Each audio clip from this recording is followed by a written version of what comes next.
Illustrations. He was therefore feasted and invited to all the court parties. At these he sometimes met the old Duchess of Bourbon, who, being a chess player of about his force, they very generally played together. Happening once to put her king in top prize, the doctor took it. "Ah," says she, "we do not take kings so." "We do in America," said the doctor. Thomas Jefferson.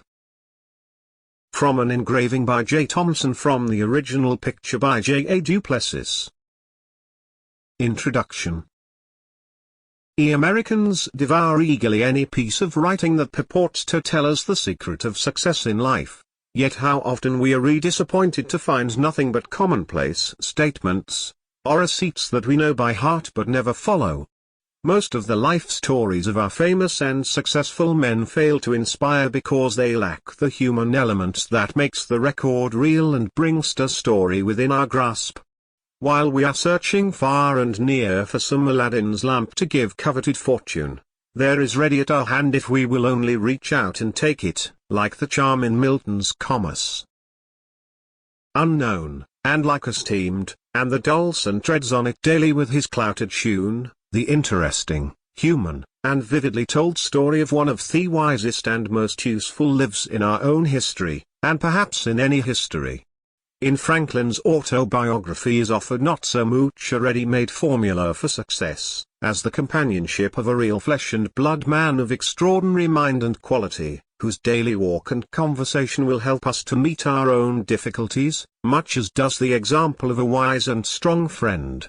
While we are fascinated by the story, we absorb the human experience through which a strong and helpful character is building. The thing that makes Franklin's autobiography different from every other life story of a great and successful man is just this human aspect of the account. Franklin told the story of his life, as he himself says, for the benefit of his posterity. He wanted to help them by the relation of his own rise from obscurity and poverty to eminence and wealth. He is not unmindful of the importance of his public services and their recognition. Yet his accounts of these achievements are given only as a part of the story, and the vanity displayed is incidental and in keeping with honesty of the recital. There is nothing of the impossible in the method and practice of Franklin as he sets them forth.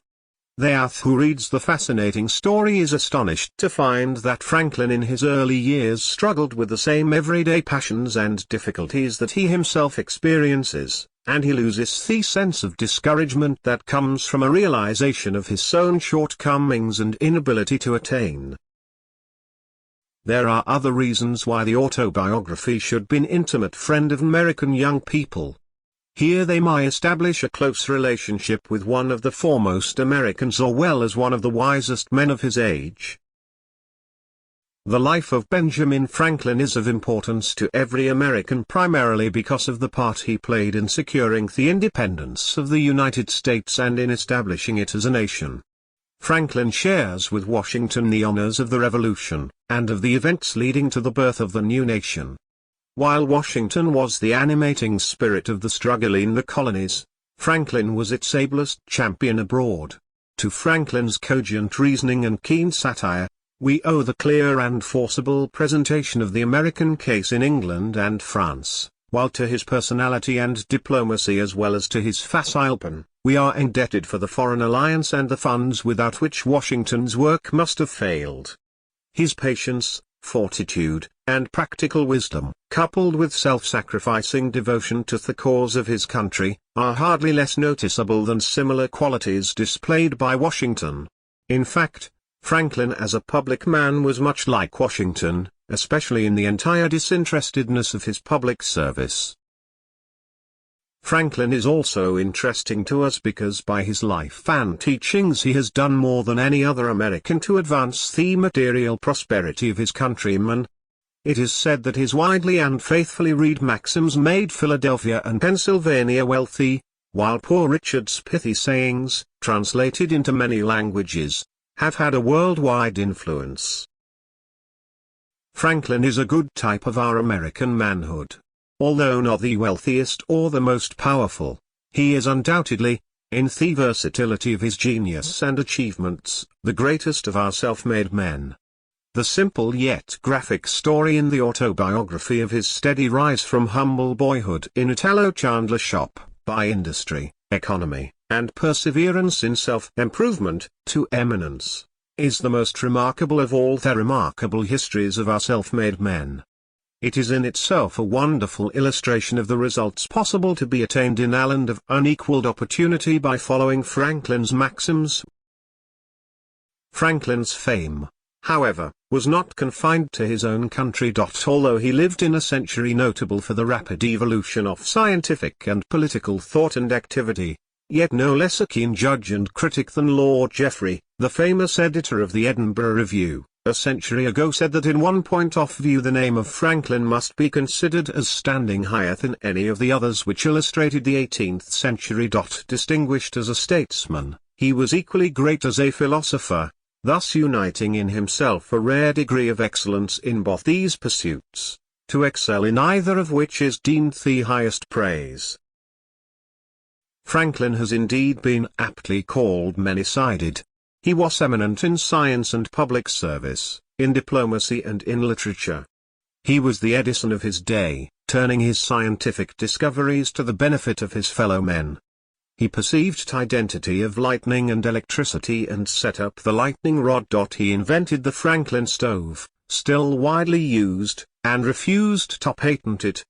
He possessed a masterly shrewdness in business and practical affairs.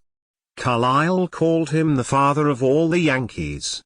He founded a fire company, assisted in founding a hospital, and improved the cleaning and lighting of streets. He developed journalism, established the American Philosophical Society, the Public Library in Philadelphia, and the University of Pennsylvania. He organized a postal system for the colonies, which was the basis of the present United States Post Office. Bancroft, the eminent historian, called him the greatest diplomatist of his century. He perfected the Albany Plan of Union for the colonies. He is the only statesman who signed the Declaration of Independence, the Treaty of Alliance with France, the Treaty of Peace with England, and the Constitution. As a writer, he has produced, in his autobiography and in Poor Richard's Almanac, two works that are not surpassed by similar writing. He received honorary degrees from Harvard and Yale, from Oxford and St. Andrews, and was made a Fellow of the Royal Society, which awarded him the Copley Gold Medal for improving natural knowledge. He was one of the 8 foreign associates of the French Academy of Science. The careful study of the autobiography is also valuable because of the style in which it is written. If Robert Louis Stevenson is right in believing that his remarkable style was acquired by imitation, then the youth who would gain the power to express his ideas clearly, forcibly, and interestingly cannot do better than to study Franklin's method. Franklin's fame in the scientific world was due almost as much to his modest, simple, and sincere manner of presenting his discoveries and to the precision and clearness of the style in which he described his experiments, as to the results he was able to announce. Sir Humphrey Davy, the celebrated English chemist, himself an excellent literary critic as well as a great scientist, said, "A singular felicity guided all Franklin's researches, and by very small means he established very grand truths. The style and manner of his publication on electricity are almost as worthy of admiration as the doctrine it contains." Franklin's place in literature is hard to determine because he was not primarily a literary man. His aim in his writings as in his life work was to be helpful to his fellow men. For him writing was never an end in itself, but always a means to an end. Yet his success as a scientist, a statesman, and a diplomat, as well as socially, was in no little part due to his ability as a writer. His letters charmed all, and made his correspondence eagerly sought. His political arguments were the joy of his party and the dread of his opponents. His scientific discoveries were explained in language at once so simple and so clear that ploughboy and exquisite could follow his thought or his experiment to its conclusion. As far as American literature is concerned, Franklin has no contemporaries. Before the autobiography, only one literary work of importance had been produced in this country, Cotton Mather's Magnalia, a church history of New England in a ponderous, stiff style. Franklin was the first American author to gain a wide and permanent reputation in Europe. The autobiography, Poor Richard, Father Abraham's Speech or The Way to Wealth, as well as some of the bagatelles, are as widely known abroad as any American writings. Franklin must also be classed as the first American humorist. English literature of the 18th century was characterized by the development of prose. Periodical literature reached its perfection early in the century in the Tatler and the Spectator of Addison and Steele. Pamphleteers flourished throughout the period. The homelier prose of Bunyan and Defoe gradually gave place to the more elegant and artificial language of Samuel Johnson, who set the standard for prose writing from 1745 onward. This century saw the beginnings of the modern novel, in Fielding's Tom Jones, Richardson's Clarissa Harlowe, Sterne's Tristram Shandy, and Goldsmith's Vicar of Wakefield. Gibbon wrote The Decline and Fall of the Roman Empire, Hume his History of England, and Adam Smith The Wealth of Nations. In the simplicity and vigor of his style, Franklin more nearly resembles the earlier group of writers. In his first essays he was not an inferior imitator of Addison. In his numerous parables, moral allegories, and apologues he showed Bunyan's influence. But Franklin was essentially a journalist. In his swift, terse style, he is most like Defoe, who was the first great English journalist and master of the newspaper narrative. The style of both writers is marked by homely, vigorous expression, satire, burlesque, repartee. Here the comparison must end. Defoe and his contemporaries were authors. Their vocation was writing, and their success rests on the imaginative or creative power they displayed. To authorship Franklin laid no claim. He wrote no work of the imagination. He developed only incidentally a style in many respects as remarkably as that of his English contemporaries. He wrote the best autobiography in existence, one of the most widely known collections of maxims, and an unsurpassed series of political and social satires, because he was a man of unusual scope of power and usefulness, who knew how to tell his fellow men the secrets of that power and that usefulness. The story of the autobiography. The account of how Franklin's autobiography came to be written and of the adventures of the original manuscript forms in itself an interesting story. The autobiography is Franklin's longest work, and yet it is only a fragment.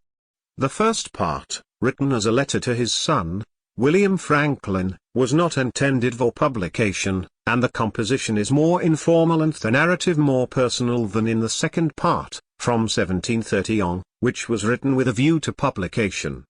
The entire manuscript shows little evidence of revision.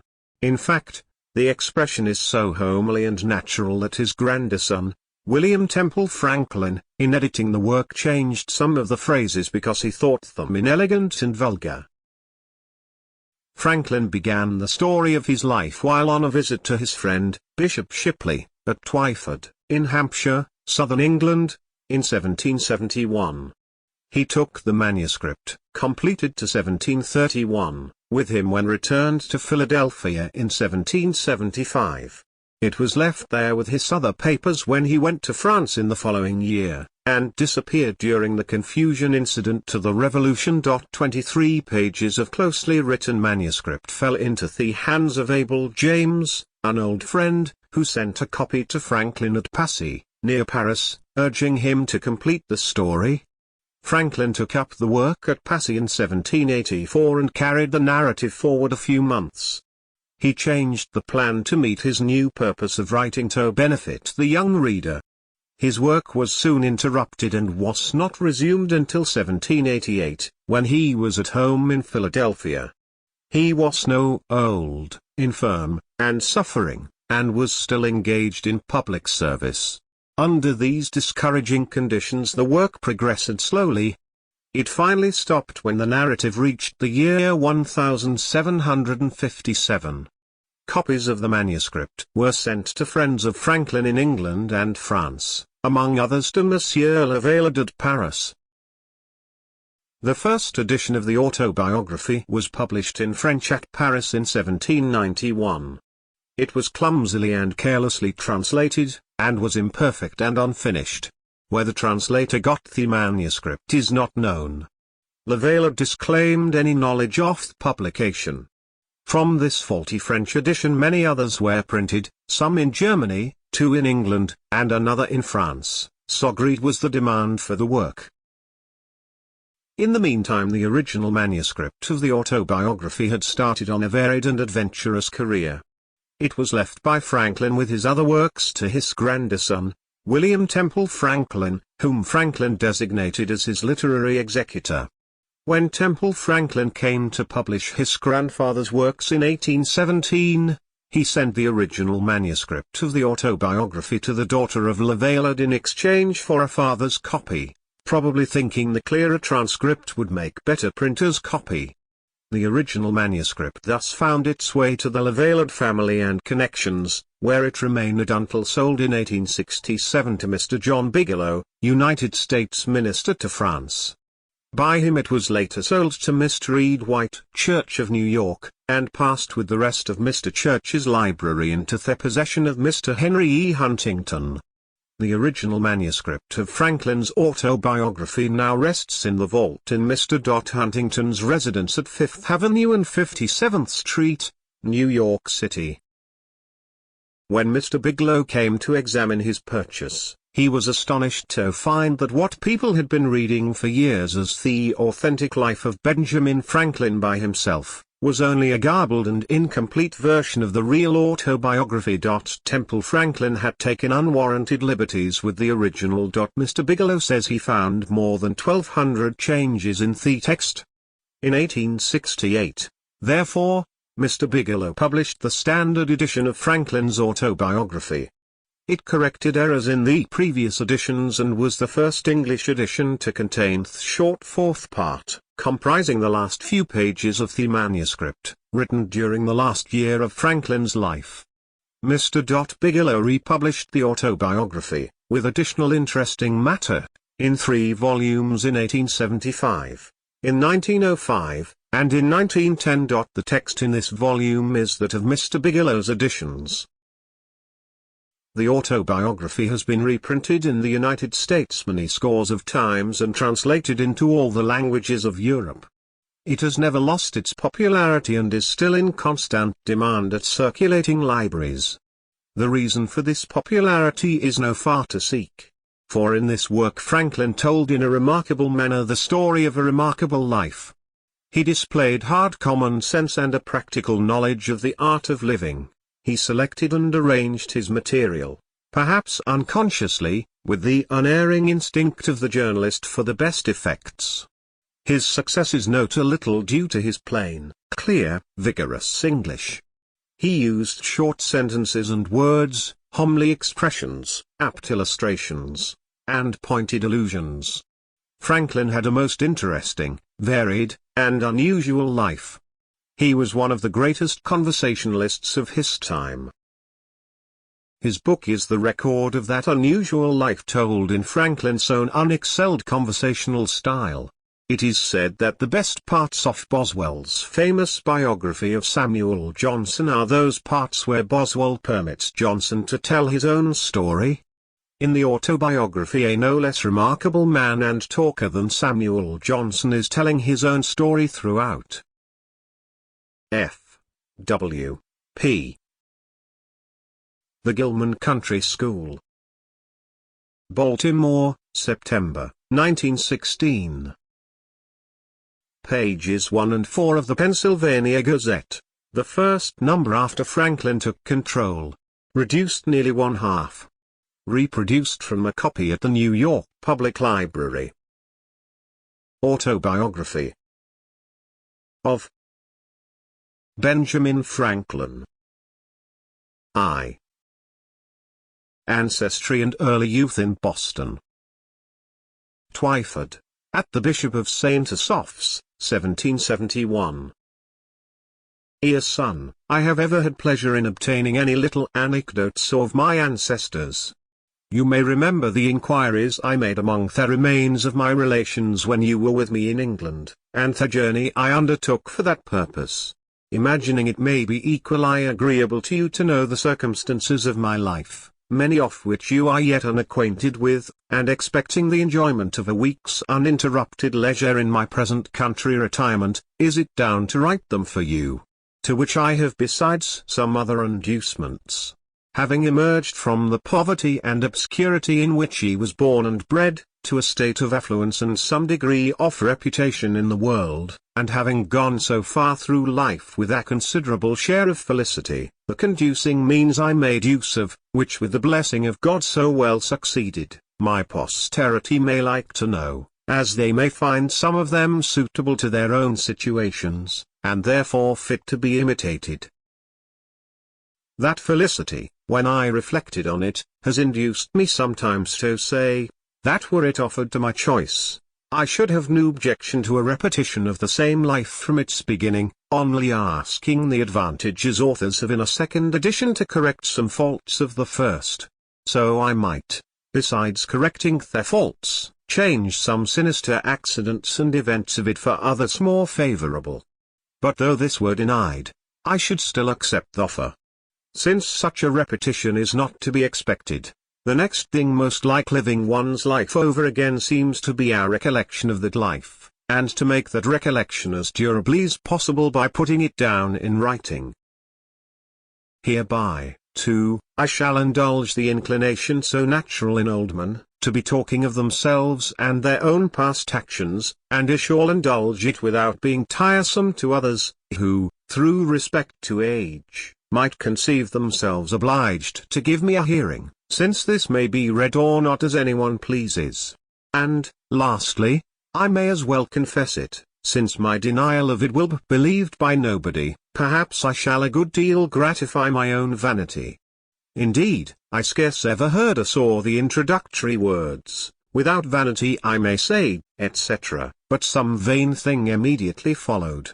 Most people dislike vanity in others, whatever share they have of it themselves, but I give it fair quarter wherever I meet with it, being persuaded that it is often productive of good to the possessor, and to others that are within his sphere of action, and therefore, in many cases, it would not be altogether absurd if a man were to thank God for his vanity among the other comforts of life. Gibbon and Hume, the great British historians, who were contemporaries of Franklin, express in their autobiographies the same feeling about the propriety of just self-praise. And now I speak of thanking God, I desire with all humility to acknowledge that I owe the mentioned happiness of my past life to His kind providence, which lead me to the means I used and gave them success. My belief of this induces me to hope, though I must not presume, that the same goodness will still be exercised toward me, in continuing that happiness, or enabling me to bear a fatal reverse, which I may experience as others have own, the complexion of my future fortune being known to Him only in whose power it is to bless to us even our afflictions. The notes one of my uncles, who had the same kind of curiosity in collecting family anecdotes, once put into my hands, furnished him with several particulars relating to our ancestors. From these notes I learned that the family had lived in the same village, Ecton, in Northamptonshire, for 300 years, and how much longer he knew not, perhaps from the time when the name of Franklin, that before was the name of an order of people, was assumed by them as a surname when others took surnames all over the kingdom. On a freehold of about 30 acres, aided by the smith's business, which had continued in the family till his time, the eldest son being always bred to that business, a custom which he and my father followed as to their eldest sons. When I searched the registers at Ecton, I found an account of their births, marriages and burials from the year 1555 only, there being no registers kept in that parish at any time preceding. By that register I perceived that I was the youngest son of the youngest son for 5 generations back. My grandfather Thomas, who was born in 1598, lived at Ecton till he grew too old to follow business longer. when he went to live with his son John, a dyer at Banbury, in Oxfordshire, with whom my father served an apprenticeship. There my grandfather died and Lease buried. We saw his gravestone in 1758. His eldest son Thomas lived in the house at Ecton, and left it with the land to his only child, a daughter, who, with her husband, one Fisher, of Wellingborough, sold it to Mr. Isted, now lord of the manor there. My grandfather had 4 sons that grew up, viz., Thomas, John, Benjamin, and Josiah. I will give you what account I can of them at this distance from my papers, and if these are not lost in my absence, you will among them find many more particulars. Thomas was bred a smith under his father, but, being ingenious, and encouraged in learning, as all my brothers were, by an Esquire Palmer, then the principal gentleman in that parish, he qualified himself for the business of scrivener, became a considerable man in the county, was a chief mover of all public spirited undertakings for the county or town of Northampton, and his own village, of which many instances were related of him, and much taken notice of and patronized by the then Lord Halifax. He died in 1702, January 6, old style, just 4 years to a day before I was born. The account we received of his life and character from some old people at Ecton, I remember, struck you as something extraordinary, from its similarity to what you knew of mine. Had he died on the same day, you said, one might have supposed a transmigration. John was bred a dyer, I believe of woollens, Benjamin was bred a silk dyer, serving an apprenticeship at London. He was an ingenious man. I remember him well, for when I was a boy he came over to my father in Boston, and lived in the house with us some years. He lived to a great age. His grandson, Samuel Franklin, now lives in Boston. He left behind him 2 quarto volumes, of his own poetry, consisting of little occasional pieces addressed to his friends and relations, of which the following, sent to me, is a specimen. He had formed a shorthand of his own, which he taught me, but, never practicing it, I have now forgot it. I was named after this uncle, there being a particular affection between him and my father. He was very pious, a great attender of sermons of the best preachers, which he took down in his shorthand, and had with him many volumes of them, curious also much of a politician, too much, perhaps, for his station. There fell lately into my hands, in London, a collection he had made of all the principal pamphlets relating to public affairs, from 1641 to 1717, many of the volumes are wanting as appears by the numbering, but there still remain 8 volumes in folio, and 24 in quarto and in octavo. A dealer in old books met with them, and knowing me by my sometimes buying of him, he brought them to me. It seems my uncle must have left them here when he went to America, which was about 50 years since. There are many of his notes in the margins. This obscure family of ours was early in the Reformation, and continued Protestants through the reign of Queen Mary, when they were sometimes in danger of trouble on account of their zeal against popery. They had got an English Bible, and to conceal and secure it, it was fastened open with tapes under and within the cover of a joint stool. When my great-great-grandfather read it to his family, he turned up the joint stool upon his knees, turning over the leaves then under the tapes. One of the children stood at the door to give notice if he saw the apparitor coming, who was an officer of the spiritual court. In that case the stool was turned down again upon its feet, when the Bible remained concealed under it as before. This anecdote I had from my uncle Benjamin.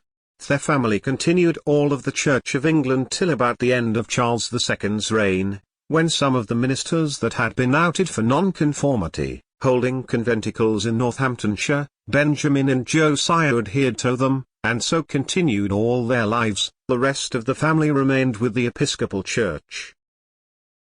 Birthplace of Franklin. Milk Street, Boston. Josiah, my father, married young, and carried his wife with 3 children into New England, about 1682.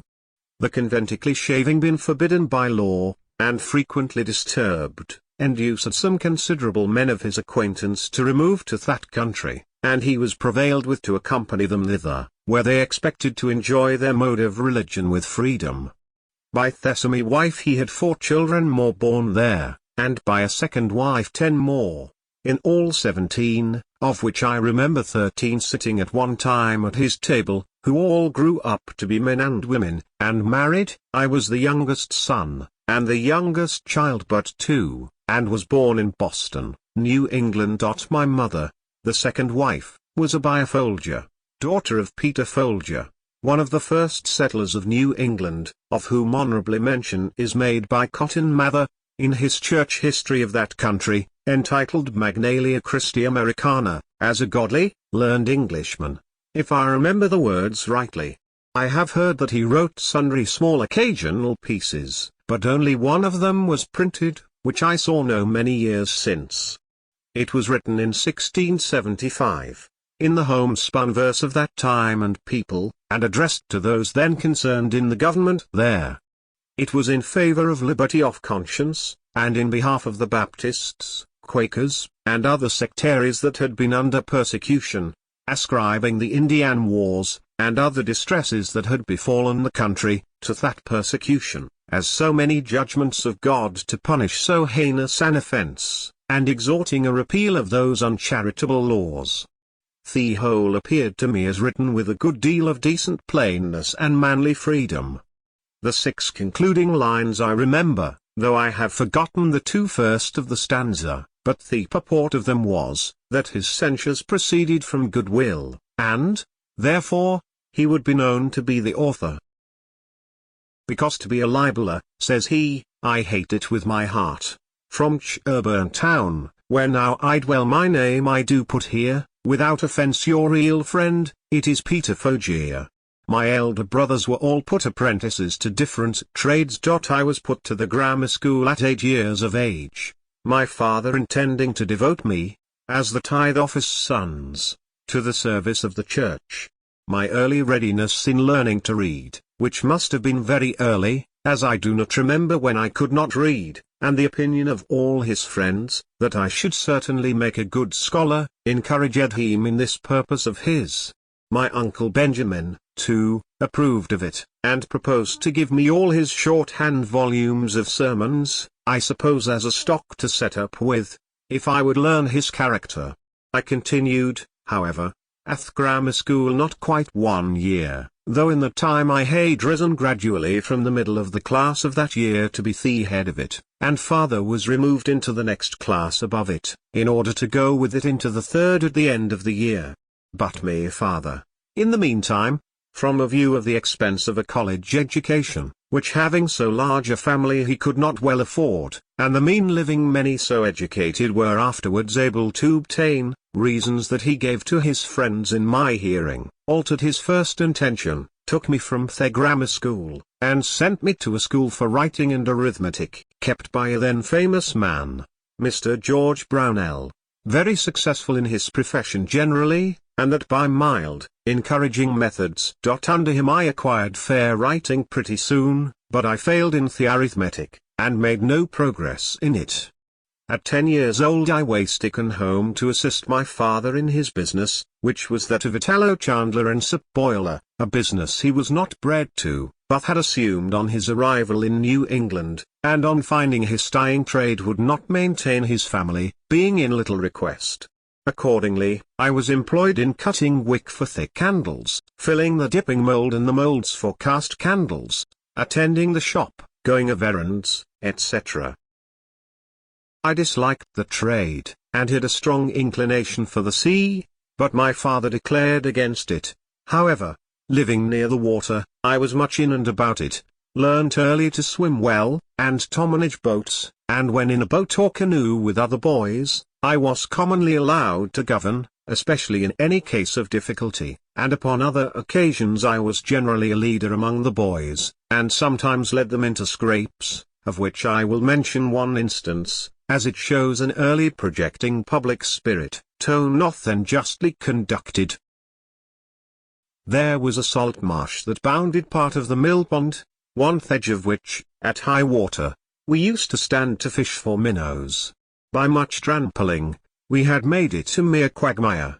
My proposal was to build a wharf there fit for us to stand upon, and I showed my comrades a large heap of stones, which were intended for a new house near the marsh, and which would very well suit our purpose.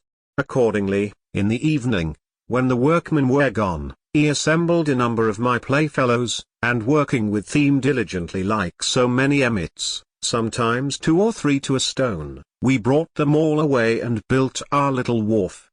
The next morning the workmen were surprised at missing the stones, which we found in our wharf.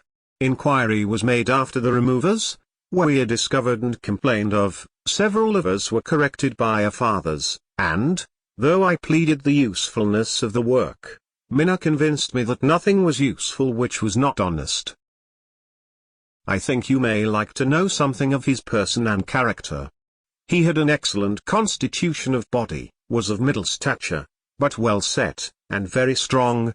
He was ingenious, could draw prettily, was skilled a little in music, and had a clear, pleasing voice, so that when he played some tunes on his violin and sung withal, as he sometimes did in an evening after the business of the day was over, it was extremely agreeable to hear. He had a mechanical genius too, and, on occasion, was very handy in the use of other tradesmen's tools, but his great excellence lay in a sound understanding and solid judgment in prudential matters, both in private and public affairs.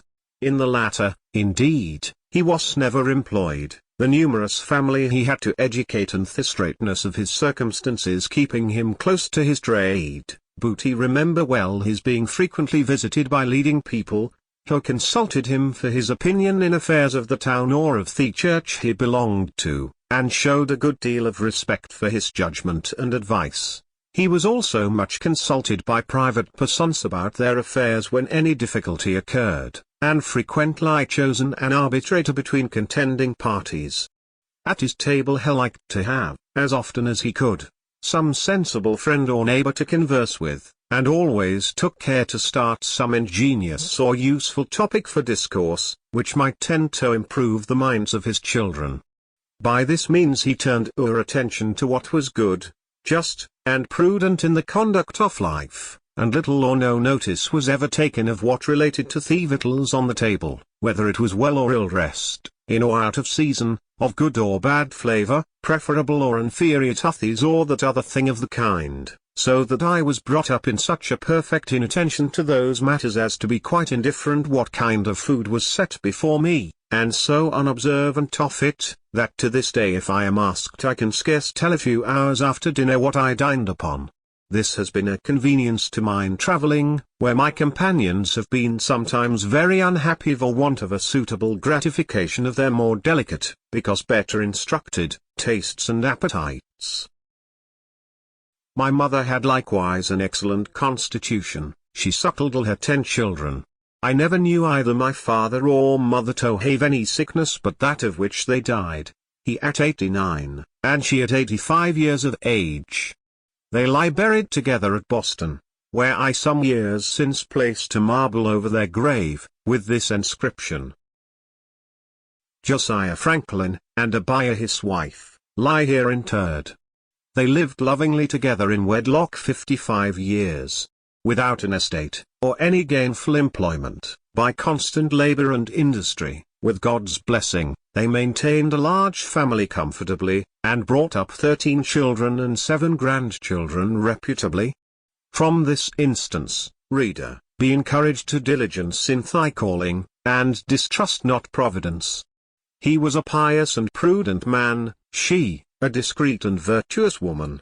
Their youngest son, in filial regard to their memory, places this stone. J. F. born 1655, died 1744, Ashtat 89. A. F. born 1667, died 1752, 85. By my rambling digressions I perceive myself to be grown old. Yes, to write more methodically. But one does not dress for private company as for a public ball. 'Tis perhaps only negligence. to return, I continued thus employed in my father's business for 2 years, that is, till I was 12 years old, and my brother John, who was bred to that business, having left my father, married, and set up for himself at Rhode Island, there was all appearance that I was destined to supply his place, and become a tallow chandler.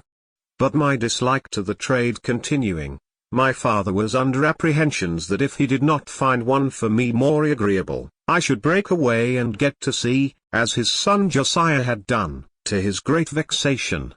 He therefore sometimes took me to walk with him, and see joiners, bricklayers, turners, braziers, etc., at their work, that he might observe my inclination, and endeavour to fix it on some trade or other on land. It has ever since been a pleasure to me to see good workmen handle their tools, and it has been useful to me, having learnt so much by it as to be able to do little jobs myself in my house when a workman could not readily be got, and to construct little machines for my experiments, while the intention of making the experiment was fresh and warm in my mind. My father at last fixed upon the cutler's trade, and my uncle Benjamin's son Samuel, who was bred to that business in London, being about that time established in Boston, I was sent to be with him some time on liking. But his expectations of a fee with me displeasing my father, I was taken home again. 2. Beginning life as a printer. From a child I was fond of reading, and all the little money that came into my hands was ever laid out in books. Pleased with the Pilgrim's Progress, my first collection was of John Bunyan's works in separate little volumes. I afterwards sold them to enable me to buy R. Burton's historical collections. They were small chapman's books, 16, and cheap, 40 or 50 in all. My father's little library consisted chiefly of books in polemic divinity, most of which I read, and have since often regretted that, at a time when I had such a thirst for knowledge, more proper books had not fallen in my way, since it was now resolved I should not be a clergyman. Plutarch's Lives there was in which I read abundantly, and I still think that time spent to great advantage. There was also a book of Defoe's, called An Essay on Projects, and another of Dr. Mather's, called Essays to Do Good, which perhaps gave me a turn of thinking that had an influence on some of the principal future events of my life. This bookish inclination at length determined my father to make me a printer, though he had already one son, James, of that profession. In 1717 my brother James returned from England with a press and letters to set up his business in Boston. I liked it much better than that of my father, but still had a hankering for thesis. To prevent the apprehended effect of such an inclination, my father was impatient to have me bound to my brother. I stood out some time, but at last was persuaded, and signed the indentures when I was yet but 12 years old. I was to serve as an apprentice till I was 21 years of age, only I was to be allowed journeyman's wages during the last year. In a little time I made great proficiency in the business, and became a useful hand to me brother. I now had access to better books. An acquaintance with the prentices of booksellers enabled me sometimes to borrow a small one, which I was careful to return soon and clean.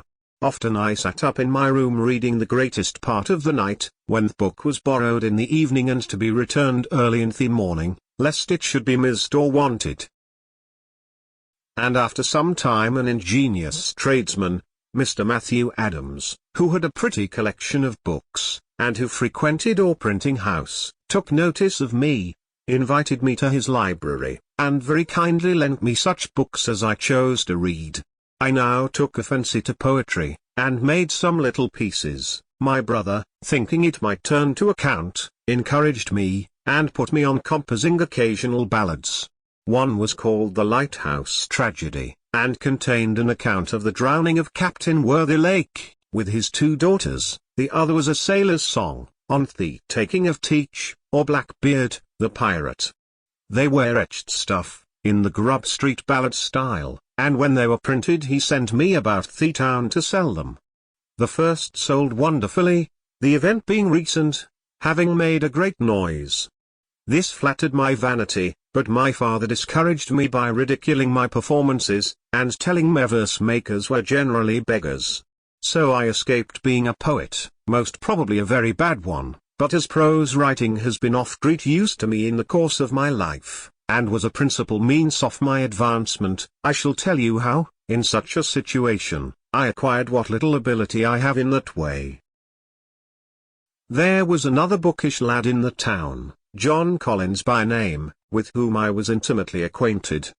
We sometimes disputed, and very fond we were of argument, and very desirous of confuting one another, which disputatious turn, by the way, is apt to become a very bad habit, making people often extremely disagreeable in company by the contradiction that is necessary to bring it into practice, and thence, besides souring and spoiling the conversation, is productive of disgusts and, perhaps enmities where you may have occasion for friendship. I had caught it by reading my father's books of dispute about religion. Persons of good sense, I have since observed, seldom fall into it, except lawyers, university men, and men of all sorts that have been bred at Edinburgh. A question was once, somehow or other, started between Collins and me, of the propriety of educating the female sex in learning, and their abilities for study. He was of opinion that it was improper, and that they were naturally unequal to it. I took the contrary side, perhaps a little for dispute's sake. He was naturally more eloquent, had already plenty of words, and sometimes, as I thought, bore me down more by his fluency than by the strength of his reasons. As we parted without settling the point, and were not to see one another again for some time, I sat down to put my arguments in writing, which I copied fair and sent to him. He answered, and I replied. 3 or 4 letters of aside had passed, when my father happened to find my papers and read them. Without entering into the discussion, he took occasion to talk to me about the manner of my writing, observed that, though I had the advantage of my antagonist in correct spelling and pointing which I owed to the printing house, I fell far short in elegance of expression, in method and in perspicuity, of which he convinced me by several instances. I saw the justice of his remarks, and thence grew more attentive to the manner in writing, and determined to endeavour at improvement. About this time I met with an odd volume of The Spectator. It was the 3rd. I had never before seen any of them. I bought it, read it over and over, and was much delighted with it. I thought the writing excellent, and wished, if possible, to imitate it. With this view I took some of the papers, and, making short hints of the sentiment in each sentence, laid them by a few days, and then, without looking at the book, tried to complete the papers again, by expressing each hinted sentiment at length, and as fully as it had been expressed before, in any suitable words that should come to hand. Then I compared my Spectator with the original, discovered some of my faults, and corrected them. But I found I wanted a stock of words, or a readiness in recollecting and using them, which I thought I should have acquired before that time if I had gone on making verses, since the continual occasion for words of the same import, but of different length, to suit the measure, or of different sound for rhyme, would have laid me under a constant necessity of searching for variety, and also have tended to fix that variety in me mind, and make me master of it. Therefore I took some of the tales and turned them into verse, and, after a time, when I had pretty well forgotten the prose, turned them back again. I also sometimes jumbled my collections of hints into confusion, and after some weeks endeavored to reduce them into the best order, before he began to form the full sentences and complete the paper. This was to teach me method in the arrangement of thoughts. By comparing my work afterwards with the original, I discovered many faults and amended them, but I sometimes had the pleasure of fancying that, in certain particulars of small import, I had been lucky enough to improve the method of the language, and this encouraged me to think he might possibly in time come to be a tolerable English writer, of which I was extremely ambitious. My time for these exercises and for reading was at night, after work or before it began in the morning, or on Sundays, when I contrived to be in the printing house alone. evading as much as I could the common attendance on public worship which my father used to exact of me when I was under his care, and which indeed I still thought a duty, thought I could not, as it seemed to me, afford time to practice it. When about 16 years of age I happened to meet with a book, written by one Tryon, recommending a vegetable diet. I determined to go into it. My brother, being yet unmarried, did not keep house, but boarded himself and his apprentices in another family. My refusing to eat flesh occasioned an inconveniency, and I was frequently chid for my singularity.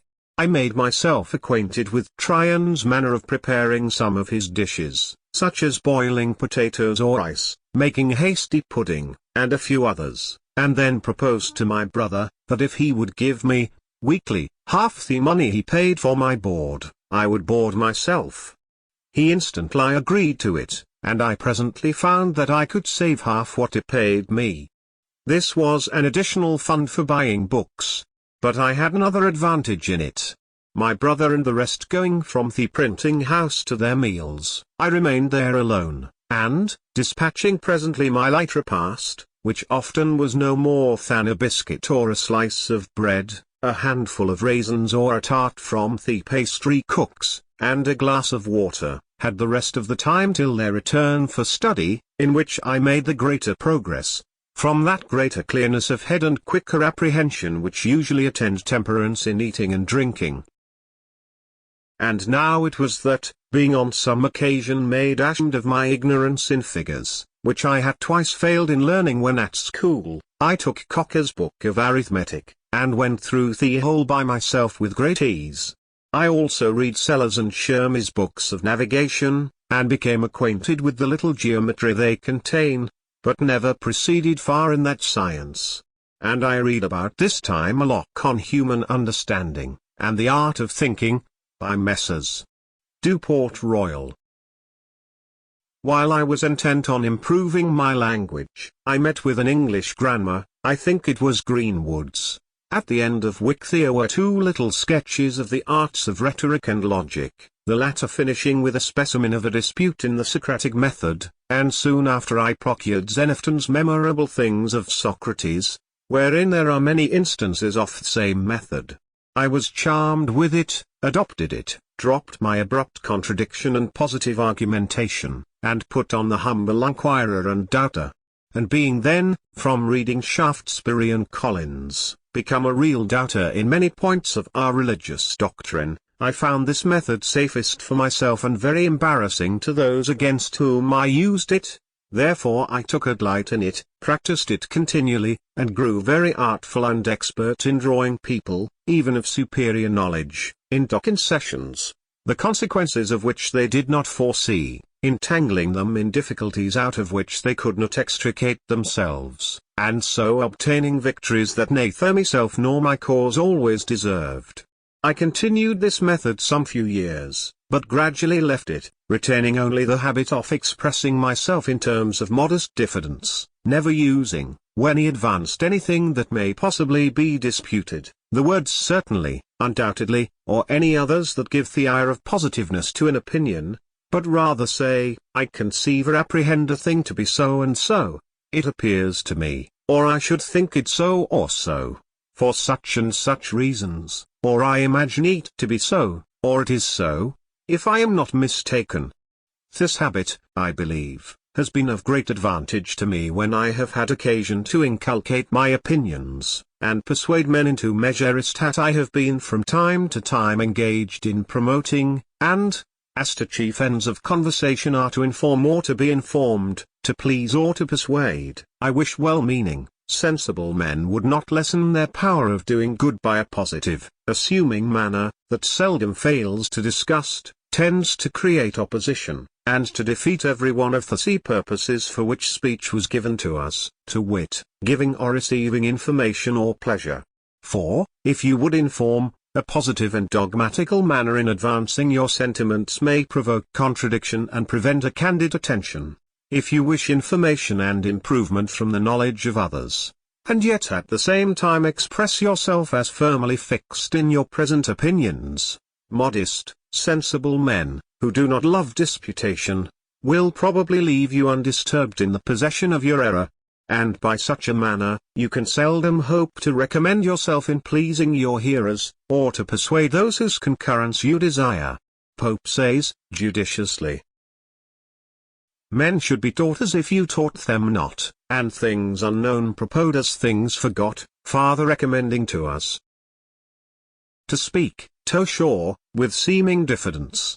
And he might have coupled with this line that which he has coupled with another, I think, less properly. For want of modesty is want of sense. If you ask, why less properly, I must repeat the lines. Immodest words admit of no defense, for want of modesty is want of sense.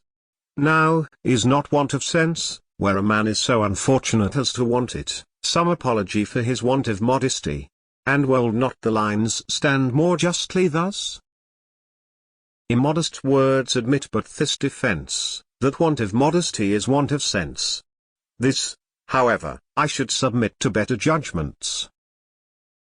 My brother had, in 1720 or 1721, begun to print a newspaper. It was the second that appeared in America, and was called the New England Courant. The only one before it wased a Boston newsletter. I remember his being dissuaded by some of his friends from the undertaking, as not likely to succeed, one newspaper being, in their judgment, enough for America. At this time, 1771, there are not less than 25. He went on, however, with the undertaking, and after having worked in composite types and printing off the sheets, I was employed to carry the papers through the streets to the customers. First page of the New England Courant of December the 4th to the 11th, 1721. Reduced about 1/3. From Macapee in the library of the Massachusetts Historical Society he had some ingenious men among his friends, who amused themselves by writing little pieces for this paper, which gained it credit and made it more in demand, and these gentlemen often visited us. Hearing their conversations, and their accounts of the approbation their papers were received with, I was excited to try my hand among them, but, being still a boy, and suspecting that my brother would object to printing anything of mine in his paper if he knew it to be mine, I contrived to disguise my hand, and, writing an anonymous paper, I put it in at night under the door of the printing house. It was found in the morning, and communicated to his writing friends when they called in as usual. They read it, commented on it in my hearing, and I had the exquisite pleasure of finding it met with their approbation, and that, in their different guesses at the author, none were named but men of some character among us for learning and ingenuity. I suppose now that I was rather lucky in my judges, and that perhaps they were not really so very good ones as I then esteemed them. Encouraged, however, by this, I wrote and conveyed in the same way to the press several more papers which were equally approved, and I kept my secret till my small fund of sense for such performances was pretty well exhausted, and then I discovered it, when I began to be considered a little more by my brother's acquaintance, and in a manner that did not quite please him, as he thought, probably with reason, that it tended to make me too vain. And, perhaps, this might be one occasion of the differences that we began to have about this time. Though a brother, he considered himself as my master, and me as his apprentice, and, accordingly, expected the same services from me as would from another, while I thought he demeaned me too much in some he required of me, who from a brother expected more indulgence. Our disputes were often brought before our father, and he fancied I was either generally in the right, or else a better pleader, because the judgment was generally in my favor. But my brother was passionate, and had often beaten me, which I took extremely amiss, and, thinking my apprenticeship very tedious, I was continually wishing for some opportunity of shortening it, which at length offered in a manner unexpected. I was employed to carry the papers through the streets to the customers. One of the pieces in our newspaper on some political point, which I have now forgotten, gave offence to the assembly.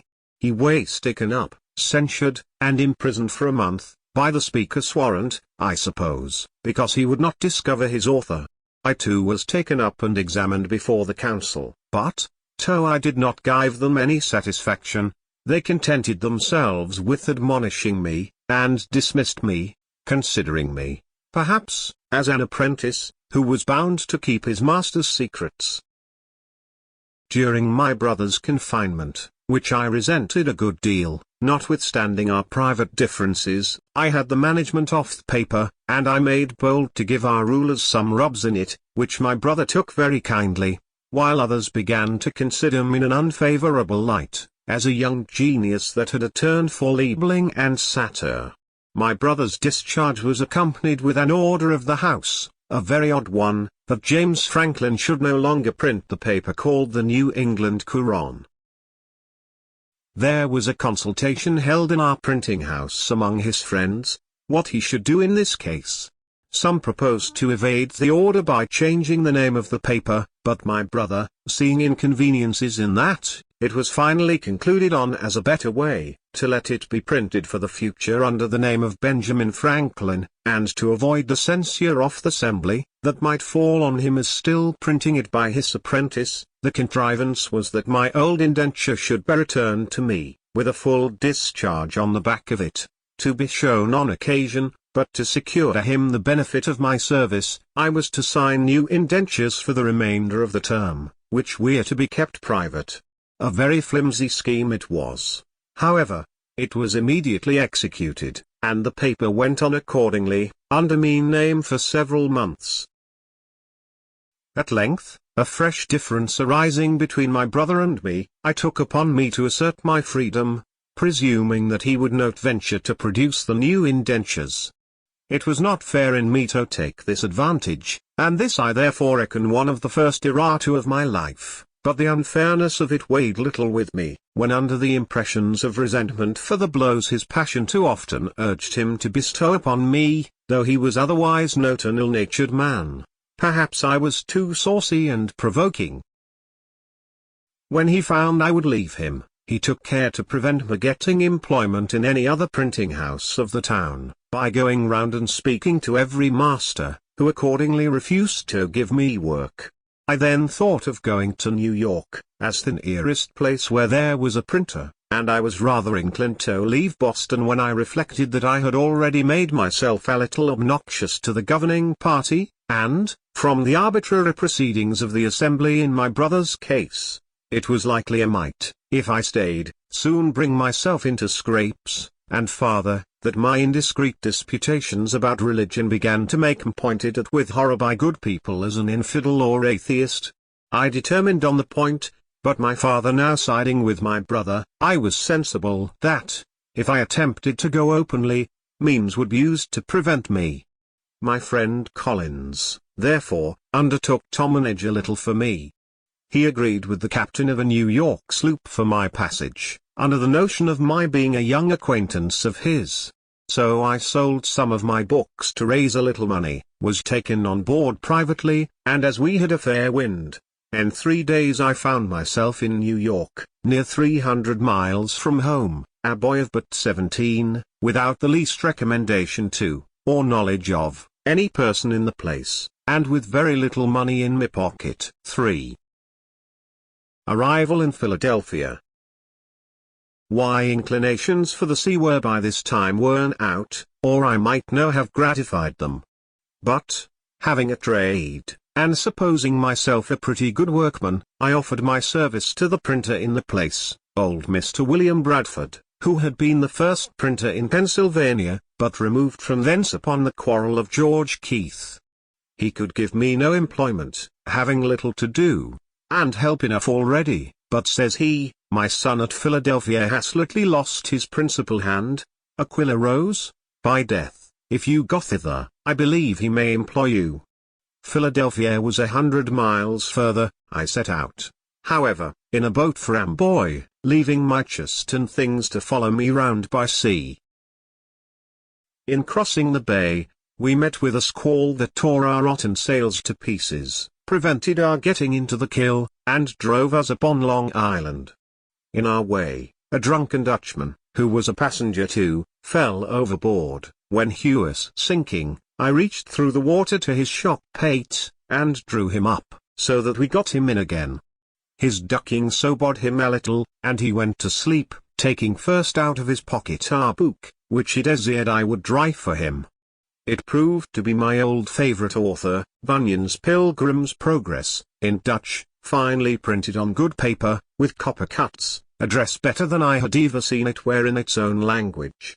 I have since found that it has been translated into most of the languages of Europe, and suppose it has been more generally read than any other book, except perhaps the Bible. Honest John was the first that I know of who mixed narration and dialogue, a method of writing very engaging to the reader, who in the most interesting parts finds himself, as it were, brought into the company and present at the discourse. Duffy in his Crusoe, his Moll Flanders, Religious Courtship, Family Instructor, and other pieces, has imitated it with success, and Richardson has done the same in his Pamela, etc. When we drew near the island, we found it was at a place where there could be no landing, there being a great surf on the stony beach. So we dropped anchor, and swung round towards the shore. Some people came down to the water edge and hallooed to us, as we did to them, but the wind was so high, and the surf so loud, that we could not hear so as to understand each other. There were canoes once shore, and we made signs, and hallooed that they should fetch us, but they either did not understand us, or thought it impracticable, so they went away, and night coming on, we had no remedy but to wait till the wind should abate, and, in the meantime, the boatman and I concluded to sleep, if we could, and so crowded into the scuttle, with the Dutchman, who was still wet, and the spray beating over the head of our boat, leaked through to us, so that we were soon almost as wet as he. In this manner we lay all night, with very little rest, but, the wind abating the next day, we made a shift to reach Amboy before night, having been 30 hours on the water, without victuals, or any drink but a bottle of filthy rum, and the water we sailed on being salt. In the evening I found myself very feverish, and went into bed, but, having read somewhere that cold water drank plentifully was good for a fever, I followed the prescription, sweat plentifully most of the night. My fever left me, and in the morning, crossing the ferry, I proceeded on my journey on foot, having 50 miles to Burlington, where I was told I should find boats that would carry me the rest of the way to Philadelphia. It rained very hard all the day, I was thoroughly soaked, and by noon a good deal tired, so I stopped at a poor inn, where I stayed all night, beginning now to wish that I had never left home. I cut so miserable a figure, too, that I found, by the questions asked me, I was suspected to be some runaway servant, and in danger of being taken up on that suspicion. However, I proceeded the next day, and got in the evening to an inn, within 8 or 10 miles of Burlington, kept by one Dr. Brown. He entered into conversation with me while I took some refreshment, and, finding I had read a little, became very sociable and friendly. Our acquaintance continued as long as he lived. He had been, I imagine, an itinerant doctor, for there was no town in England, or country in Europe, of which he could not give a very particular account. He had some letters, and was ingenious, but much of an unbeliever, and wickedly undertook, some years after, to travesty the Bible in doggerel verse, as Cotton had done Virgil. By this means he set many of the facts in a very ridiculous light, and might have hurt weak minds if his work had been published, but it never was. At his house I lay that night, and the next morning reached Burlington, but had the mortification to find that the regular boats were gone a little before my coming, and no other expected to go before Tuesday, this being Saturday, wherefore I returned to an old woman in the town, of whom I had bought gingerbread to eat one water, and asked her advice. She invited me to lodge at her house till a passage by water should offer, and being tired with my foot travelling, I accepted the invitation. She, understanding I was a printer, would have had me stay at that town and follow my business, being ignorant of the stock necessary to begin with. She was very hospitable, gave me a dinner of ox cheek with great goodwill, accepting only of a pot of ale in return, and I thought myself fixed till Tuesday should come. However, walking in the evening by the side of the river, a boat came by, which I found was going towards Philadelphia, with several people in her. They took me in, and, as there was no wind, we rowed all the way, and about midnight, not having yet seen the city, some of the company were confident we must have passed it, and would row no farther. The others knew not where we were, so we put toward the shore, got into a creek, landed near an old fence, with the rails of which we made a fire, the night being cold, in October, and there we remained till daylight. Then one of the company knew the place to be Cooper's Creek, a little above Philadelphia, which we saw as soon as we got out of the creek, and arrived there about 8 or 9 o'clock on the Sunday morning, and landed at the Market Street wharf. I have been the more particular in this description of my journey, and shall be so of my first entry into that city, that you may in your mind compare such unlikely beginnings with the figure I have since made there. I was in my working dress, my best clothes being to come round by sea. I was dirty from my journey, my pockets were stuffed out with shirts and stockings, and I knew no soul nor where to look for lodging. I was fatigued with travelling, rowing, and want of rest. I was very hungry, and my whole stock of cash consisted of a Dutch dollar, and about a shilling in copper. The latter I gave the people of the boat for my passage, who at first refused it, on account of my rowing, but I insisted on their taking it. A man being sometimes more generous when he has but a little money than when he has plenty, perhaps through fear of being thought to have but little. Then I walked up the street, gazing about till near the market house I met a boy with bread. I had made many a meal on bread, and, inquiring where he got it, I went immediately to the baker's he directed me to, in 2nd Street, and asked for biscuit, intending such as we had in Boston, but they, it seems, were not made in Philadelphia. Then I asked for a 3-penny loaf, and was told they had none such. So not considering or knowing the difference of money, and the greater cheapness nor the names of his bread, I bade him give me 3-penny worth of any sort. He gave him, accordingly, 3 great puffy rolls. I was surprised at the quantity, but took it, and, having no room in my pockets, walked off with a roll under each arm, and eating the other. Thus I went up Market Street as far as 4th Street, passing by the door of Mr. Reed, my future wife's father, when she, standing at the door, saw me, and thought I made, as I certainly did, a most awkward, ridiculous appearance.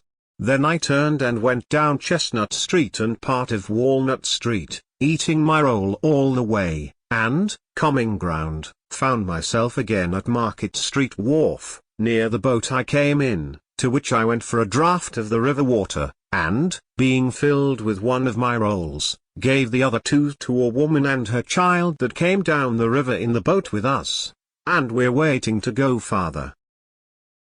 She, standing at the door, saw me, and thought I made, as I certainly did, a most awkward, ridiculous appearance. Thus refreshed, I walked again up the street, which by this time had many clean-dressed people in it, who were all walking the same way. I joined them, and thereby was led into the great meeting house of the Quakers near the market.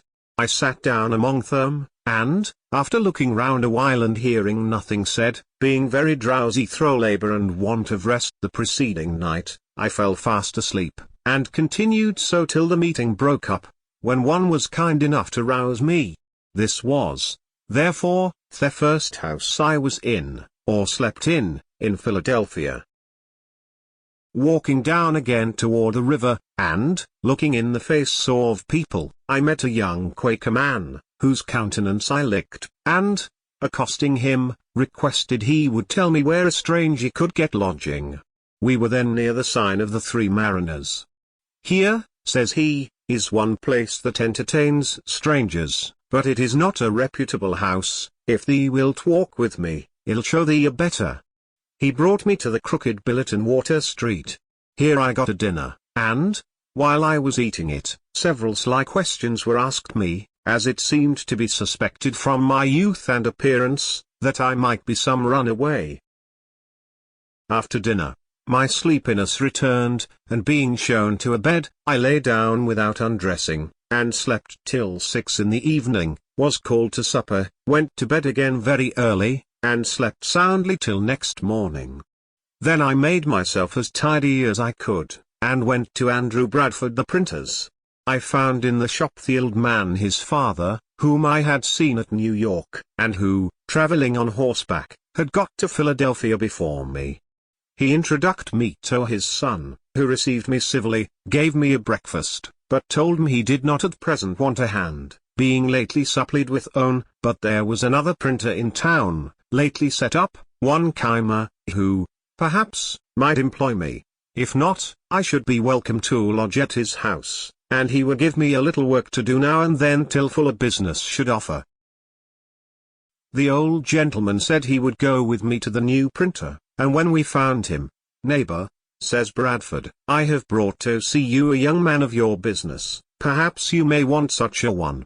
He asked me a few questions, put a composing stick in my hand to see how I worked, and then said he would employ me soon, though he had just then nothing for me to do, and, taking old Bradford, whom he had never seen before, to be one of the townspeople that had a good will for him, entered into a conversation on his present undertaking and prospects, while Bradford, discovering that he was the other printer's father, on Keimer saying he expected soon to get the greatest part of the business into his own hands, drew him on by artful questions, and starting little doubts, to explain all his views, what interest he relied in, and in what manner he intended to proceed. I, who stood by and heard all, saw immediately that one of them was a crafty old sophister, and the other a mere novice. Bradford left me with Keimer, who was greatly surprised when I told him who the old man was.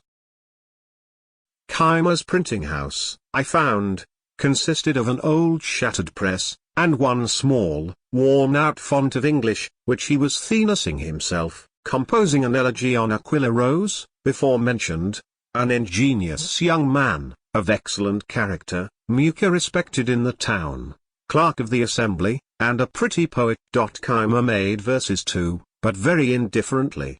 He could not decide to write them, for his manner was to compose them in the types directly out of his head. So there being no copy, but one pair of cases, and the elegy likely to require all the letter, no one could help him. I endeavoured to put his press, which he had not yet used, and of which he understood nothing, into order fit to be worked with, and, promising to come and print off his elegy as soon as he should have got it ready, he returned to Bradford's, who gave me a little job to do for the present, and there I lodged and dieted. A few days after, Keimer sent for me to print off the elegy. And now he had got another pair of cases, and a pamphlet to reprint, on which he set me to work. These two printers I found poorly qualified for their business. Bradford had not been bred to it, and was very illiterate, and Keimer, though something of a scholar, was a mere compositor, knowing nothing of presswork. He had been one of the French prophets, and could act their enthusiastic agitations. At this time he did not profess any particular religion, but something of all on occasion, was very ignorant of the world, and had, as he afterward found, a good deal of the knave in his composition. He did not like my lodging at Bradford's while I worked with him. He had a house, indeed, but without furniture, so he could not lodge him. But he got me a lodging at Mr. Reed's before mentioned, who was to owner of his house, and, my chest and clothes being come by this time, I made rather a more respectable appearance in the eyes of Miss Reed than I had done when she first happened to see me eating my roll in the street. I began now to have some acquaintance among the young people of the town, that were lovers of reading, with whom I spent my evenings very pleasantly, and gaining money by my industry and frugality, I lived very agreeably, forgetting Boston as much as I could, and not desiring that any there should know where I resided, except my friend Collins, who was in my secret, and kept it when I wrote to him. At length, an incident happened that sent me back again much sooner than I had intended. I had a brother-in-law, Robert Holmes, master of a sloop that traded between Boston and Delaware.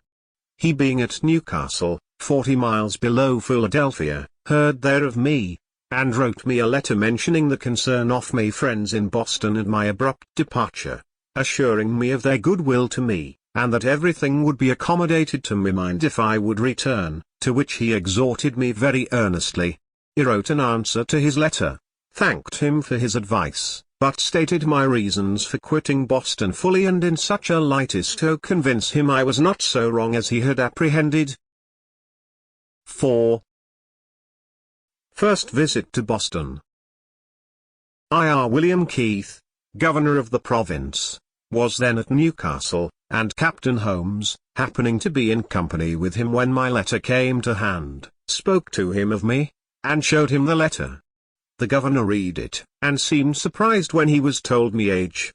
He said I appeared a young man of promising parts, and therefore should be encouraged. The printers at Philadelphia were etched ones, and, if I would set up there, he made no doubt he should succeed. For his part, he would procure me the public business, and do me every other service in his power.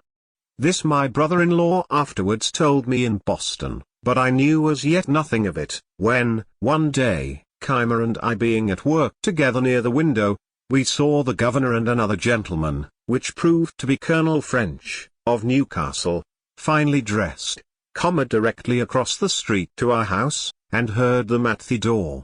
Keimer ran down immediately, thinking it a visit to him, but the governor inquired for me, came up, and with a condescension and politeness I had been quite honest to, made me many compliments, desired to be acquainted with me, blamed me kindly for not having made myself known to him when I first came to the place, and would have me away with him to the tavern, where he was going with Colonel French to taste, as he said, some excellent Madeira.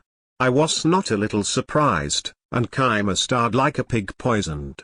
I went, however, with the governor and Colonel French to a tavern, at the corner of 3rd Street, and over the Madeira he proposed my setting up my business, laid before me the probabilities of success, and both he and Colonel French assured me should have their interest and influence in procuring the public business of both governments. On me doubting whether my father would assist me in it, Sir William said he would give me a letter to him, in which he would state the advantages, and he did not doubt of prevailing with him. So it was concluded I should return to Boston in the first vessel, with the governor's letter recommending me to my father. In the meantime the intention was to be kept a secret, and I went on working with Keimer as usual, the governor sending for me now and then to dine with him, a very great honor I thought it, and conversing with mine the most affable, familiar, and friendly manner imaginable. About the end of April, 1724, a little vessel offered for Boston. I took leave of Keimer as going to see my friends. The governor gave me an ample letter, saying many flattering things often to my father, and strongly recommending the project of my setting up at Philadelphia as a thing that must make my fortune. We struck on a shoal in going down the bay, and sprung a leak. We had a blustering time at sea, and were obliged to pump almost continually, at which I took my turn.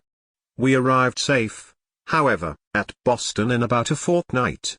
I had been absent 7 months, and my friends had heard nothing of me, for my Br. Holmes was not yet returned, and had not written about me. My unexpected appearance surprised the family. All were, however, very glad to see me, and made me welcome, except my brother. I went to see him at his printing house. I was better dressed than ever while in his service, having a genteel new suit from head to foot, a watch, and me pockets lined with near £5 sterling in silver. He received me not very frankly, looked me all over, and turned to his work again. The journeymen were inquisitive where I had been, what sort of a country it was, and how I liked it. I praised it much, and the happy life I led in it, expressing strongly my intention of returning to it, and, one of them asking what kind of money we had there, I produced a handful of silver, and spread it before them, which was a kind of rare show they had not been asked to, paper being the money of Boston. Then I took an opportunity of letting them see me watch, and, lastly, my brother still grum and sullen, I gave them a piece of 834, to drink, and took my leave. This visit of mine offended him extremely, for, when my mother some time after spoke to him of a reconciliation, and of her wishes to see us on good terms together, and that we might live forth future as brothers, he said I had insulted him in such a manner before his people that he could never forget or forgive it. In thighs, however, he was mistaken. My father received the governor's letter with some apparent surprise, but said little of it to me for some days. When Captain Holmes returning he showed it to him, asked him if he knew Keith, and what kind of man he was, adding his opinion that he must be of small discretion to think of setting a boy up in business who wanted yet 3 years of being at man's estate. Holmes said Waith could in favour of the project, but my father was clear in the impropriety of it, and at last gave a flat denial to it. Then he wrote a civil letter to Sir William, thanking him for the patronage had so kindly offered me, but declining to assist me as yet in setting up, I being, in his opinion, too young to be trusted with management of a business so important, and for which the preparation must be so expensive. My friend and companion Collins, who was a clerk in the post office, pleased with the account I gave him of my new country, determined to go thither also, and, while I waited for my father's determination, he set out before me by land to Rhode Island, leaving his books, which were a pretty collection of mathematics and natural philosophy, to come with mine and me to New York, where he proposed to wait for me. My father, though he did not approve Sir William's proposition, was yet pleased that I had been able to obtain so advantageous a character from a person of such note where I had resided, and that he had been so industrious and careful as to equip myself so handsomely in so short a time. Therefore, seeing no prospect of an accommodation between my brother and me, he gave his consent to my returning again to Philadelphia, advised me to behave respectfully to the people there, endeavor to obtain the general esteem, and avoid lampooning and libeling, to which he thought I had too much inclination, telling me, that by steady industry and a prudent parsimony I might save enough by the time I was 21 to set me up, and that, if I came near the matter, he would help me out with the rest. This was all I could obtain, except some small gifts as tokens of his and my mother's love, when I embarked again for New York, now with their approbation and their blessing. The sloop putting in at Newport, Rhode Island, I visited my brother John, who had been married and settled there some years. He received me very affectionately, for he always loved me. A friend of his, one Vernon, having some money due to him in Pennsylvania, about £35 currency, desired I would receive it for him, and keep it till I had his directions what to remit it in. Accordingly, he gave me an order. This afterwards occasioned me a good deal of uneasiness. At Newport we took in a number of passengers for New York, among which were 2 young women, companions, and a grave, sensible, matron-like Quaker woman, with her attendants. I had shown an obliging readiness to do her some little services, which impressed her I suppose with a degree of goodwill toward me. Therefore, when she saw a daily growing familiarity between me and the 2 young women, which they appeared to encourage, she took me aside, and said, "Young man, I am concerned for thee, as thou hast no friend with thee, and seems not to know much of the world, or of the snares youth is exposed to. Depend upon it, those are very bad women, I can see it in all their actions, and if thee art not upon thy guard, they will draw thee into some danger. They are strangers to thee, and I advise thee, in a friendly concern for thy welfare, to have no acquaintance with them." As I seemed at first not to think so ill of them as she did, she mentioned some things she had observed and heard that had escaped my notice, but now convinced me she was right. I thanked her for her kind advice, and promised to follow it. When we arrived at New York, they told me where they lived, and invited me to come and see them, but I avoided it, and it was well I did. For the next day the captain missed a silver spoon and some other things, that had been taken out of his cabin, and, knowing that these were a couple of strumpets, he got a warrant to search their lodgings, found the stolen goods, and had thieves punished. So, till we had escaped a sunken rock, which were scrapped upon in the passage, I thought this escape of rather more importance to me. At New York I found my friend Collins, who had arrived there some time before me. We had been intimate from children, and had read the same books together, but he had the advantage of more time for reading and studying, and a wonderful genius for mathematical learning, in which he far outstripped me. While I lived in Boston, most of my hours of leisure for conversation were spent with him, and he continued a sober as well as an industrious lad, was much respected for his learning by several of the clergy and other gentlemen, and seemed to promise making a good figure in life. But, during my absence, he had acquired a habit of sotting with brandy, and I found by his own account, and what I heard from others, they had been drunk every day since his arrival at New York, and behaved very oddly. He had gambled, too, and lost his money, so that he was obliged to discharge his lodgings, and defray his expenses down at Philadelphia, which proved extremely inconvenient to me. The then governor of New York, Burnet, son of Bishop Burnet, hearing from the captain that a young man, one of his passengers, had a great many books, desired he would bring me to see him. I waited upon him accordingly, and should have taken Collins with me but that he was not sober. The Gov. treated me with great civility, showed me his library, which was a very large one, and we had a good deal of conversation about books and authors. This wasted a second governor who had done me the honor to take notice of me, which, to a poor boy like me, was very pleasing. We proceeded to Philadelphia.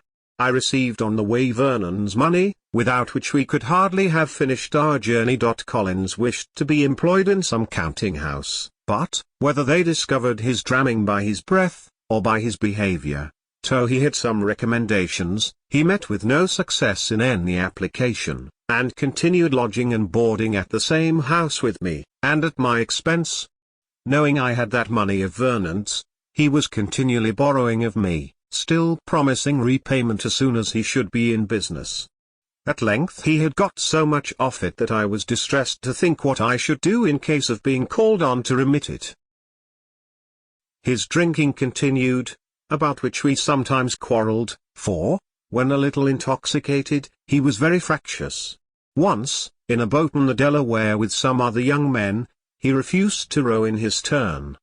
"I will be rowed home," says he. "We will not row you," says he. "You must, or stay all night on the water," says he, "just as you please." The others said, "Let us row. What signifies it?" But, my mind being soured with his other conduct, I continued to refuse. So he swore he would make me row, or throw me overboard, and coming along, stepping on the thwarts, toward me, when he came up and struck at me, I clapped my hand under his crutch, and, rising, pitched him head foremost into the river. I knew he was a good swimmer, and so was under little concern about him. But before he could get round to lay hold of the boat, we had with a few strokes pulled her out of his reach, and ever when he drew near the boat, we asked if he would row, striking a few strokes to slide her away from him. He was ready to die with vexation, and obstinately would not promise to row. However, seeing him at last beginning to tire, we lifted him in and brought him home dripping wet in the evening. We hardly exchanged a civil word afterwards, and a West India captain, who had a commission to procure a tutor for the sons of a gentleman at Barbados, happening to meet with him, agreed to carry him thither. He left me then, promising to remit me the first money he should receive in order to discharge the debt, but I never heard of him after. The breaking into this money of Vernon's was one of the first great errata of my life, and this affair showed that my father was not much out in his judgment when he supposed me too young to manage business of importance. But Sir William, on reading his letter, said he was too prudent. There was great difference in persons, and discretion did not always accompany years, nor was youth always without it. And since he will not set you up, Saish, I will do it myself. Give me an inventory of the things necessary to be had from England, and I will send for them. You shall repay me when you are able. I am resolved to have a good printer here, and I am sure you must succeed. This was spoken with such an appearance of cordiality, that I had not the least doubt of his meaning what he said. I had hitherto kept the proposition of my setting up a secret in Philadelphia, and I still kept it. Had it been known that I depended on the governor, probably some friend, that knew him better, would have advised me not to rely on him, as I afterwards heard it as his known character to be liberal of promises which he never meant to keep. Yet, unsolicited as he was by me, how could I think his generous offers insincere? I believed him one of the best men in the world. I presented him an inventory of a little print house, amounting by my computation to about £100 sterling. He liked it, but asked me if my being on the spot in England to choose the types, and see that everything was good of the kind, might not bove some advantage. Then, says he, when there, you may make acquaintances, and establish correspondences in the bookselling and stationery way. I agreed that this might be advantageous. Then, says he, get yourself ready to go with Annis, which was the annual ship, and the only one at that time usually passing between London and Philadelphia. But it would be some months before Annis sailed, so I continued working with Keimer, fretting about the money Collins had got from me, and in daily apprehensions of being called upon by Vernon, which, however, did not happen for some years after. I believe I have omitted mentioning that, in my first voyage from Boston, being becalmed off Block Island, our people set about catching cod, and hauled up a great many. Hitherto I had stuck to my resolution of not eating animal food, and on this occasion I considered, with my master Tryon, that taking every fish as a kind of unprovoked murder, since none of them had, or ever could use any injury that might justify the slaughter. All this seemed very reasonable. But I had formerly been a great lover of fish, and, when this came hot out of the frying pan, it smelt admirably well. I balanced some time between principle and inclination, till I recollected that, when the fish were opened, I saw smaller fish taken out of their stomachs. Then thought I, if you eat one another, I don't see why we mayn't eat you. So I dined upon cod very heartily, and continued to eat with other people, returning in now and then occasionally to a vegetable diet. So convenient a thing is it to be a reasonable creature, since it enables one to find or make a reason for everything one has a mind to do. V. Early friends in Philadelphia. Keimer and I lived on a pretty good familiar footing, and agreed tolerably well, for he suspected nothing of my setting up. He attained a great deal of his old enthusiasms and loved argumentation. We therefore had many disputations. I used to work him so with my Socratic method, and had trepanned him so often by questions apparently so distant from any point we had in hand, and they by degrees led to the point, and brought him into difficulties and contradictions, that at last he grew ridiculously cautious, and would hardly answer me the most common question, without asking first, what do you intend to infer from that? However, it gave him so high an opinion of my abilities in the confuting way, that he seriously proposed my being his colleague in a project he had of setting up a new sect. He was to preach the doctrines, and I was to confound all opponents. When he came to explain with me upon the doctrines, I found several conundrums which I objected to, unless I might have my way a little too, and introduce some off-mean. Keimer wore his beard at full length, because somewhere in the Mosaic law it is said, "Thou shalt not mar the corners of thy beard." He likewise kept the seventh day, Sabbath, and Thesita points were essentials with him. I disliked both, but agreed to admit them upon condition of his adopting the doctrine of using no animal food. I doubt, said he, my constitution will not bear that. I assured him it would, and that he would be the better for it. He was usually a great glutton, and I promised myself some diversion in half-starving him. He agreed to try the practice, if I would keep him company. I did so, and we held it for 3 months. We had our victuals dressed, and brought to us regularly by a woman in the neighborhood, who had from me a list of 40 dishes, to be prepared for us at different times, in all which there was neither fish, flesh, nor fowl, and the whim suited me the better at this time from the cheapness of it, not costing us above 18 pence sterling each per week. I have since kept several Lents most strictly, leaving the common diet for that, and that for the common, abruptly, without the least inconvenience, so that I think here is little in the advice of making those changes by easy gradations. I went on pleasantly, but poor Keimer suffered grievously, tired of the project, longed for the flesh pots of Egypt, and ordered a roast pig. He invited me and 2 women friends to dine with him, but, it being brought too soon upon table, he could not resist the temptation, and ate the whole before we came. I had made some courtship during this time to Miss Reed.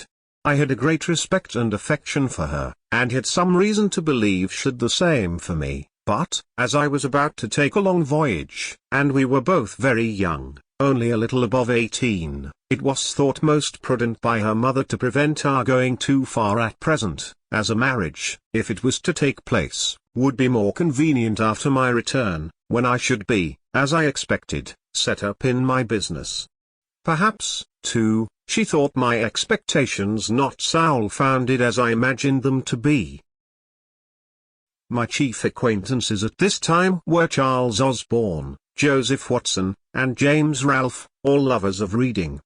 The 2 first were clerks to an eminent scrivener or conveyancer in the town, Charles Brockton, the other was clerk to a merchant. Watson was a pious, sensible young man, of great integrity, the others rather more lax in their principles of religion, particularly Ralph, who, as well as Collins, had been unsettled by me, for which they both made me suffer. Osborne was sensible, candid, frank, sincere and affectionate to his friends, but, in literary matters, too fond of criticizing. Ralph was ingenious, genteel in his manners, and extremely eloquent. I think I never knew a prettier talker. Both of them were great admirers of poetry, and began to try their hands in little pieces. Many pleasant walks we 4 had together on Sundays into the woods, near Schuylkill, where we read to one another, and conferred on what we read. Ralph was inclined to pursue the study of poetry, not doubting but he might become eminent in it, and make his fortune by it, alleging that the best poets must, when they first began to write, make as many faults as he did.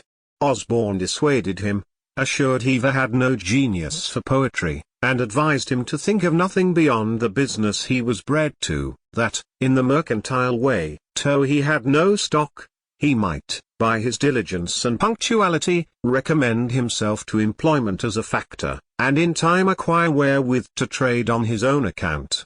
I approved the amusing oneself with poetry now and then, so far as to improve one's language, but no farther. On this it was proposed that we should each of us, at our next meeting, produce a piece of our own composing, in order to improve by our mutual observations, criticisms, and corrections. As language and expression were what we had in view, we excluded all considerations of invention by agreeing that the task should be a version of the 18th Psalm, which describes the descent of a deity. When the time of our meeting drew nigh, Ralph called on me first, and let me know his piece was ready. I told him I had been busy, and, having little inclination, had done nothing. He then showed me his piece for my opinion, and I much approved it, as it appeared to me to have great merit. Now, says he, Osborne never will allow the least merit in anything of mine, but makes 1,000 criticisms out of mere envy. He is not so jealous of you. I wish, therefore, you would take this piece, and produce it as yours. I will pretend not to have had time, and so produce nothing. We shall then see what he will say to it. It was agreed, and I immediately transcribed it, that it might appear in my own hand. We met, Watson's performance was read, there were some beauties in it, but many defects. Osborne's was read, it was much better. Ralph did it justice, remarked some faults, but applauded the beauties. He himself had nothing to produce. I was backward, seemed desirous of being excused, had not had sufficient time to correct, etc. But no excuse could be admitted, produce I must. it was read and repeated. Watson and Osborne gave up the contest, and joined in applauding it. Ralph only made some criticisms, and proposed some amendments, but I defended my text. Osborne was against Ralph, and told him he was no better a critic than poet, so he dropped the argument. As they two went home together, Osborne expressed himself still more strongly in favour of what he thought my production, having restrained himself before, as he said, lest I should think it flattery. But who would have imagined, said he, that Franklin had been capable of such a performance, such painting, such force, such fire. He has even improved the original. In his common conversation he seems to have no choice of words. He hesitates and blunders, and yet, good God! How he writes! When we next met, Ralph discovered the trick we had played him, and Osborne was a little laughed at. This transaction fixed Ralph in his resolution of becoming a poet. I did all I could to dissuade him from it, but he continued scribbling verses till Pope cured him. He became, however, a pretty good prose writer. More of him hereafter. But, as I may not have occasion again to mention the other two, I shall just remark here, that Watson died in my arms a few years after, much lamented, being the best of our set. Osborne went to the West Indies, where he became an eminent lawyer and matrimony, but died young. He and I had made a serious agreement, that one who happened first to die should, if possible, make a friendly visit to the other, and acquaint him how he found things in that separate state. But he never fulfilled his promise. Vi. First visit to London. The governor, seeming to like my company, had me frequently to his house, and his setting me up was always mentioned as a fixed thing. I was to take with me letters recommendatory to a number of his friends, besides the letter of credit to furnish me with the necessary money for purchasing the press and types, paper, etc. For these letters I was appointed to call at different times, when they were to be ready, but a future time was still named. Thus went on till the ship, whose departure too had been several times postponed, was on the point of sailing. Then, when I called to take my leave and receive the letters, his secretary, Dr. Bard, came out to me and said the governor was extremely busy in writing, but would be down at Newcastle, before the ship, and there the letters would be delivered to me. Ralph, though married, and having one child, had determined to accompany me in this voyage. It was thought he intended to establish a correspondence, and obtain goods to sell on commission, but I found afterwards, that, through some discontent with his wife's relations, he purposed to leave her on their hands, and never return again. Having taken leave of my friends, and interchanged some promises with Miss Reed, I left Philadelphia in the ship, which anchored at Newcastle.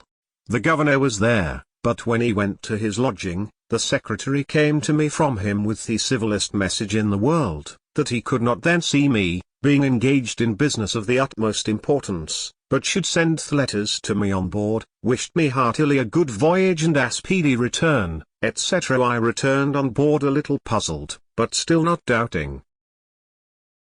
Mr. Andrew Hamilton, a famous lawyer of Philadelphia, had taken passage in the same ship for himself and son, and with Mr. Denham, a Quaker merchant, and Messrs. Onion and Russell, masters of an ironwork in Maryland, had engaged the great cabin, so that Ralph and I were forced to take up with a berth in the steerage, and none on board knowing us, were considered as ordinary persons. But Mr. Hamilton and his son, it was James, since governor, returned from Newcastle to Philadelphia, the father being recalled by a great veto plead for a seized ship, and, just before we sailed, Colonel French coming on board, and showing me great respect, I was more taken notice of, and, with my friend Ralph, invited by the other gentlemen to come into the cabin, there being now room. Accordingly, we removed thither. Understanding that Colonel French had brought on board the governor's dispatches, I asked the captain for those letters that were to be under my care. He said all were put into the bag together and he could not then come at them, but, before we landed in England, I should have an opportunity of picking them out. So I was satisfied for the present, and we proceeded on our voyage. We had a sociable company in the cabin, and lived uncommonly well, having the addition of all Mr. Hamilton's stores, who had laid in plentifully. In this passage Mr. Denham contracted a friendship formed that continued during his life. The voyage was otherwise not a pleasant one, as we had a great deal of bad weather. When we came into the Channel, the captain kept his word with me, and gave me an opportunity of examining the bag for the governor's letters. I found none upon which my name was put asunder my care. I picked out 6 or 7, that, by the handwriting, I thought might be the promised letters, especially as one of them was directed to Basket, the king's printer, and another to some stationer. We arrived in London the 24th of December, 1724. I waited upon the stationer, who came first in my way, delivering the letter as from Governor Keith. I don't know such a person, Saish, but, opening the letter, oh! This is from Riddlesden. I have lately found him to be a complete rascal, and I will have nothing to do with him, nor receive any letters from him. So, putting the letter into my hand, he turned on his heel and left me to serve some customer. I was surprised to find these were not the governor's letters, and, after recollecting and comparing circumstances, I began to doubt his sincerity. I found my friend Denham, and opened the whole affair to him.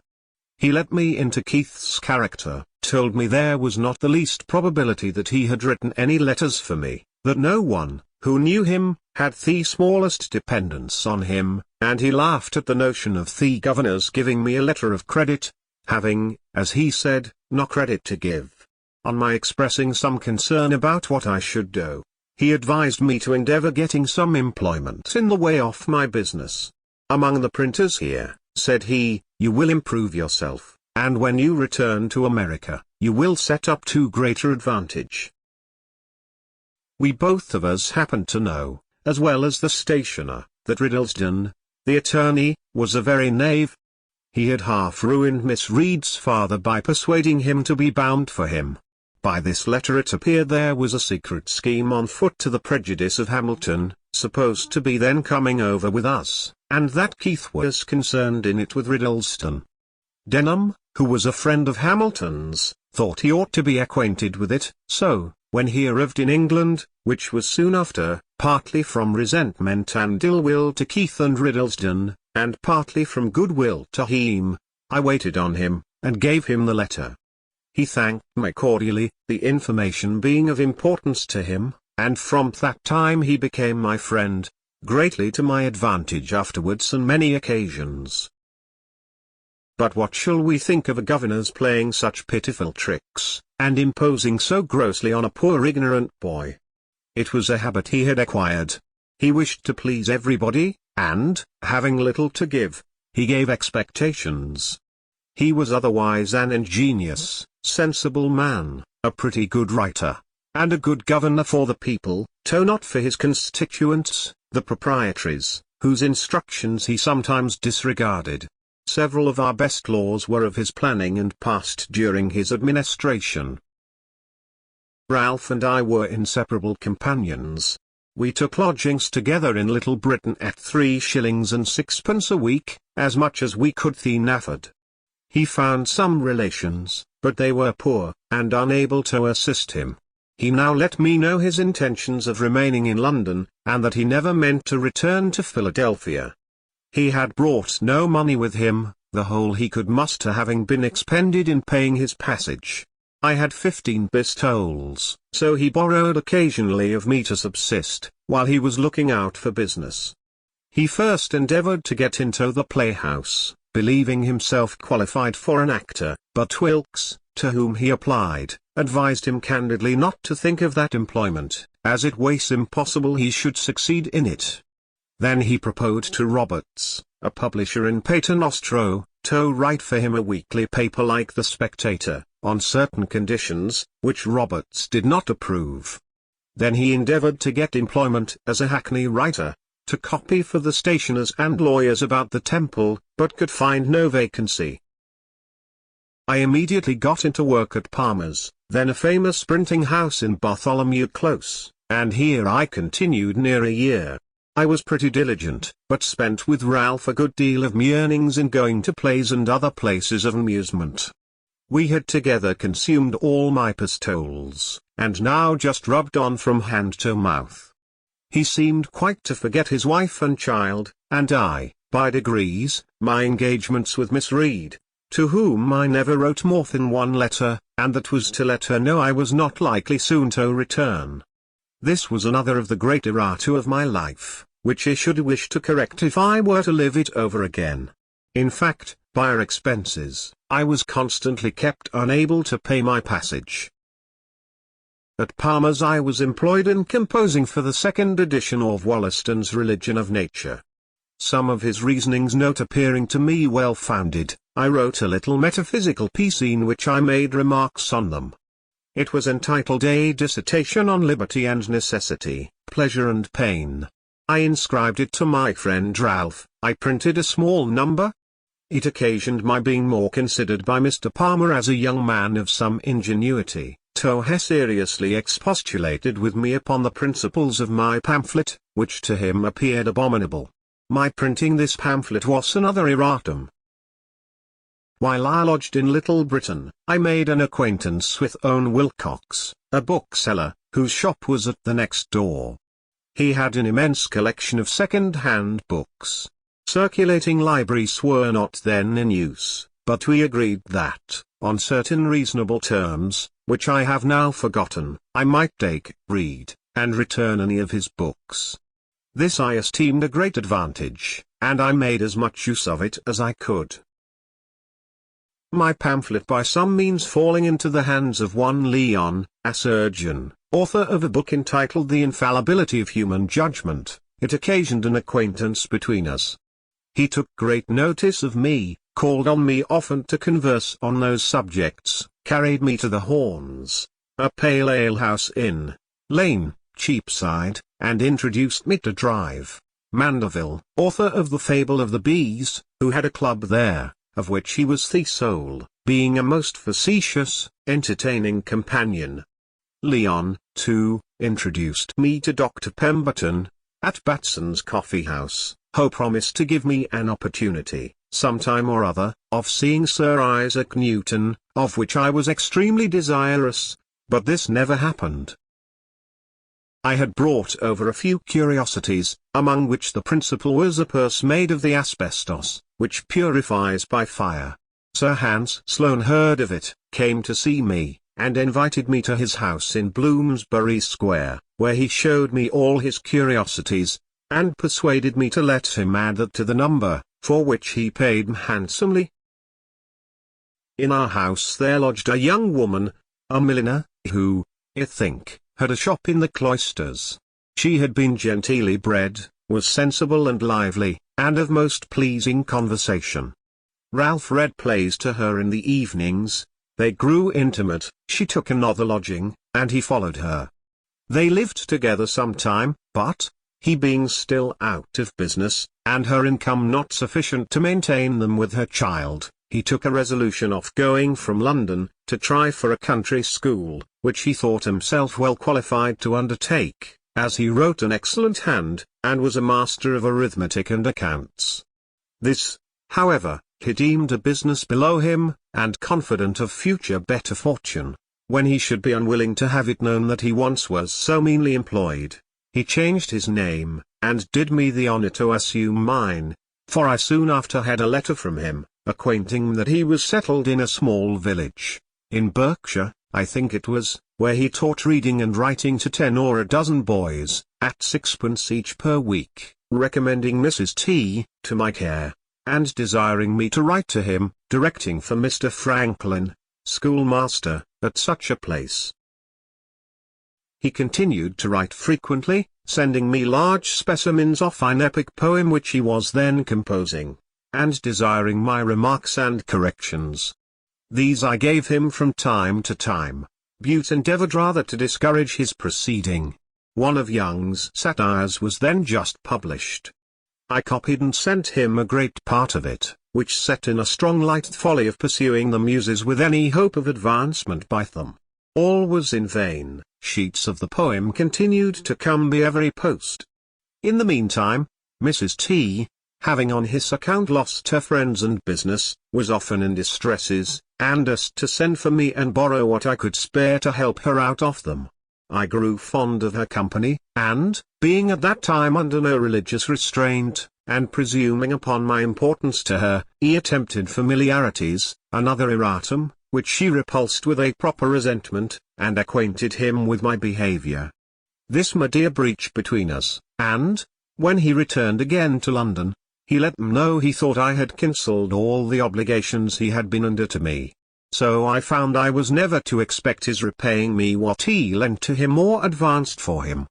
This, however, was not then of much consequence, as he was totally unable, and in the loss of his friendship I found myself relieved from a burthen. I now began to think of getting a little money beforehand, and, expecting better work, I left Palmer's to work at Watts's, near Lincoln's Inn Fields, a still greater printing house. Here I continued all the rest of my stay in London. At my first admission into this printing house I took to working at press, imagining I felt a want of the bodily exercise I had been used to in America, where press work is mixed with composing.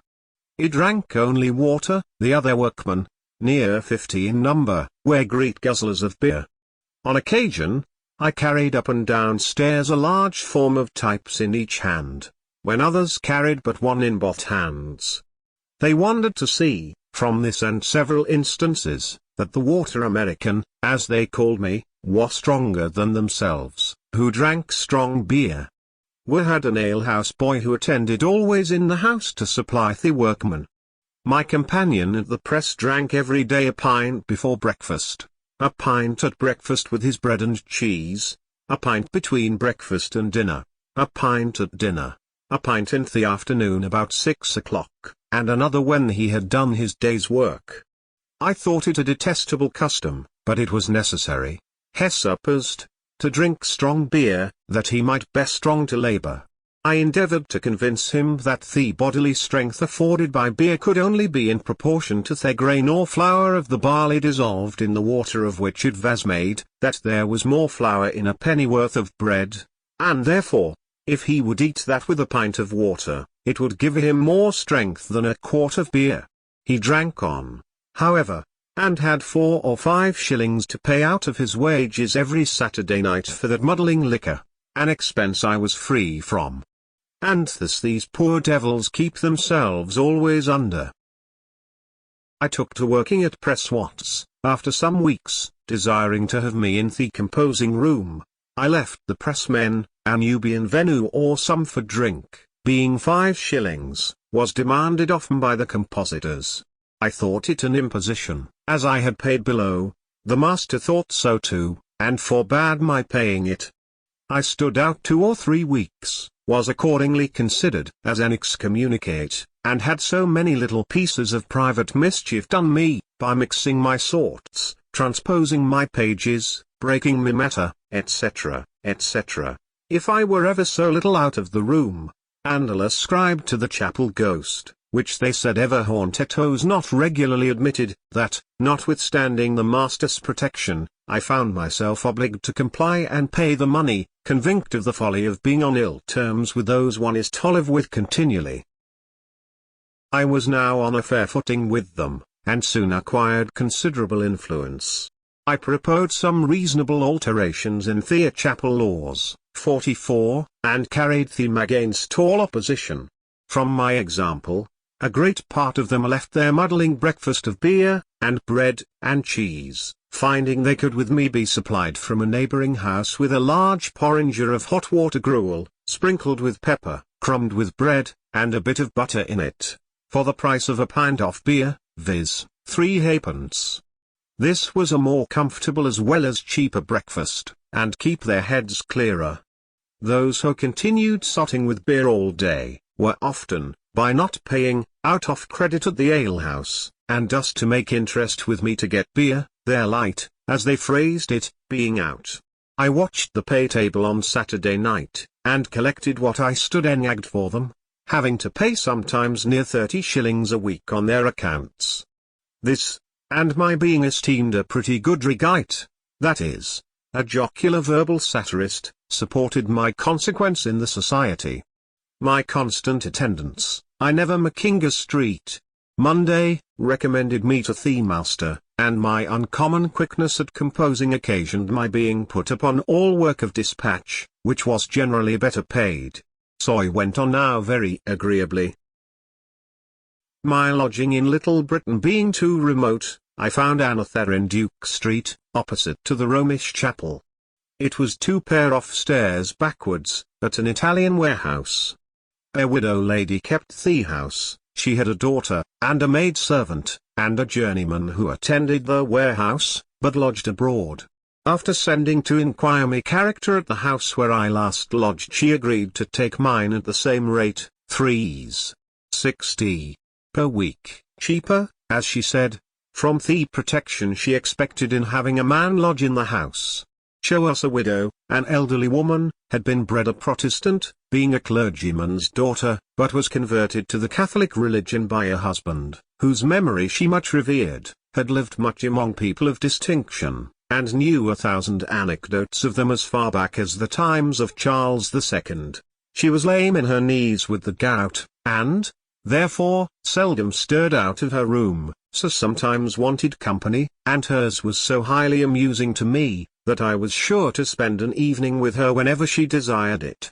Our supper was only half an anchovy each, on a very little strip of bread and butter, and half a pint of ale between us, but entertainment was in her conversation.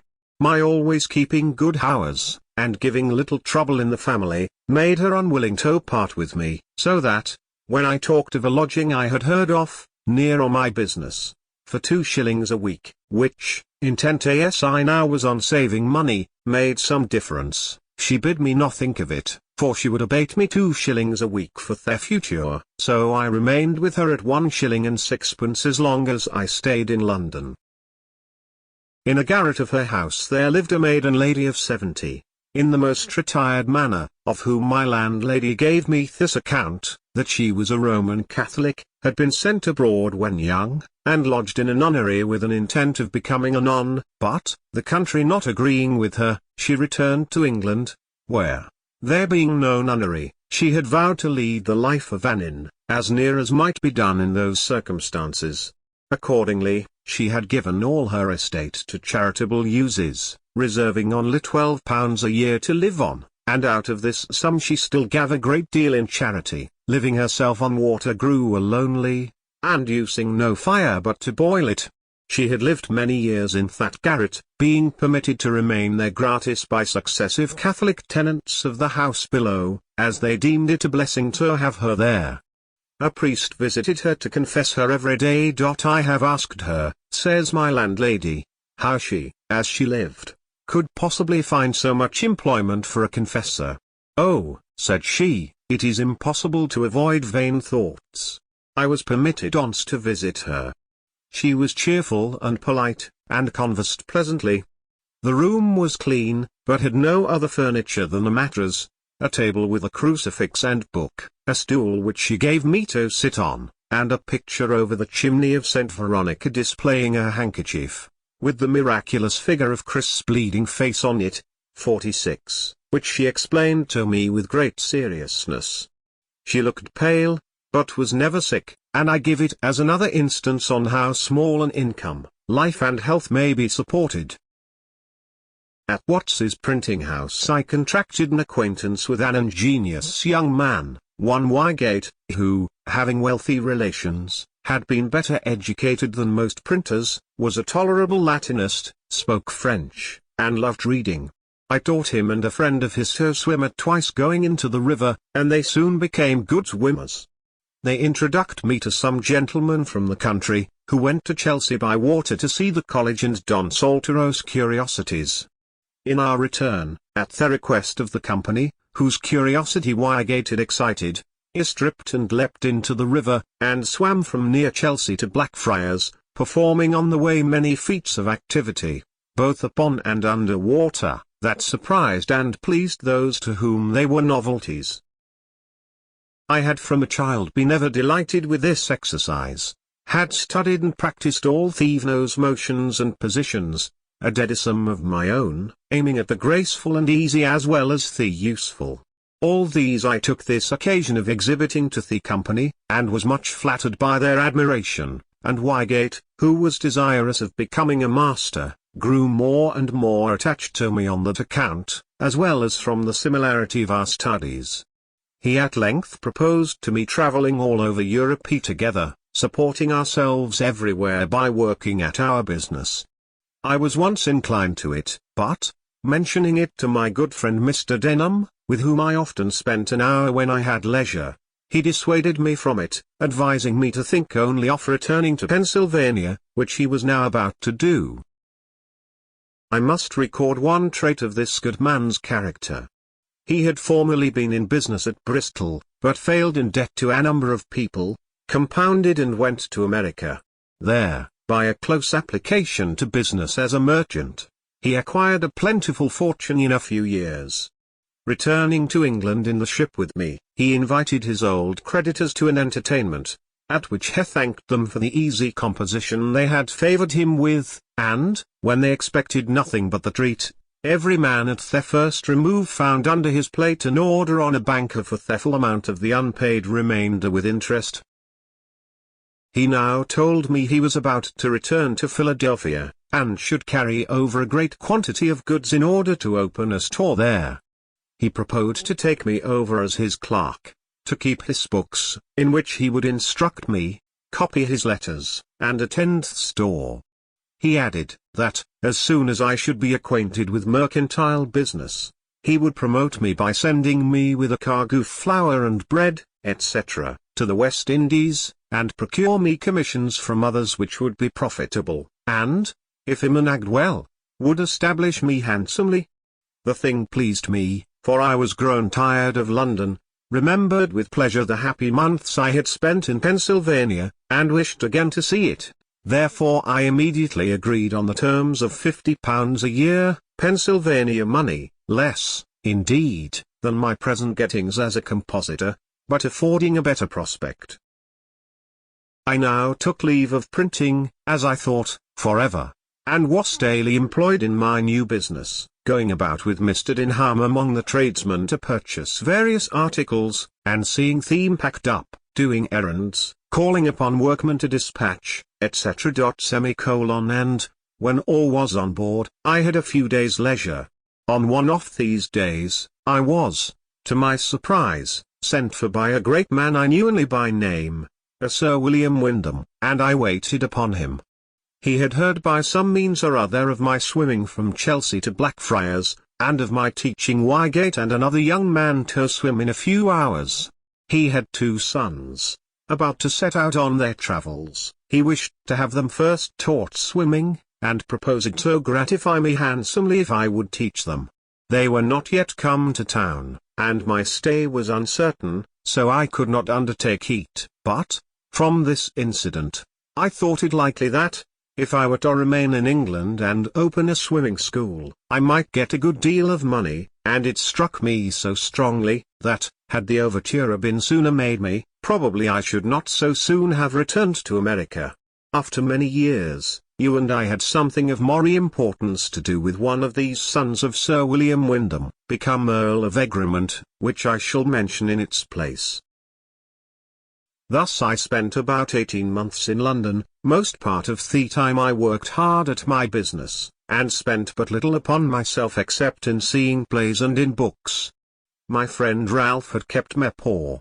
He owed me about £27, which I was now never likely to receive, a great sum out of my small earnings. I loved him, notwithstanding, for he had many amiable qualities. I had by no means improved my fortune, but I had picked up some very ingenious acquaintance, whose conversation was of great advantage to me, and I had read considerably. 7. Beginning business in Philadelphia. He sailed from Gravesend on the 23rd of July, 1726. 4th incidents of the voyage. I refer you to my journal, where you will find them all minutely related. Perhaps the most important part of that journal is the plan to be found in it, which I formed at sea, for regulating my future conduct in life. It is the more remarkable, as being formed when I was so young, and yet being pretty faithfully adhered to quite through to old age. We landed in Philadelphia on the 11th of October, where I found sundry alterations. Keith was no longer governor, being superseded by Major Gordon. I met him walking the streets as a common citizen. He seemed a little ashamed at seeing me, but passed without saying anything. I should have been as much ashamed at seeing Miss Reed, had not her friends, despairing with reason of my return after the receipt of my letter, persuaded her to marry another, one Rogers, a potter, which was done in my absence. With him, however, she was never happy, and soon parted from him, refusing to cohabit with him or bear his name, it being now said that he had another wife. Hughes, a worthless fellow, though an excellent workman, which was the temptation to her friends. He got into debt, ran away in 1727 or 1728, went to the West Indies, and died there. Keimer had got a better house, a shop well supplied with stationery, plenty of new types, a number of hands, though none good, and seemed to have a great deal of business. Mr. Denham took a store in Water Street, where we opened our goods. I attended the business diligently, studied accounts, and grew, in a little time, expert at selling. We lodged and boarded together. He counselled me as a father, having a sincere regard for me. I respected and loved him, and we might have gone on together very happy, but, in the beginning of February, 1726 when I had just passed my 21st year, we both were taken ill. My distemper was a pleurisy, which very nearly carried me off. I suffered a good deal, gave up the point in my own mind, and was rather disappointed when I found myself recovering, regretting, in some degree, that I must now, some time or other, have all that disagreeable work to do over again. I forget what his distemper was, it held him a long time, and at length carried him off. He left me a small legacy in an uncupative will, as a token of his kindness for me, and he left me once more to the wide world. 4th store was taken into the care of his executors, and my employment under him ended. My brother-in-law, Holmes, being now at Philadelphia, advised my return to my business, and Keimer tempted me, with an offer of large wages by the year, to come and take the management of his printing house, that he might better attend his stationer's shop. I had heard a bad character of him in London from his wife and her friends, and was not fond of having any more to do with him. It rayed for farther employment as a merchant's clerk, but, not readily meeting with any, I clost again with Keimer. I found in his house these hands: Hugh Meredith, a Welsh Pennsylvanian, 30 years of age, bred to country work, honest, sensible, had a great deal of solid observation, was something of a reader, but given to drink. Stephen Potts, a young countryman of full age, bred to Thessaly, of uncommon natural parts, and great wit and humour, but a little idle.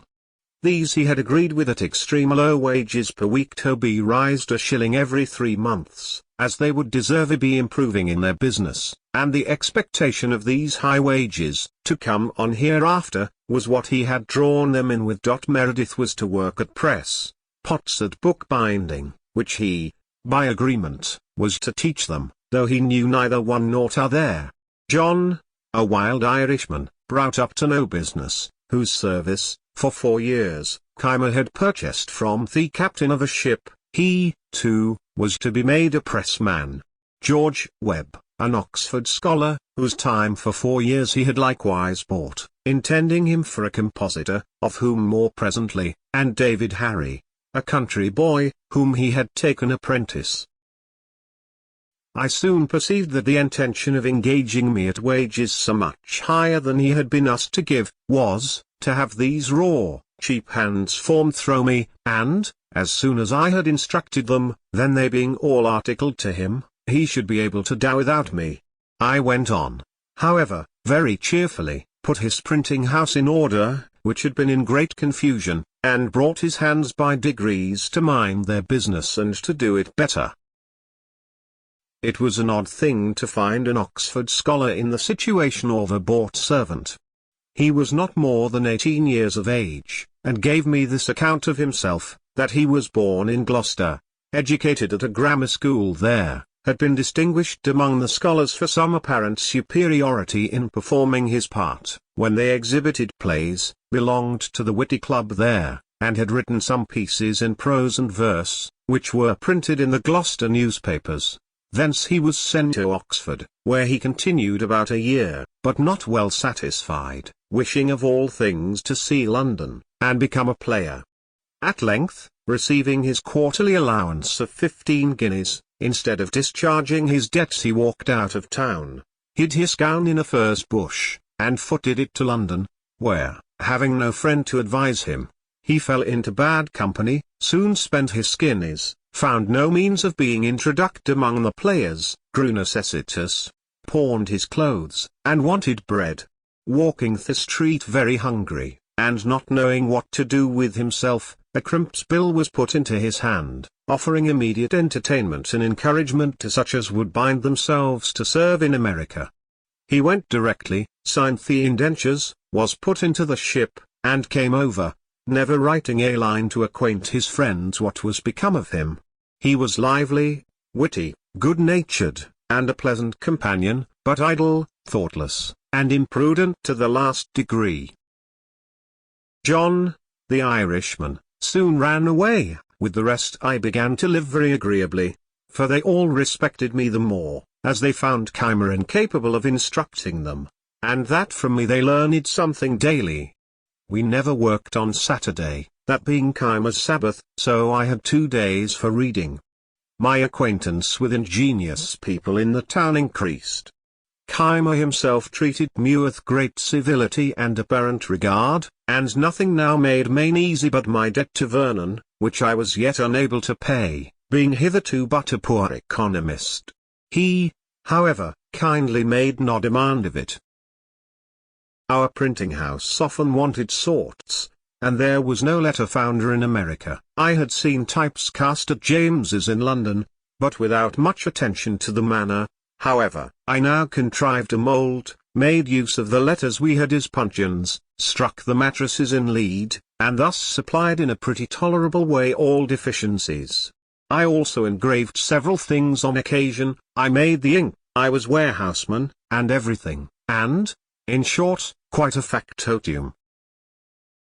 But, however serviceable I might be, I found that my service became every day of less importance, as the other hands improved in the business, and, when Keimer paid my second quarter's wages, he let me know that he felt them too heavy, and thought I should make an abatement. He grew by degrees less civil, put on more of the master, frequently found fault, was captious, and seemed ready for an outbreaking. I went on, nevertheless, with a good deal of patience, thinking that his encumbered circumstances were partly the cause. At length a trifle snapped our connections, for, a great noise happening near the courthouse, I put my head out of their window to see what was the matter. Keimer, being in the street, looked up and saw me, called out to me in a loud voice and angry tone to mind my business, adding some reproachful words, that nettled me the more for their publicity, all the neighbours were looking out on the same occasion being witnesses how I was treated. He came up immediately into the printing house, continued the quarrel, high words passed on both sides. He gave me 3/4 warning we had stipulated, expressing a wish that he had not been obliged to so long a warning. I told him his wish was unnecessary, for I would leave him that instant, and so, taking my hat, walked out of doors, desiring Meredith, whom I saw below, to take care of some things I left, and bring them to my lodgings. Meredith came accordingly in the evening, when we talked my affair over. He had conceived a great regard for me, and was very unwilling that I should leave the house while he remained in it. He dissuaded me from returning to my native country, which I began to think of, he reminded me that Keimer was in debt for all he possessed, that his creditors began to be uneasy, that he kept his shop miserably, sold often without profit for ready money, and often trusted without keeping accounts, that he must therefore revile, which would make a vacancy I might profit of. I objected me want of money. He then let me know that his father had a high opinion of me, and, from some discourse that had passed between them, he was sure would advance money to set us up, if I would enter into partnership with him. My time, says he, will be out with Keimer in the spring. By that time we may have our press and types in from London. I am sensible I am no workman, if you like eat, your skill in the business shall be set against the stock I furnish, and we will share the profits equally. The proposal was agreeable, and I consented.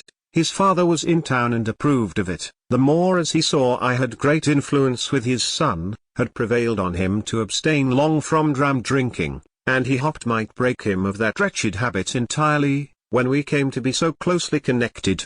I gave an inventory to the father, who carried it to a merchant, the things were sent for, the secret was to be kept till they should arrive, and in the meantime I was to get work, if I could, at the other printing house.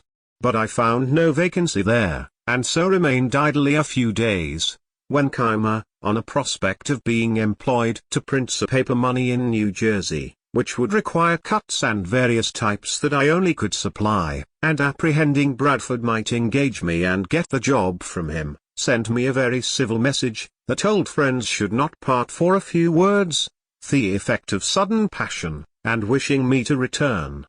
Meredith persuaded me to comply, as it would give more opportunity for his improvement under my daily instructions, so I returned, and we went on more smoothly than for some time before. The New Jersey job was obtained. I contrived a copperplate press for it, the first that had been seen in the country. I cut several ornaments and checks for the bills. We went together to Burlington, where I executed the whole to satisfaction, and he received so large a sum for the work as to be enabled thereby to keep his head much longer above water. At Burlington I made an acquaintance with many principal people of the province. Several of them had been appointed by the Assembly Committee to attend the press, and take care that no more bills are printed than the law directed. They were therefore, by turns, constantly with us, and generally he who attended, brought with him a friend or two for company. My mind having been much more improved by reading than Keimer's, I suppose it was for that reason my conversation seemed to be more valued. They had me to their houses, introduced me to their friends, and showed me much civility, while, to the master, was a little neglected. In truth, he was an odd fish, ignorant of common life, fond of rudely opposing received opinions, slovenly to extreme dirtiness, enthusiastic in some points of religion, and a little knavish with all. We continued there near 3 months, and by that time I could reckon among my acquired friends, Judge Allen, Samuel Bustill, the Secretary of the Province, Isaac Pearson, Joseph Cooper, and several of the Smiths, members of Assembly, and Isaac Deco, the Surveyor General. The latter was a shrewd, sagacious old man, who told me that he began for himself, when young, by wheeling clay for brickmakers, learned to write after he was of age, carried the chain for surveyors, who taught him surveying, and he had now by his industry, acquired a good estate, and says he, I foresee that you will soon work this man out of his business, and make a fortune in it at Philadelphia. He had not then the least intimation of my intention to set up there or anywhere. These friends were afterwards of great use to me, as I occasionally was to some of them. They all continued their regard for me as long as they lived.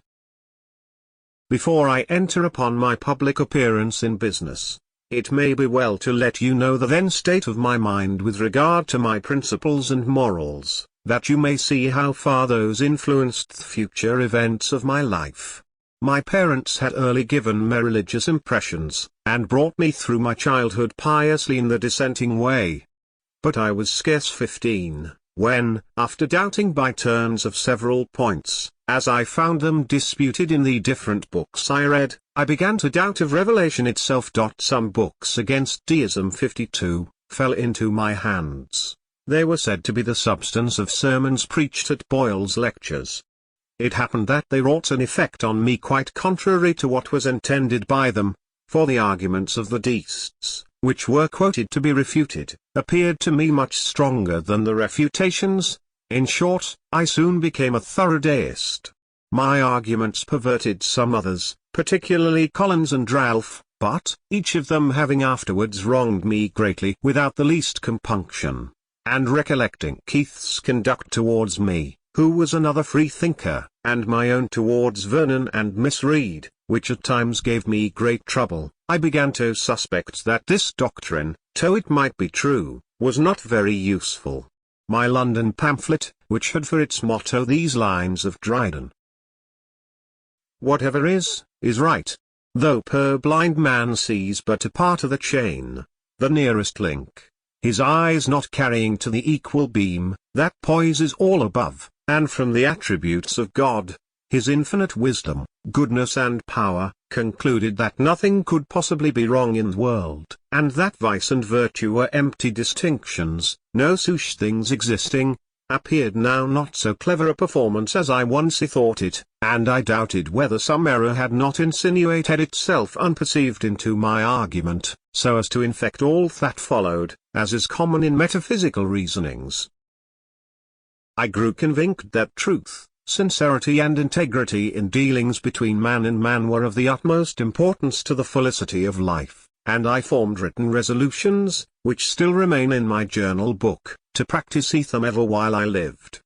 Revelation had indeed no weight with me, as such, but I entertained an opinion that, though certain actions might not be bad because they were forbidden by it, or good because it commanded them, yet probably these actions might be forbidden because they were bad for us, or commended because they were beneficial to us, in their own natures, all the circumstances of things considered.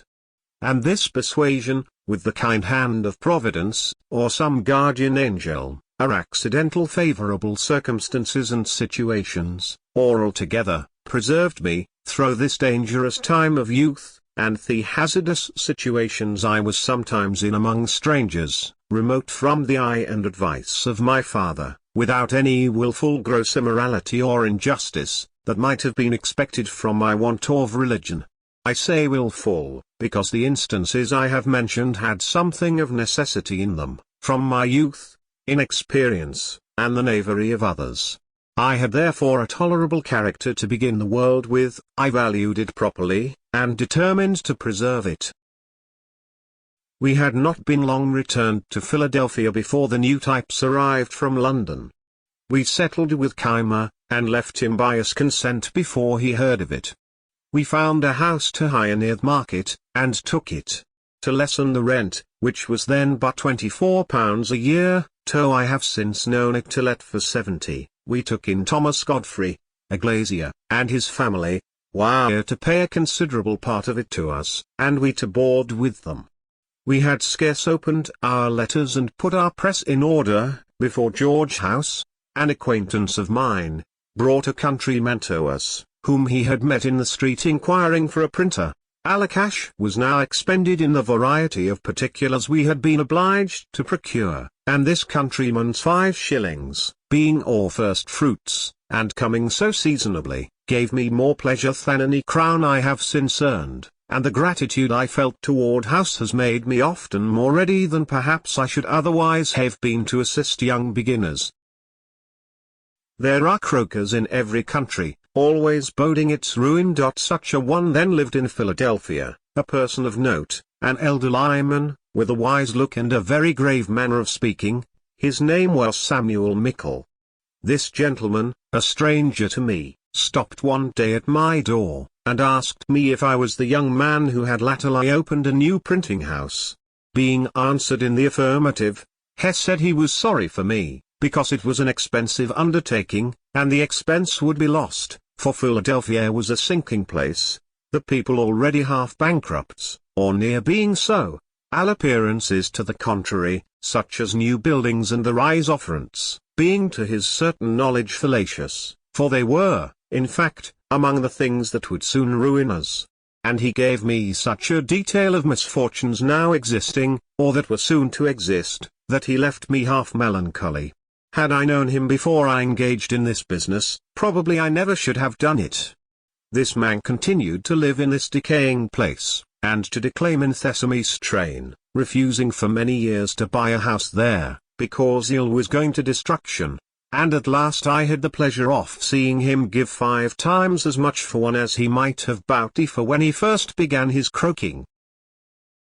I should have mentioned before, that, in the autumn of the preceding year, I had formed most of my ingenious acquaintance into a club of mutual improvement, which was called the Junto, 54. We met on Friday evenings. The rules that I drew up required that every member, in his turn, should produce 1 or more queries on any point of morals, politics, or natural philosophy, to be discussed by the company, and once in 3 months produce and read an essay of his own writing, on any subject he pleased. Our debates were to be under the direction of a president, and to be conducted in the sincere spirit of inquiry after truth, without fondness for dispute, or desire of victory, and, to prevent warmth, all expressions of positiveness in opinions, or direct contradiction, were after some time made contraband, and prohibited under small pecuniary penalties.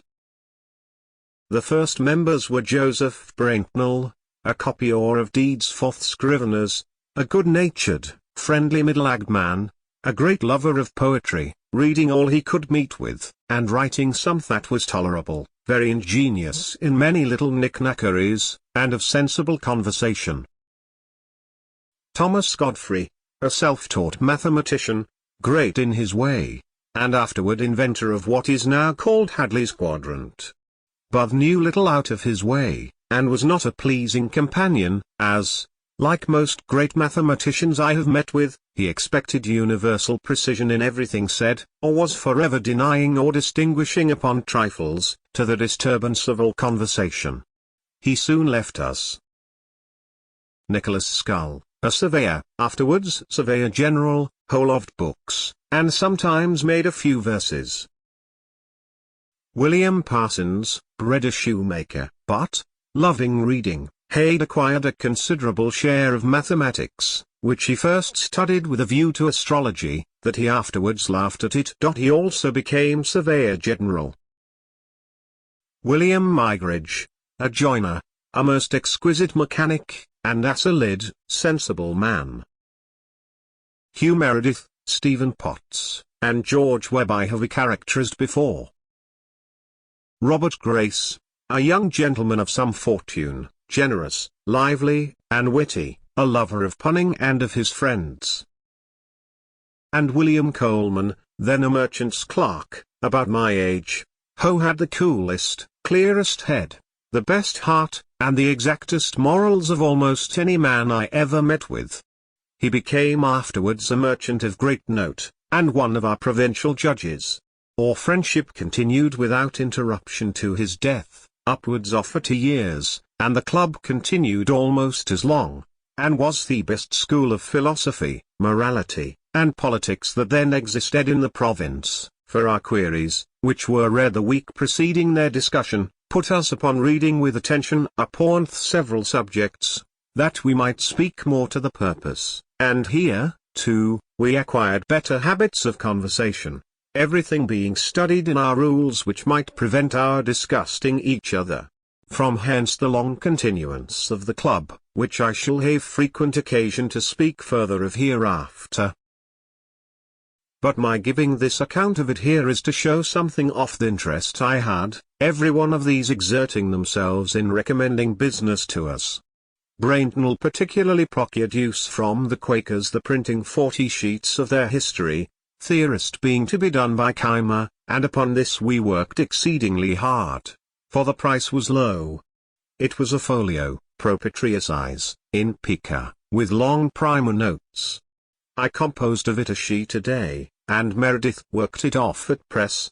It was often 11 at night, and sometimes later, before I had finished my distribution for the next day's work, for the little jobs sent in by our other friends now and then put us back. But so determined I was to continue doing a sheet a day of the folio, that own night, when, having imposed my forms, I thought my day's work over, one of them by accident was broken, and 2 pages reduced to pi, I immediately distributed and composed it over again before I went hobed, and this industry, visible to our neighbors, began to give use character and credit. Particularly, I was told, that mention being made of the new printing office at the Merchants' Every Night Club, the general opinion was that it must fail, there being already 2 printers in the place, Keimer and Bradford, but Dr. Baird, whom you and I saw many years after at his native place, St. Andrews in Scotland, gave a contrary opinion, for the industry of that Franklin, says he, is superior to anything I ever saw of the kind. I see him still at work when I go home from club, and he is at work again before his neighbors are out of bed. This struck theorist, and we soon after had offers from one of them to supply use with stationery, but as yet we did not choose to engage in shop business. I mention this industry the more particularly and the more freely, though it seems to be talking in my own praise, that those of me posterity, who shall read it, may know the use of that virtue, when they see its effects in my favour throughout this relation. George Webb, who had found a female friend that lent him wherewith to purchase his time of Keimer, now came to offer himself as a journeyman to us. We could not then employ him, but I foolishly let him know as a secret that I soon intended to begin a newspaper, and might then have work for him. My hopes of success, as I told him, were founded on this, that the then only newspaper, printed by Bradford, was a paltry thing, wretchedly managged, no way entertaining, and yet was profitable to him. I therefore thought a good paper would scarcely fail of good encouragement. I requested Webb not to mention it, but he told it to Keimer, who immediately, to be beforehand with me, published proposals for printing one himself, on which Webb was to be employed. I resented this, and, to counteract them, as I could not yet begin our paper, I wrote several pieces of entertainment for Bradford's paper, under the title of The Busybody, which Braintnall continued some months. By this means the attention of the public was fixed on that paper, and Keimer's proposals, which Webb burlesqued and ridiculed, were disregarded. He began his paper, however, and, after carrying it on 3/4 of a year, with almost only 90 subscribers, he offered it to me for a trifle, and I, having been ready some time to go on with it, took it in hand directly, and it proved in a few years extremely profitable tome. I perceived that I am apt to speak in the singular number, though a partnership still continued. The reason may be that, in fact, the whole management of the business lay upon me. Meredith was no compositor, a poor pressman, and seldom sober. My friends lamented my connection with him, but I was to make the best of it. I see him still at work when I go home from club. Our first papers made a quite different appearance from any before in the province, a better type, and better printed, but some spirited remarks of my writing, on the dispute then going on between Governor Burnet and the Massachusetts Assembly, struck the principal people, occasioned the paper and the manager of it to be much talked of, and in a few weeks brought them all to be our subscribers. Their example was followed by many, and our number went on growing continually. This was one of the first good effects of my having learned a little to scribble. Another was, that the leading man, seeing a newspaper now in the hands of one who could also handle a pen, thought it convenient to oblige and encourage me. Bradford still printed the votes, and laws, and other public business. He had printed an address of the House to the Governor, in a coarse, blundering manner. We reprinted it elegantly and correctly, and sent one to every member. They were sensible of the difference, it strengthened the hands of our friends in the House, and they voted us their printers for the year ensuing. Among my friends in the House I must not forget Mr. Hamilton, before mentioned, who was then returned from England, and had a seat in it. He interested himself for me strongly in that instance, as he did in many others afterward, continuing his patronage till his death. Mr. Vernon, about this time, put me in mind of the debt I owed him, but did not press me. I wrote him an ingenuous letter of acknowledgment, craved his forbearance a little longer, which he allowed me, and as soon as I was able, I paid the principal with interest, and many thanks, so that erratum was in some degree corrected. But now another difficulty came upon me which I had never the least reason to expect. Mr. Meredith's father, who was to have pour for our printing house, according to the expectations given me, was able to advance only £100 currency, which had been paid, and 100 more was due to the merchant, who grew impatient, and sued us all. We gave bail, but saw that, if the money could not be raised in time, the suit must soon come to a judgment and execution, and our hopeful prospects must, with us, be ruined, as the press and letters must be sold for payment, perhaps at half a price. In this distress 2 true friends, whose kindness I have never forgotten, nor ever shall forget while I can remember anything, came to me separately, unknown to each other, and, without any application from me, offering each of them to advance me all the money that should be necessary to enable me to take the whole business upon myself, if that should be practicable. But they did not like my continuing the partnership with Meredith, who, as they said, was often seen drunk in the streets, and playing at low games in alehouses, much to our discredit. These 2 friends were William Coleman and Robert Grace. I told them I could not propose a separation while any prospect remained of the Merediths fulfilling their part of our agreement, because I thought myself under great obligations to them for what they had done, and would do if they could. But, if they finally failed in their performance, and our partnership must be dissolved, I should then think myself at liberty to accept the assistance of my friends. Thus the matter rested for some time, when I said to my partner, "Perhaps your father is dissatisfied at the part you have undertaken in this affair of ours, and is unwilling to advance for you and me what he would for you alone. If that is the case, tell me, and I will resign the whole to you, and go about my business." "No," said he, "my father has really been disappointed, and is really unable, and I am unwilling to distress him farther. I see this is a business I am not fit for. I was bred a farmer, and it was a folly in me to come to town, and put myself, at 30 years of age, an apprentice to learn a new trade. Many of our Welsh people are going to settle in North Carolina, where land is cheap. I am inclined to go with them, and follow my old employment. You may find friends to assist you. If you will take the debts of the company upon you, return to my father the £100 he has advanced, pay my little personal debts, and give me £30 and a new saddle, I will relinquish the partnership, and leave the whole in your hands." I agreed to this proposal. It was drawn up in writing, signed, and sealed immediately. I gave him what he demanded, and he went soon after to Carolina, from whence he sent me next year 2 long letters, containing the best account that had been given of that country, the climate, the soil, husbandry, etc. For in those matters he was very judicious. I printed them in the papers, and they gave great satisfaction to the public. As soon as he was gone, I recurred to my 2 friends, and because I would not give an unkind preference to either, I took half of what each had offered, and I wanted of one, and half of the other, paid off the company's debts, and went on with the business in my own name, advertising that the partnership was dissolved. I think this was in or about the year 1729. 8. Business success and first public service. About this time there was a cry among the people for more paper money, only £15,000 being extant in the province, and that soon to be sunk. The wealthy inhabitants opposed any addition, being against all paper currency, from an apprehension that it would depreciate, as it had done in New England, to the prejudice of all creditors.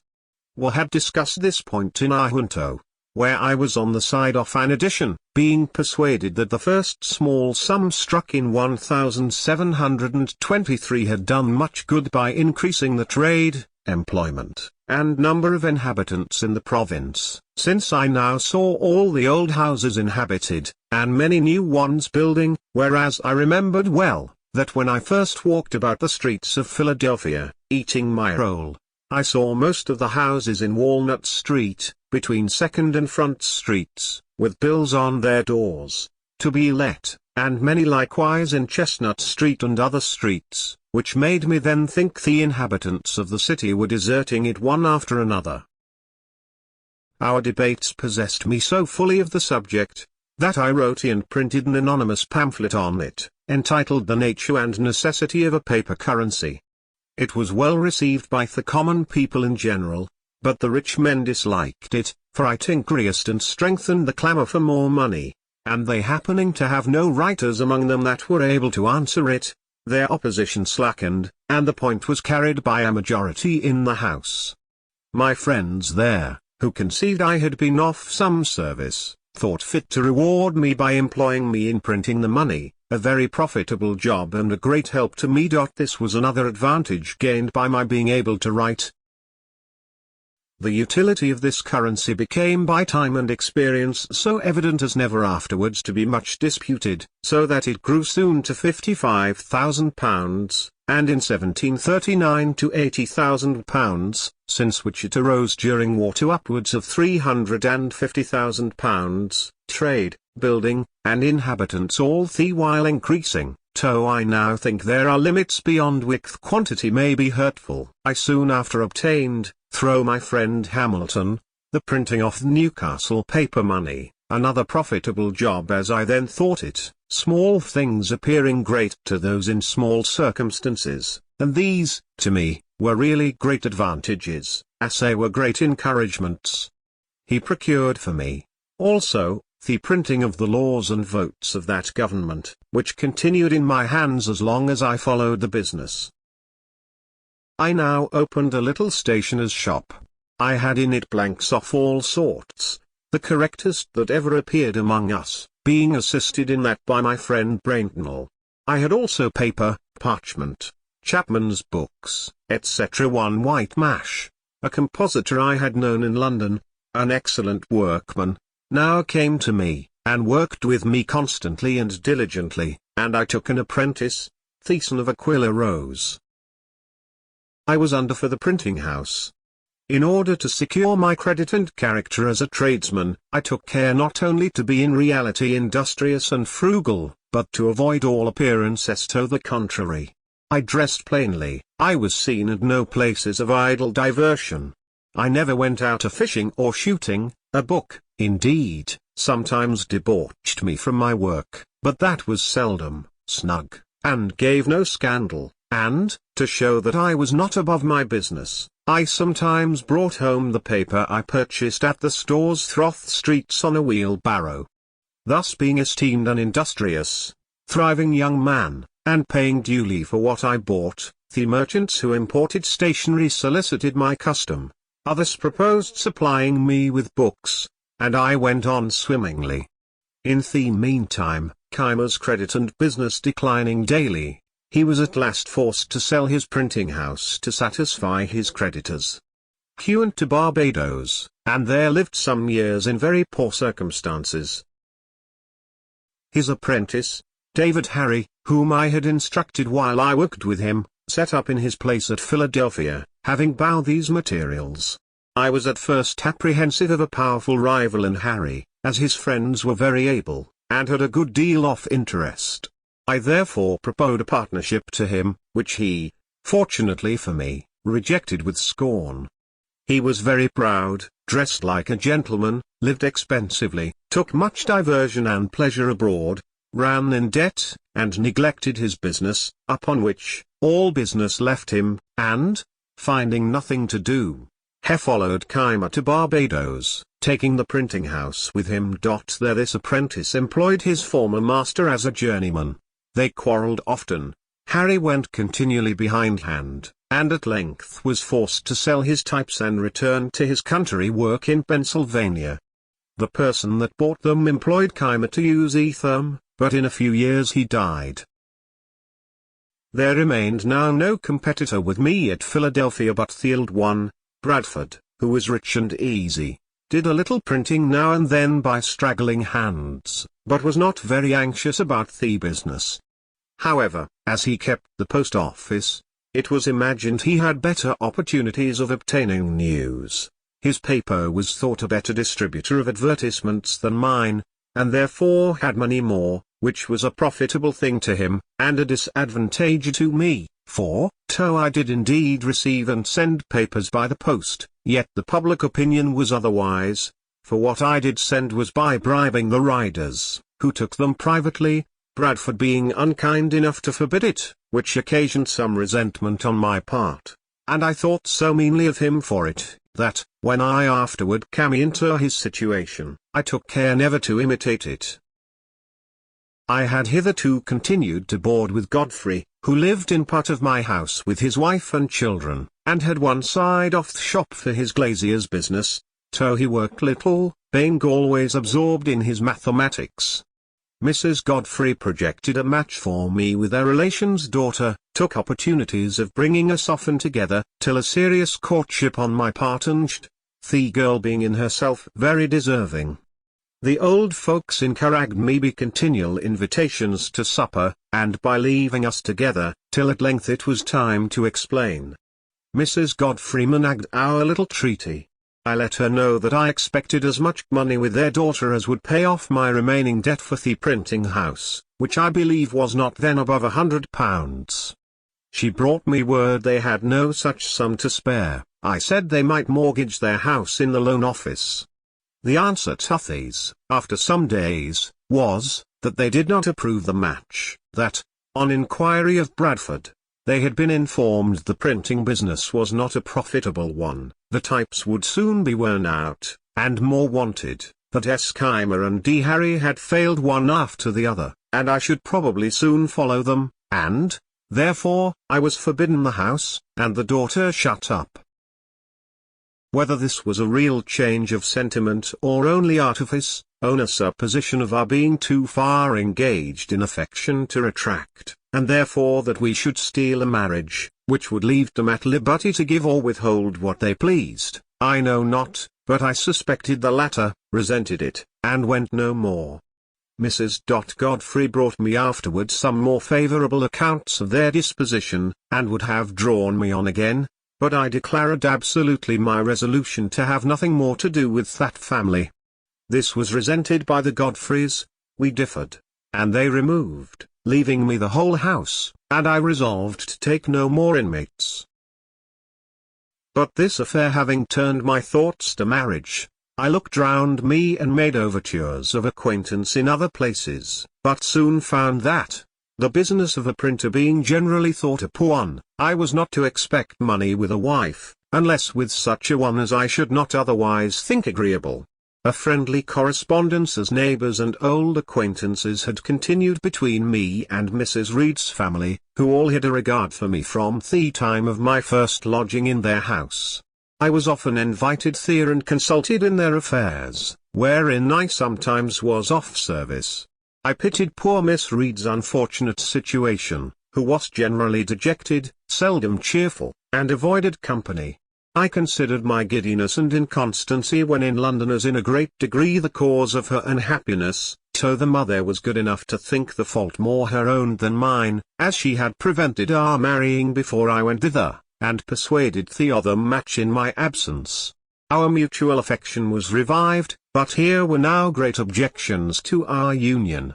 The match was indeed looked upon as invalid, a preceding wife being said to be living in England. But this could not easily be proved, because of the distance, and, though there was a report of his death, it was not certain. Then, though it should be true, he had left many debts, which his successor might be called upon to pay. We ventured, however, over all these difficulties, and I took her to wife, September 1, 1730. None of the inconveniences happened that were had apprehended. She proved a good and faithful helpmate, assisted me much by attending the shop, where throve together, and have ever mutually endeavored to make each other happy. Thus I corrected that great erratum as well as I could. About this time, our club meeting, not at a tavern, but in a little room of Mr. Grace's, set apart for that purpose, a proposition was made by me, that, since our books were often referred to in our disquisitions upon the queries, it might be convenient to us to have them all together where we met, that upon occasion they might be consulted, and by thus clubbing our books to a common library, we should, while we licked to keep them together, have each of us the advantage of using the books of all the other members, which would be nearly as beneficial as if each owned the whole. It was licked and agreed to, and we filled one end of their room with such books as we could best spare. The number was not so great as we expected, and though they had been of great use, yet some inconveniences occurring for want of due care of them, the collection, after about a year, was separated, and each took his books home again. And now I set on foot my first project of a public nature, that for a subscription library. I drew up the proposals, got them put into form by our great scrivener, Brockton, and, by the help of my friends in the junto, procured 50 subscribers of 40 shillings each to begin with, and 10 shillings a year for 50 years, the term our company was to continue. We afterwards obtained a charter, the company being increased to 100. This was the mother of all the North American subscription libraries, now so numerous. It has become a great thing itself, and continually increasing. These libraries have improved the general conversation of the Americans, made the common tradesmen and farmers as intelligent as most gentlemen from other countries, and perhaps have contributed in some degree to the stand so generally made throughout the colonies in defense of their privileges. Mem. Degrees. Thus far was written with the intention expressed in the beginning, and therefore contains several little family anecdotes of no importance to others. What follows was written many years after in compliance with the advice contained in these letters, and accordingly intended for the public. The affairs of the Revolution occasioned the interruption. Continuation of the account of my life, begun at Passy, near Paris, 1784. It is some time since I received the above letters, but I have been too busy till now to think of complying with the request they contain. It might, too, be much better done if I were at home among my papers, which would aid my memory, and help to ascertain dates, but my return being uncertain, and having just now a little leisure, I will endeavour to recollect and write what I can. If I live to get home, it may there be corrected and improved. Not having any copy here of what is already written, I know not whether an account is given of the means I used to establish the Philadelphia Public Library, which, from a small beginning, is now become so considerable, though I remember to have come down to near the time of that transaction, 1730. I will therefore begin here with an account of it, which may be struck out if found to have been already given. At the time I established myself in Pennsylvania, there was no good bookseller's shop in any of the colonies to the southward of Boston. In New York and Philadelphia the printers were indeed stationers. They sold only paper, etc., almanacs, ballads, and a few common school books. Those who loved reading were obliged to send for their books from England. The members of the junto had a few. We had left the alehouse, where we first met, and hired a room to hold our club in. I proposed that we should all of us bring our books to that room, where they would not only be ready to consult in our conferences, but become a common benefit, each of us being at liberty to borrow such as he wished to read at home. This was accordingly done, and for some time contented us. Finding the advantage of this little collection, I proposed to render the benefit from books more common, by commencing a public subscription library. I drew a sketch of the plan and rules that would be necessary, and got a skilful conveyancer, Mr. Charles Brockton, to put the whole in form of articles of agreement to be subscribed, by which each subscriber had to pay a certain sum down for the first purchase of books, and an annual contribution for increasing them. so few were the readers at that time in Philadelphia, and the majority of us so poor, that I was not able, with great industry, to find more than 50 persons, mostly young tradesmen, willing to pay down for this purpose 40 shillings each, and 10 shillings per annum. On this little fund we began. The books were imported, the library was opened one day in the week for lending to the subscribers, on their promissory notes to pay double the value if not duly returned.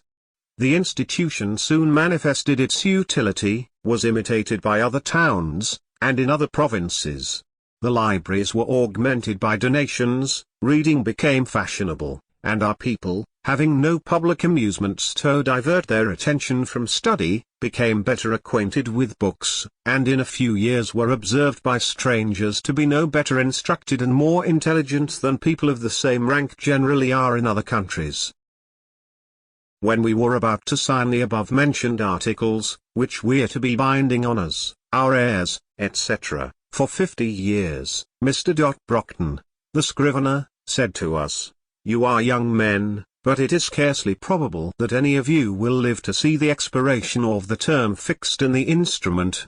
A number of us, however, are yet living, but the instrument was after a few years rendered null by a charter that incorporated and gave perpetuity to the company." The objections and reluctances I met with in soliciting the subscriptions, made me soon feel the impropriety of presenting one's self as the proposer of any useful project, that might be supposed to raise one's reputation in the smallest degree above that of one's neighbors, when one has need of their assistance to accomplish that project. I therefore put myself as much as I could out of sight, and stated it as a scheme of a number of friends, who had requested me to go about and propose it to such as they thought lovers of reading. In this way my affair went on more smoothly, and I ever after practiced it on such occasions, and, from my frequent successes, can heartily recommend it. The present little sacrifice of your vanity will afterwards be amply repaid. If it remains a while uncertain to whom the merit belongs, someone more vain than yourself will be encouraged to claim it, and then even envy will be disposed to do you justice by plucking the assumed feathers, and restoring them to their right owner. This library afforded me the means of improvement by constant study, for which I set apart an hour or two each day, and thus repaired in some degree the loss of the learned education my father once intended for me. Reading was the only amusement I allowed myself. I spent no time in taverns, games, or frolics of any kind, and my industry in my business continued as indefatigable as it was necessary. I was indebted for my printing house, I had a young family coming on to be educated, and I had to contend with for business 2 printers, who were established in the place before me. My circumstances, however, grew daily easier.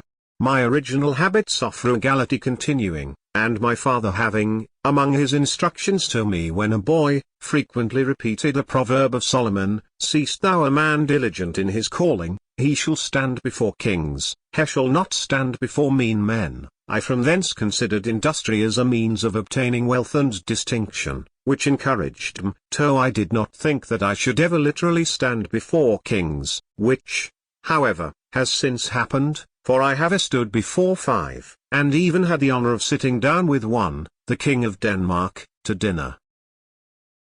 We have an English proverb that says, "He that would thrive, must ask his wife." It was lucky for me that I had one as much disposed to industry and frugality as myself. She assisted me earfully in my business, folding and stitching pamphlets, tending shop, purchasing old linen rags for the paper makers, etc., etc. Were kept no idle servants. Our table was plain and simple, or furniture of the cheapest. For instance, my breakfast was a long time break and milk, no tea, and I ate it out of a twopenny earthen porringer, with a pewter spoon. But mark how luxury will enter families, and make a progress, in spite of principle. Being called one morning to breakfast, I found it in a china bowl, with a spoon of silver. They had been bought for me without my knowledge by my wife, and had cost her the enormous sum of 23 shillings, for which she had no other excuse or apology to make. but that she thought her husband deserved a silver spoon and china bowl as well as any of his neighbors. This was the first appearance of plate and china in our house, which afterward, in a course of years, as our wealth increased, augmented gradually to several £100 in value.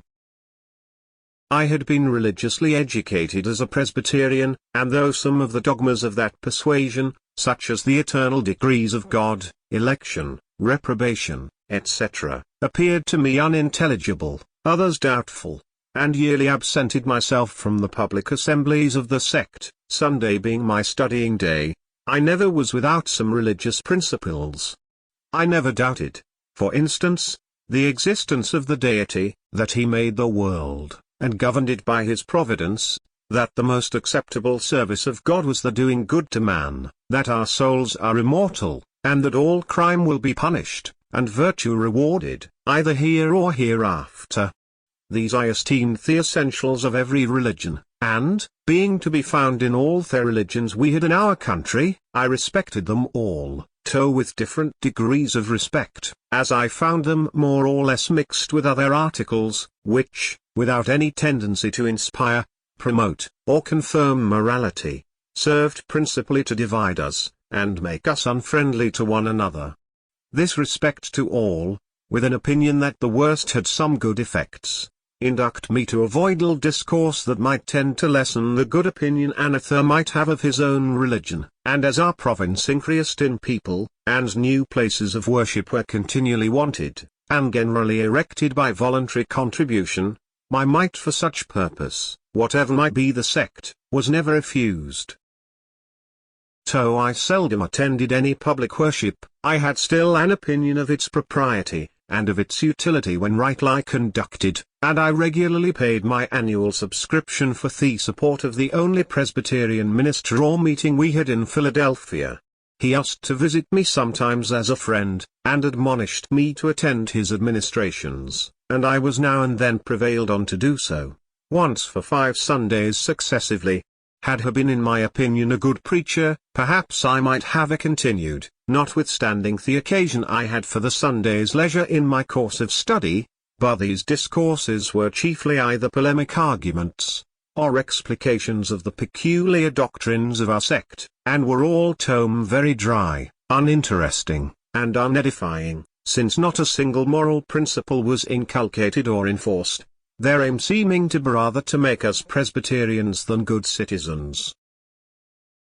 At length he took for his text that verse of the 4th chapter of Philippians, "Finally, brethren, whatsoever things are true, honest, just, pure, lovely, or of good report, if there be any virtue, or any praise, think on these things."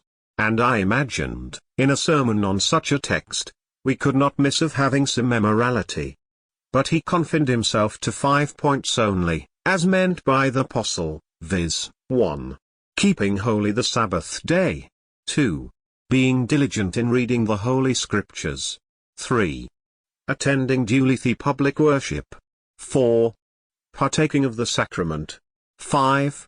Paying a due respect to God's ministers. These might be all good things, but, as they were not the kind of good things that I expected from that text, I despaired of ever meeting with them from any other, was disgusted, and attended his preaching no more. I had some years before compassed a little liturgy, or form of prayer, for my own private use, viz., in 1728, entitled, Articles of Belief and Acts of Religion. I returned to the use of this, and went no more to the public assemblies. My conduct might be blamable, but I leave it, without attempting further to excuse it, my present purpose being to relate facts, and not to make apologies for them. 9. Plan for attaining moral perfection. It was about this time I conceived the bold and arduous project of arriving at moral perfection. I wished to live without committing any fault at any time. I would conquer all that either natural inclination, custom, or company might lead me into. As he knew, or thought I knew, what was right and wrong, I did not see why I might not always do the one and avoid the other. But I soon found I had undertaken a task of more difficulty than I had imagined. While my care was employed in guarding against one fault, I was often surprised by another. Habit took the advantage of inattention. Inclination was sometimes too strong for reason. I concluded, at length, that the mere speculative conviction that it was our interest to be completely virtuous, was not sufficient to prevent our slipping, and that the contrary habits must be broken, and good ones acquired and established, before we can have any dependence on a steady, uniform rectitude of conduct. For this purpose I therefore contrived the following method. In the various enumerations of the moral virtues I had met with in my reading, I found the catalogue more or less numerous, as different writers included more or fewer ideas under the same name. Temperance, for example, was by some confined to eating and drinking, while by others it was extended to mean the moderate in every other pleasure, appetite, inclination, or passion, bodily or mental, even to our avarice and ambition. I proposed to myself, for the sake of clearness, to use rather more names, with fewer ideas annexed to each, than a few names with more ideas, and I included under 13 names of virtues all that at that time occurred to me as necessary or desirable, and annexed to each a short precept, which fully expressed the extent I gave to its meaning. These names of virtues, with their precepts, were 1. Temperance. Eat not to dullness, drink not to elevation. 2. Silence. Speak not but what may benefit others or yourself, avoid trifling conversation. 3. Order. Let all your things have their places, let each part of your business have its time. 4. Resolution. Resolve to perform what you ought, perform without fail what ye resolve. 5. Frugality. Make no expense but to do good to others or yourself, i.e., waste nothing. 6. Industry. Lose no time, be always employed in something useful, cut off all unnecessary actions. 7. Sincerity. Use no hurtful deceit, think innocently and justly, and, if you speak, speak accordingly. 8. Justice. Wrong none by doing injuries, or omitting the benefits that are your duty. 9. Moderation. Avoid extremes, forbear resenting injuries so much as you think they deserve. 10. Cleanliness. Tolerate no uncleanliness in body, clothes, or habitation. 11. Tranquility. Be not disturbed at trifles, or at accidents common or unavoidable. 12. Chastity. 13. Humility. Imitate Jesus and Socrates. My intention being to acquire the habitude of all these virtues, I judged it would be well not to distract my attention by attempting the whole at once, but to fix it on one of them at a time, and, when I should be master of that, then to proceed to another, and so on, till I should have gone through the 13, and, as the previous acquisition of some might facilitate the acquisition of certain others, I harangued them with that view, as I stand above. Temperance first, as it tends to procure that coolness and clearness of head, which is so necessary where constant vigilance was to be kept up, and guard maintained against the unremitting attraction of ancient habits, and the force of perpetual temptations. This being acquired and established, silence would be more easy, and my desire being to gain knowledge at the same time that I improved in virtue, and considering that in conversation it was obtained rather by the use of the ears than of the tongue, and therefore wishing to break a habit I was getting into of prattling, punning, and joking, which only made me acceptable to trifling company, I gave silence the second place. This and the next order, I expected would allow me more time for attending to my project and my studies. Resolution, once become habitual, would keep me firm in my endeavors to obtain all the subsequent virtues, frugality and industry freeing me from my remaining debt, and producing affluence and independence, would make more easy the practice of sincerity and justice, etc., etc. Conceiving then, that, agreeably to the advice of Pythagoras in his golden verses, daily examination would be necessary, I contrived the following method for conducting that examination. I made a little book, in which I allotted a page for each of the virtues. I ruled each page with red ink, so as to have 7 columns, one for each day of the week, marking each column with a letter for the day. I crossed the columns with 13 red lines, marking the beginning of each line with the first letter of one of the virtues, on which line, and in its proper column, I might mark, by a little black spot, every fault I found upon examination to have been committed respecting that virtue upon that day. Form of the pages. I determined to give a week's strict attention to each of the virtues successively. Thus, in the first week, my great guard was to avoid the least offence against temperance, leaving the other virtues to their ordinary chance, only marking every evening the faults of the day. Thus, if in the first week I could keep my first line, marked T, clear of spots, I supposed the habit of that virtue so much strengthened, and its opposite weakened, that I might venture extending my attention to include the next, and for the following week keep both lines clear of spots. Proceeding thus to the last, I could go through a course complete in 13 weeks, and 4 courses in a year. And like him who, having a garden to weed, does not attempt to eradicate all the bad herbs at once, which would exceed his reach and his strength, but works on one of the beds at a time, and, having accomplished the first, proceeds to a second, so I should have, I hoped, the encouraging pleasure of seeing on my pages the progress I made in virtue, by clearing successively my lines of their spots, till in the end, by a number of courses, I should be happy in viewing a clean book, after a 13 weeks daily examination. This my little book had for its motto these lines from Addison's Cato. Here will I hold. If there's a power above us, and that there is, all nature cries aloud through all her works, he must delight in virtue, and that which he delights in must be happy. Another from Cicero. Ovit philosophia dux. Ovia tutum indagatrix expultrix quisierum. Anastais, bene et ex preceptis tuis actus, peccenti immortalitati est antiponendus. Another from the Proverbs of Solomon, speaking of wisdom or virtue. Length of days is in her right hand, and in her left hand riches and honor. Her ways are ways of pleasantness, and all her paths are peace. 3. 16, 17. And conceiving God to be the fountain of wisdom, I thought it right and necessary to solicit his assistance for obtaining it. To these end I formed the following little prayer, which was prefixed to my tables of examination, for daily use.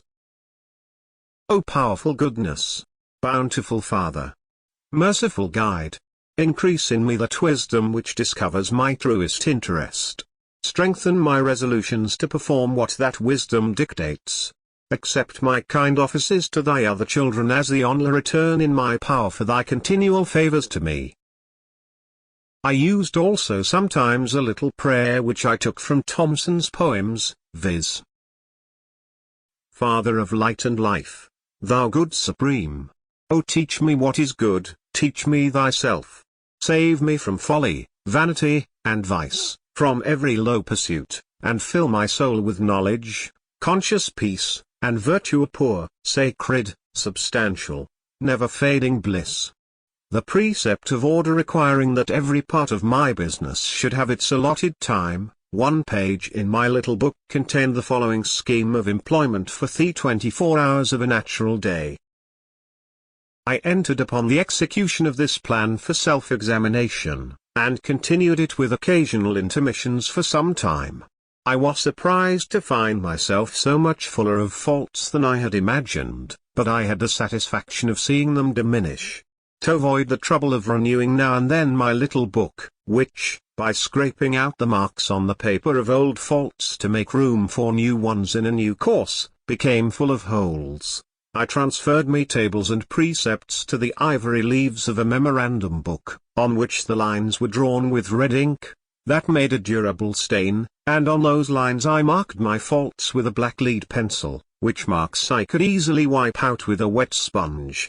After a while I went through one course only in a year, and afterward only one in several years, till at length I omitted them entirely, being employed in voyages and business abroad, with a multiplicity of affairs that interfered. But I always carried my little book with me. My scheme of order gave me the most trouble, and I found that, though it might be practicable where a man's business was such as to leave him the disposition of his time, that of a journeyman printer, for instance, it was not possible to be exactly observed by a master, who must mix with the world, and often receive people of business at their own hours. Order, too, with regard to places for things, papers, etc., I found extremely difficult to acquire. I had not been early accustomed to it, and, having an exceeding good memory, I was not so sensible of the inconvenience attending want of method.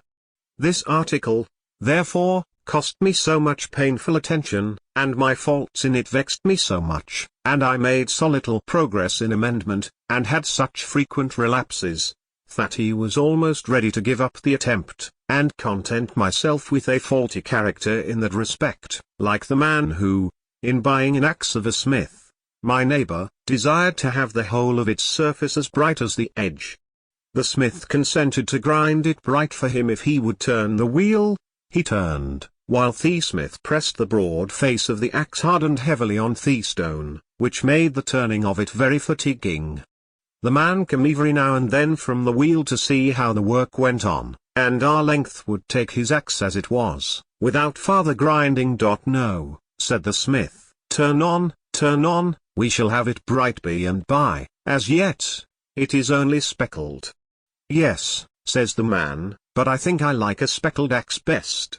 And I believe this may have been the case with many, who, having, for want of some such means as I employed, found the difficulty of obtaining good and breaking bad habits in other points of vice and virtue, have given up the struggle, and concluded that a speckled axe was best, for something, that pretended to be reason, was every now and then suggesting to me that such extreme nicety as I exacted of myself might be a kind of foppery in morals, which, if it were known, would make me ridiculous. That a perfect character might be attended with the inconvenience of being envied and hated, and that a benevolent man should allow a few faults in himself, to keep his friends in countenance. In truth, I found myself incorrigible with respect to order, and now I am grown old, and my memory bad, I feel very sensibly their want of it. But, on the whole, though I never arrived at the perfection I had been so ambitious of obtaining, but fell far short of it, yet I was, by the endeavor, a better and a happier man than I otherwise should have been if I had not attempted it, as the swore aim at perfect writing by imitating the engraved copies, for they never reach the wished-for excellence of those copies. Their hand is mended by the endeavor, and is tolerable while it continues fair and legible. It may be well my posterity should be informed that to this little artifice, with the blessing of God, their ancestor owed the constant felicity of his life, down to his 79th year, in which this is written. What reverses may attend the remainder is in the hand of Providence, but, if they arrive, the reflection on past happiness enjoyed ought to help his bearing them with more resignation. To temperance he ascribes his long-continued health, and what is still left to him of a good constitution, to industry and frugality, the early easiness of his circumstances and acquisition of his fortune, with all that knowledge that enabled him to be a useful citizen, and obtain for him some degree of reputation among the learned, to sincerity and justice, the confidence of his country, and the honourable employs it conferred upon him, and to the joint influence of the whole mass of the virtues, even in the imperfect state he was able to acquire them, all that evenness of temper, and that cheerfulness in conversation, which makes his company still sought for, and agreeable even to his younger acquaintance. I hope, therefore, that some of my descendants may follow the example and reap the benefit. It will be remarked that, though my scheme was not wholly without religion, there was in it no mark of any of the distinguishing tenets of any particular sect. I had purposely avoided them, for, being fully persuaded of the utility and excellency of my method, and that it might be serviceable to people in all religions, and intending some time or other to publish it, I would not have anything in it that should prejudice anyone, of any sect, against it. I purposed writing a little comment on each virtue, in which I would have shown the advantages of possessing it, and the mischiefs attending its opposite vice, and I should have called my book The Art of Virtue, because it would have shown the means and manner of obtaining virtue, which would have distinguished it from the mere exhortation to be good, that does not instruct and indicate the means, but is like the apostle's man of verbal charity, who only without showing to the naked and hungry how or where they might get clothes or victuals, exhorted them to be fed and clothed. James 2. 15:16. But it so happened that my intention of writing and publishing these comment was never fulfilled.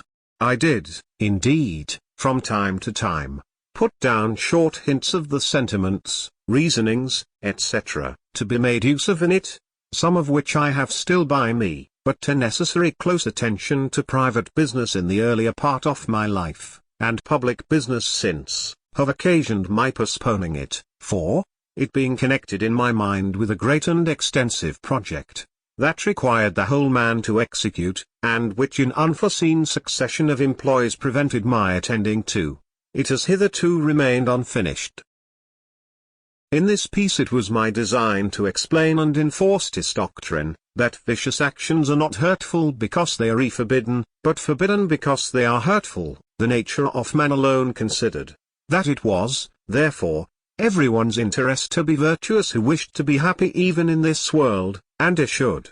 From this circumstance, there being always in the world a number of rich merchants, nobility, states, and princes, who have need of honest instruments for the management of their affairs, and such being so rare, have endeavoured to convince young persons that no qualities were so likely to make a poor man's fortune as those of probity and integrity.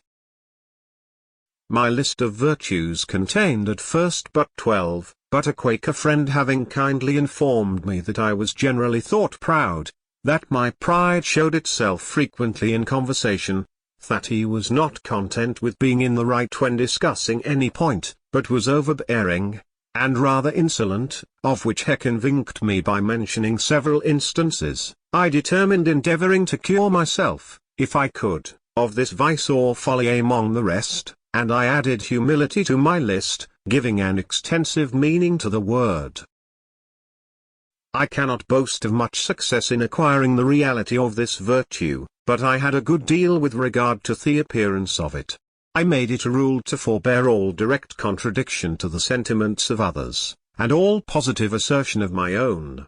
I even forbid myself, agreeably to the old laws of our junto, the use of every word or expression in the language that imported a fixed opinion, such as certainly, undoubtedly, etc., and I adopted, instead of them, I conceive, I apprehend, or I imagine a thing to be so, or it so appears to me at present. When another asserted some thing that I thought an error, I denied myself the pleasure of contradicting him abruptly, and of showing immediately some absurdity in his proposition, and in answering I began by observing that in certain cases or circumstances his opinion would be right, but in the present case there appeared or seemed to some difference, etc. I soon found the advantage of this change in my manner, the conversations I engaged in went on more pleasantly. the modest way in which I propose my opinions procured them a readier reception and less contradiction. I had less mortification when I was found to be in the wrong, and I more easily prevailed with others to give up their mistakes and join with me when I happened to be in the right. And this mode, which I at first put on with some violence to natural inclination, became at length so easy, and so habitual tome, that perhaps for these 50 years past no one has ever heard a dogmatical expression escape me. And to this habit, after my character of integrity, I think it principally owing that I had dearly so much weight with my fellow citizens when I proposed new institutions, or alterations in the old, and so much influence in public councils when I became a member, for I was but a bad speaker, never eloquent, subject to much hesitation in my choice of words, hardly correct in language, and yet I generally carried my points. In reality, there is, perhaps, no one of our natural passions so hard to subdue as pride.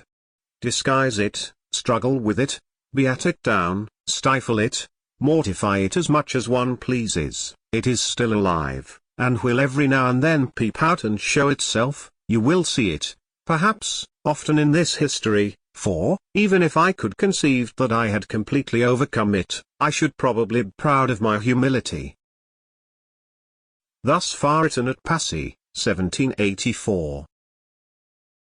I am now about to write at home, August, 1788, but cannot have the help expected from my papers, many of them being lost in the war. I have, however, found the following. Having mentioned a great and extensive project which I had conceived, it seems proper that some account should be here given of that project and its object. Its first rise in my mind appears in the following little paper, accidentally preserved, viz. Observations on my reading history, in library, May 19, 1731. That the great affairs of the world, the wars, revolutions, etc., are carried on and effected by parties. That the view of these parties is their present general interest, or what they take to be such. That the different views of these different parties occasional confusion. That while a party is carrying on a general design, each man has his particular private interest in view. That as soon as a party has gained its general point, each member becomes intent upon his particular interest, which, thwarting others, breaks that party into divisions, and occasions more confusion. That few in public affairs act from a mere view of the good of their country, whatever they may pretend, and, though their actings bring real good to their country, yet men primarily considered that their own and their country's interest was united, and did not act from a principle of benevolence. That fewer still, in public affairs, act with a view to the good of mankind. There seems to me at present to be great occasion for raising a united party for virtue, by forming the virtuous and good men of all nations into a regular body, to be governed by suitable good and wise rules, which good and wise men may probably be more unanimous in their obedience to, than common people are to common laws. I at present think that whoever attempts this aright, and is well qualified, cannot fail of pleasing God, and of meeting with success. B. F.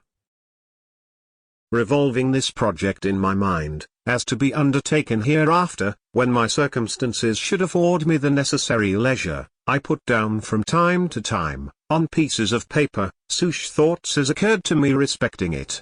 Most of these are lost, but I find one purporting to be the substance of an intended creed, containing, as I thought, the essentials of every known religion, and being free of everything that might shock the professors of any religion. It is expressed in these words, viz. That there is one God, who made all things. That he governs the world by his providence. That he ought to be worshipped by adoration, prayer, and thanksgiving. But that the most acceptable service of God is doing good to man. That the soul is immortal. and that God will certainly reward virtue and punish vice, either here or hereafter. My ideas at that time were, that the sect should be begun and spread at first among young and single men only, that each person to be initiated should not only declare his assent to such creed, but should have exercised himself with the 13 weeks examination and practice of the virtues, as in the before-mentioned model, that the existence of such a society should be kept a secret, till it was become considerable, to prevent solicitations for the admission of improper persons, but that the members should each of them search among his acquaintance for ingenuous, well-disposed youths, to whom, with prudent caution, the scheme should be gradually communicated, that the members should engage to offer their advice, assistance, and support to each other in promoting one another's interests, business, and advancement in life, that, for distinction, we should be called the Society of the Free and Easy, free, as being, by the general practice and habit of the virtues, free from the dominion of vice, and particularly by the practice of industry and frugality, free from debt, which exposes a man to confinement, and a species of slavery to his creditors. This is as much as I can now recollect of the project, except that I communicated it in part to 2 young men, who adopted it with some enthusiasm, but my then narrow circumstances, and the necessity I was under of sticking close to my business, occasioned me postponing the further prosecution of it at that time, and my multifarious occupations, public and private, induct me to continue postponing, so that it has been omitted till I have no longer strength or activity left sufficient for such an enterprise, though I am still of opinion that it was a practicable scheme, and might have been very useful, by forming a great number of good citizens, and I was not discouraged by the seeming magnitude of the undertaking, as I have always thought that one man of tolerable abilities may work great changes, and accomplish great affairs among mankind, if he first forms a good plan, and, cutting off all amusements or other employments that would divert his attention, makes the execution of that same plan his sole study and business. X. Poor Richard's Almanac and Other Activities. In 1732 I first published my almanac, under the name of Richard Saunders. It was continued by me about 25 years, commonly called Poor Richard's Almanac.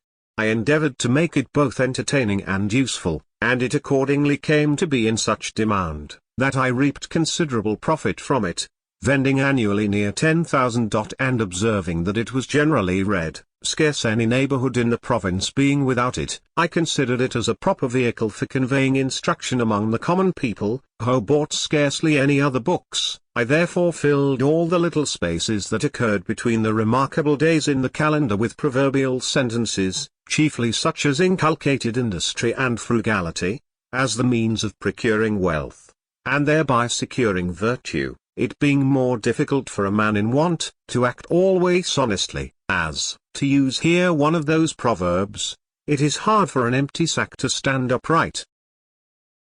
These proverbs, which contained the wisdom of many ages and nations, I assembled and formed into a connected discourse prefixed to the Almanac of 1757, as the harangue of a wise old man to the people attending an auction. The bringing all these scattered counsels thus into a focus enabled them to make greater impression. The piece, being universally approved, was copied in all the newspapers of the continent, reprinted in Britain on a broadside, to be stuck up in houses. 2 translations were made of it in French, and great numbers bought by the clergy and gentry, to distribute gratis among their poor parishioners and tenants. In Pennsylvania, as it discouraged useless expense in foreign superfluities, some thought it had its share of influence in producing that growing plenty of money which was observable for several years after its publication. 2 pages from Poor Richard's Almanac for 1736. Size of original. Reproduced from a copy at New York Public Library. I considered my newspaper, also, as another means of communicating instruction, and in that view frequently reprinted in it extracts from the Spectator, and other moral writers, and sometimes published little pieces of my own, which had been first composed for reading in our junto. Of these are a Socratic dialogue, tending to prove that, whatever might be his parts and abilities, a vicious man could not properly be called a man of sense, and a discourse on self-denial, showing that virtue was not secure till its practice became a habitude, and was free from the opposition of contrary inclinations. These may be found in the papers about the beginning of 1735. In the conduct of my newspaper, I carefully excluded a libeling and personal abuse, which is of late years become so disgraceful to our country. Whenever I was solicited to insert anything of that kind, and the writers pleaded, as they generally did, the liberty of the press, and that a newspaper was like a stage-coach, in which anyone who would pay had a right to a place, my answer was, that I would print the piece separately if desired, and the author might have as many copies as he pleased to distribute himself, but that I would not take upon me to spread his detraction, and that, having contracted with my subscribers to furnish them with what might be either useful or entertaining, I could not fill their papers with private altercation, in which they had no concern, without doing them manifest injustice. Now, many of our printers make no scruple of gratifying the malice of individuals by false accusations of the fairest characters among ourselves, augmenting animosity even to the producing of duels, and array, moreover, so indiscreet as to print scurrilous reflections on the government of neighboring states, and even on the conduct of our best national allies, which may be attended with the most pernicious consequences. These things I mention as a caution to young printers, and that they may be encouraged not to pollute their presses and disgrace their profession by such infamous practices, but refuse steadily, as they may see by my example that so a course of conduct will not, on the whole, be injurious to their interests. In 1733 I sent one of my journeymen to Charleston, South Carolina, where a printer was wanting. I furnished him with a present letters, on an agreement of partnership, by which I was to receive 1/3 of the profits of the business, paying 1/3 off the expense. He was a man of learning, and honest but ignorant in matters of account, and, though he sometimes made me remittances, I could get no account from him, nor any satisfactory state of our partnership while he lived. On his decease, the business was continued by his widow, who, being born and bred in Holland, where, as I have been informed, the knowledge of accounts makes a part of female education, she not only sent me as clear a state as she could find of the transactions past, but continued to account with greatest regularity and exactness every quarter afterwards, and managed the business with such success, that she not only brought up reputably a family of children, but, at the expiration of the term, was able to purchase of me the printing house, and establish a son in it. I mention this affair chiefly for the sake of recommending that branch of education for our young females, as likely to be of more heirs to them and their children, in case of widowhood, than either music or dancing, by preserving them from losses by imposition of crafty men, and enabling them to continue, perhaps, a profitable mercantile house, with established correspondence, till a son is grown up fit to undertake and go on with it, to the lasting advantage and enriching of the family. About the year 1734 there arrived among us from Ireland a young Presbyterian preacher, named Hemphill, who delivered with a good voice, and apparently extempore, most excellent discourses, which drew together considerable numbers of different persuasions, who joined in admiring them. Among the rest, I became one of his constant hearers, his sermons pleasing me, as they had little of the dogmatical kind, but inculcated strongly the practice of virtue, or what in the religious style are called good works. Those, however, of our congregation, who considered themselves as orthodox Presbyterians, disapproved his doctrine, and were joined by most of the old clergy, who arraigned him of heterodoxy before the synod, in order to have him silenced. I became his zealous partisan, and contributed all I could to raise a party in his favor, and we combated for him a while with some hopes of success.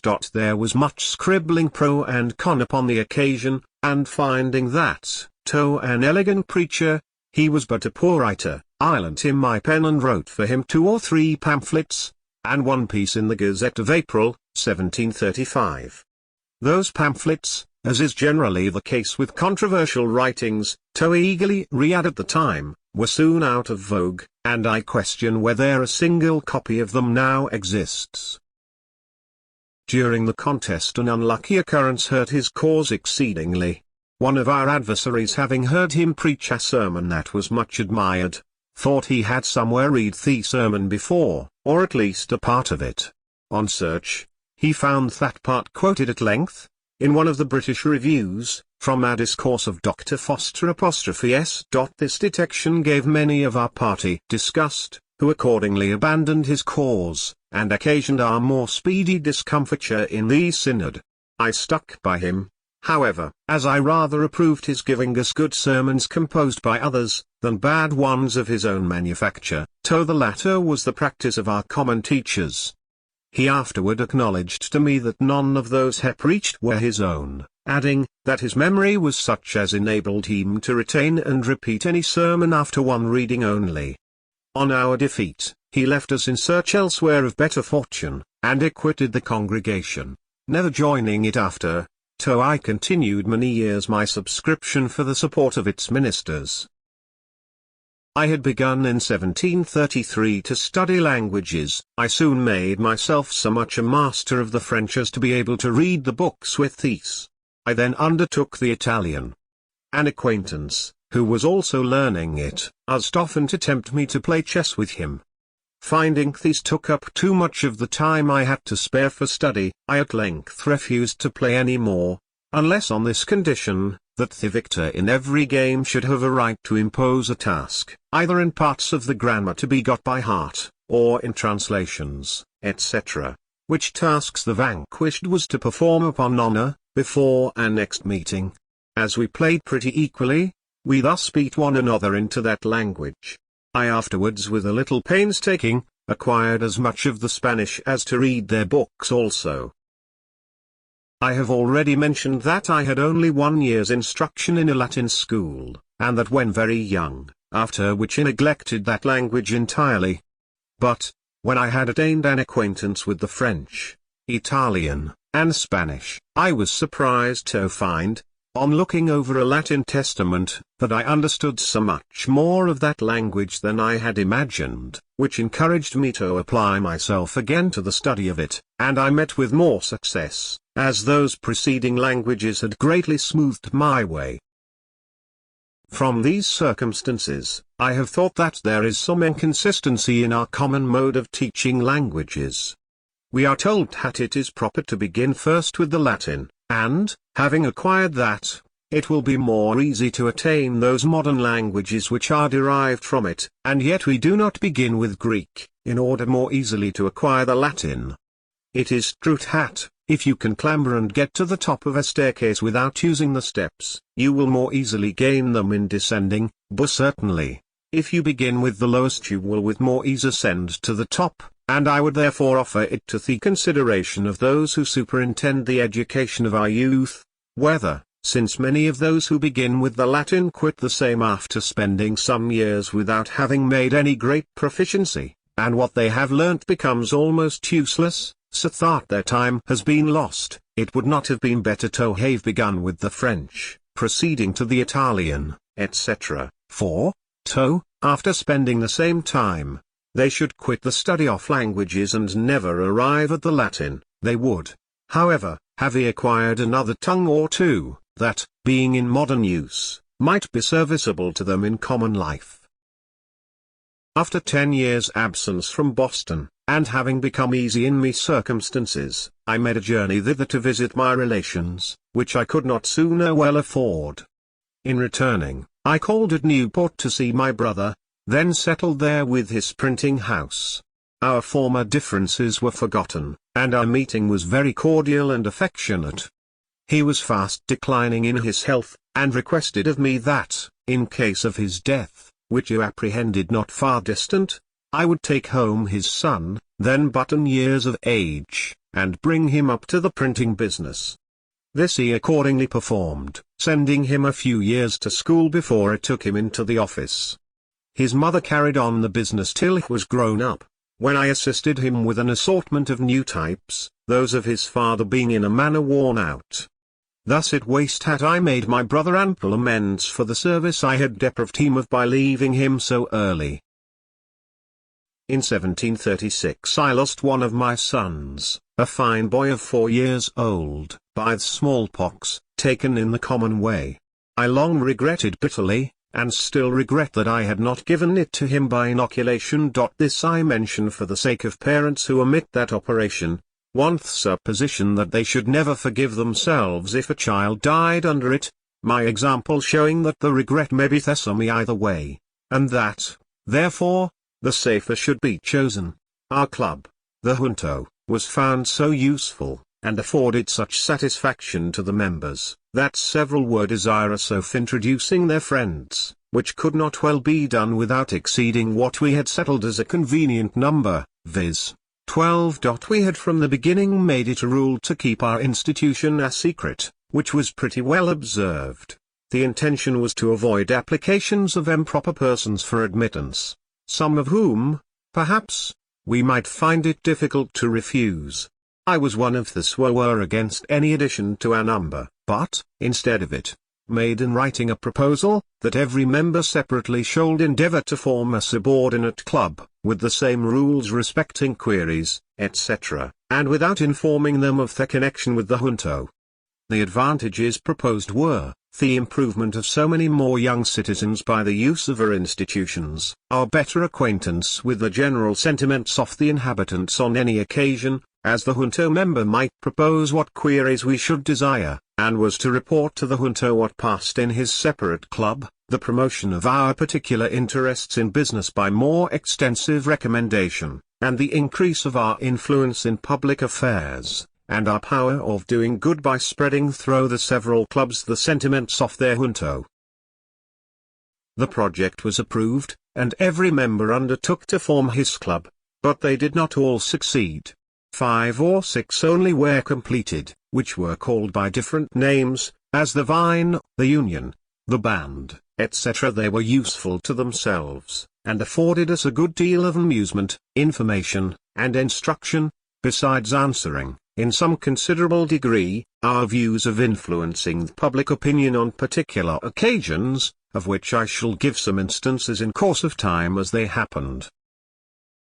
My first promotion was my being chosen, in 1736, Clerk of the General Assembly.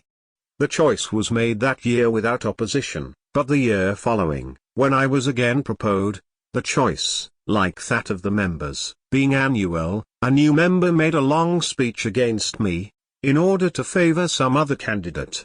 I was, however, chosen, which was the more agreeable to me, as, besides the pay for the immediate service as clerk, the place gave me a better opportunity of keeping up an interest among the members, which secured to me the business of printing the votes, laws, paper money, and other occasional jobs for the public, that, on the whole, were very profitable. I therefore did not like the opposition of this new member, who was a gentleman of fortune and education, with talents that were likely to give him, in time, great influence in the House, which, indeed, afterwards happened. I did not, however, aim at gaining his favour by paying any servile respect to him, but, after some time, took this other method. Having heard that he had in his library a certain very scarce and curious book, I wrote a note to him, expressing my desire of perusing that book, and requesting he would do me the favour of lending it to me for a few days. He sent it immediately, and I returned it in about a week with another note, expressing strongly my sense of the favour.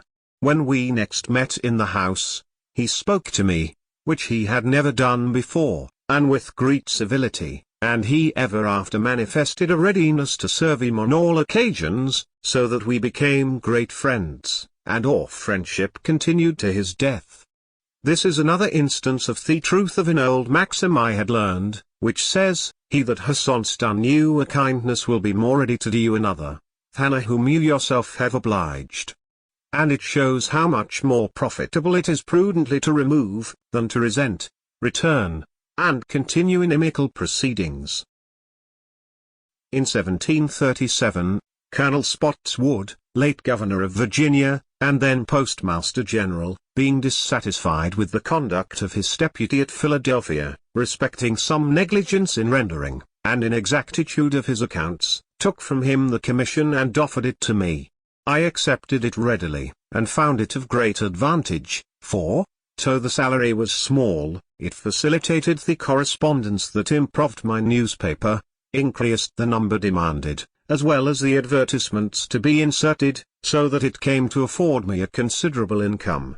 My old competitor's newspaper declined proportionately, and I was satisfied without retaliating his refusal, while postmaster, to permit my papers being carried by the riders. Thus he suffered greatly from his neglect in due accounting, and I mention it as a lesson to those young men who may be employed in managing affairs for others, that he should always render accounts, and make remittances, with great clearness and punctuality.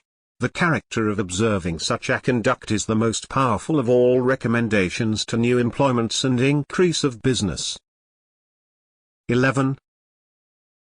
Interest in public affairs. Began now to turn my thoughts a little to public affairs, beginning, however, with small matters. The city watch was one of the first things that I conceived to want regulation. It was managed by the constables of the respective wards in turn. The constable warned a number of housekeepers to attend him for the night.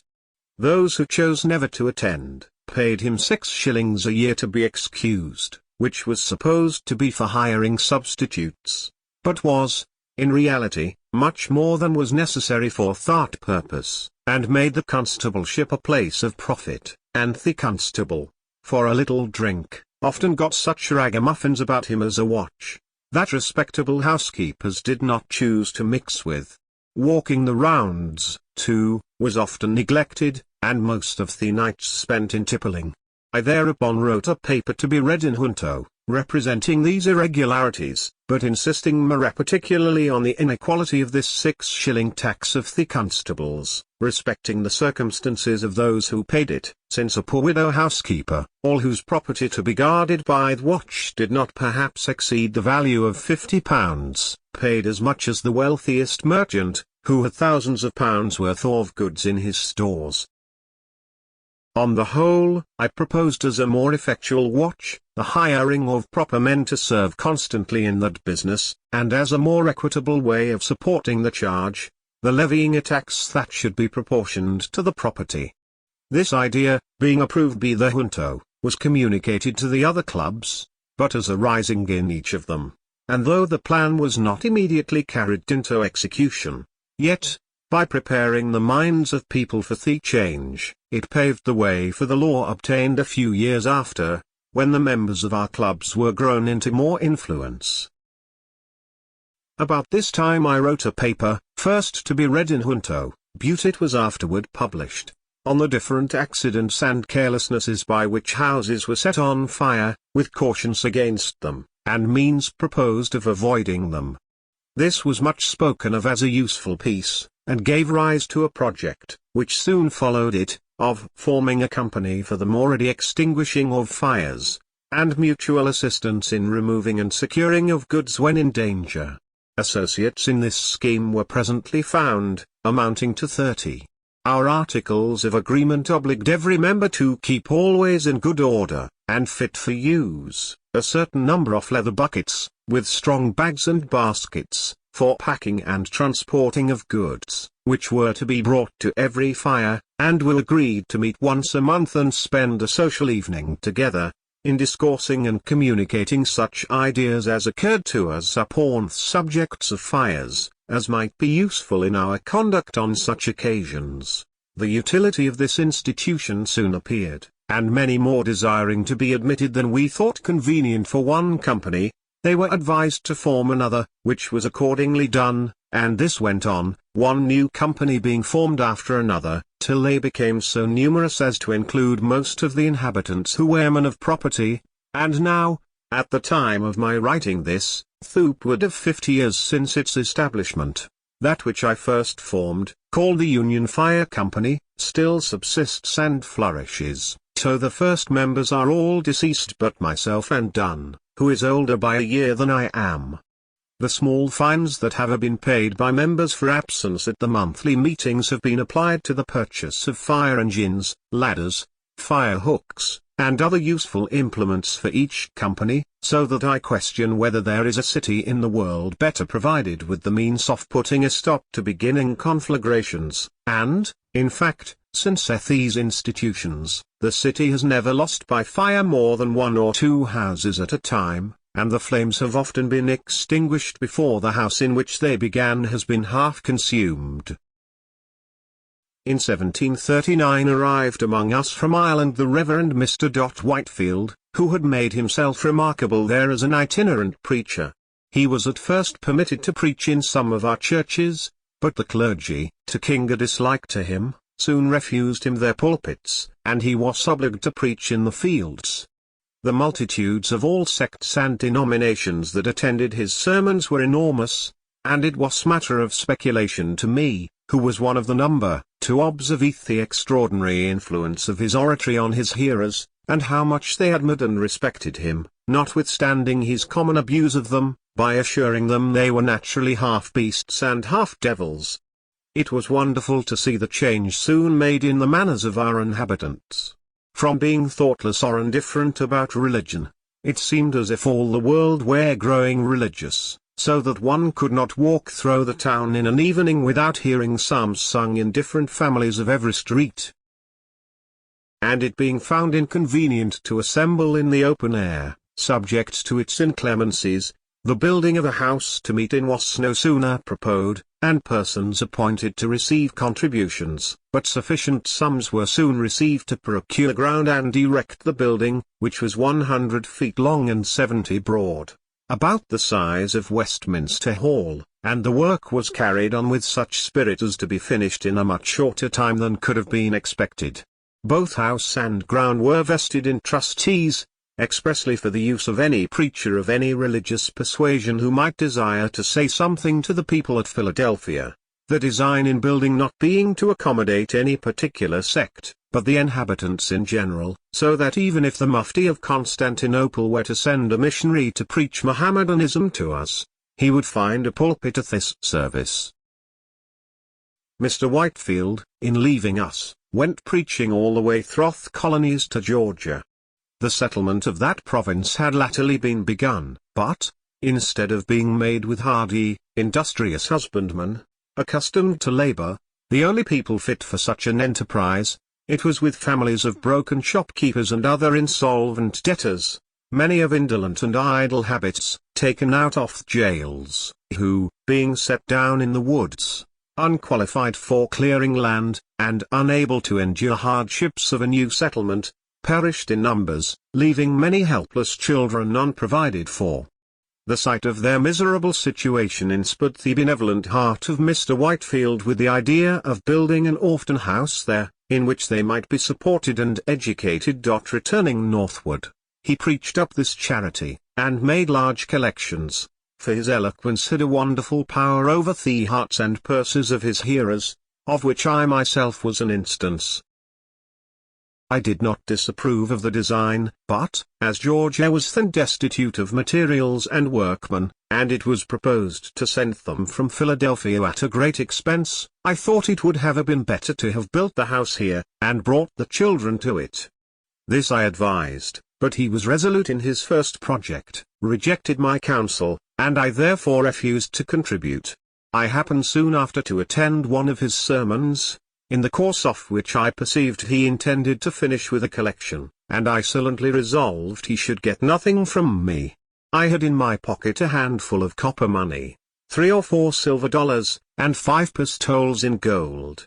As he proceeded I began to soften, and concluded to give the coppers. Another stroke of his oratory made me ashamed of that, and determined me to give the silver, and he finished so admirably, that I emptied my pocket wholly into the collector's dish, gold and all. At this sermon there was also one of our club, who, being of my sentiments respecting the building in Georgia, and suspecting a collection might be intended, had, by precaution, emptied his pockets before he came from home. Towards the conclusion of the discourse, however, he felt a strong desire to give, and applied to a neighbor who stood near him, to borrow some money for the purpose. The application was unfortunately made to perhaps the only man in the company who had the firmness not to be affected by the preacher. His answer was, "At any other time, friend Hopkinson, I would lend to thee freely, but not now, for thee seems to be out of thy right senses."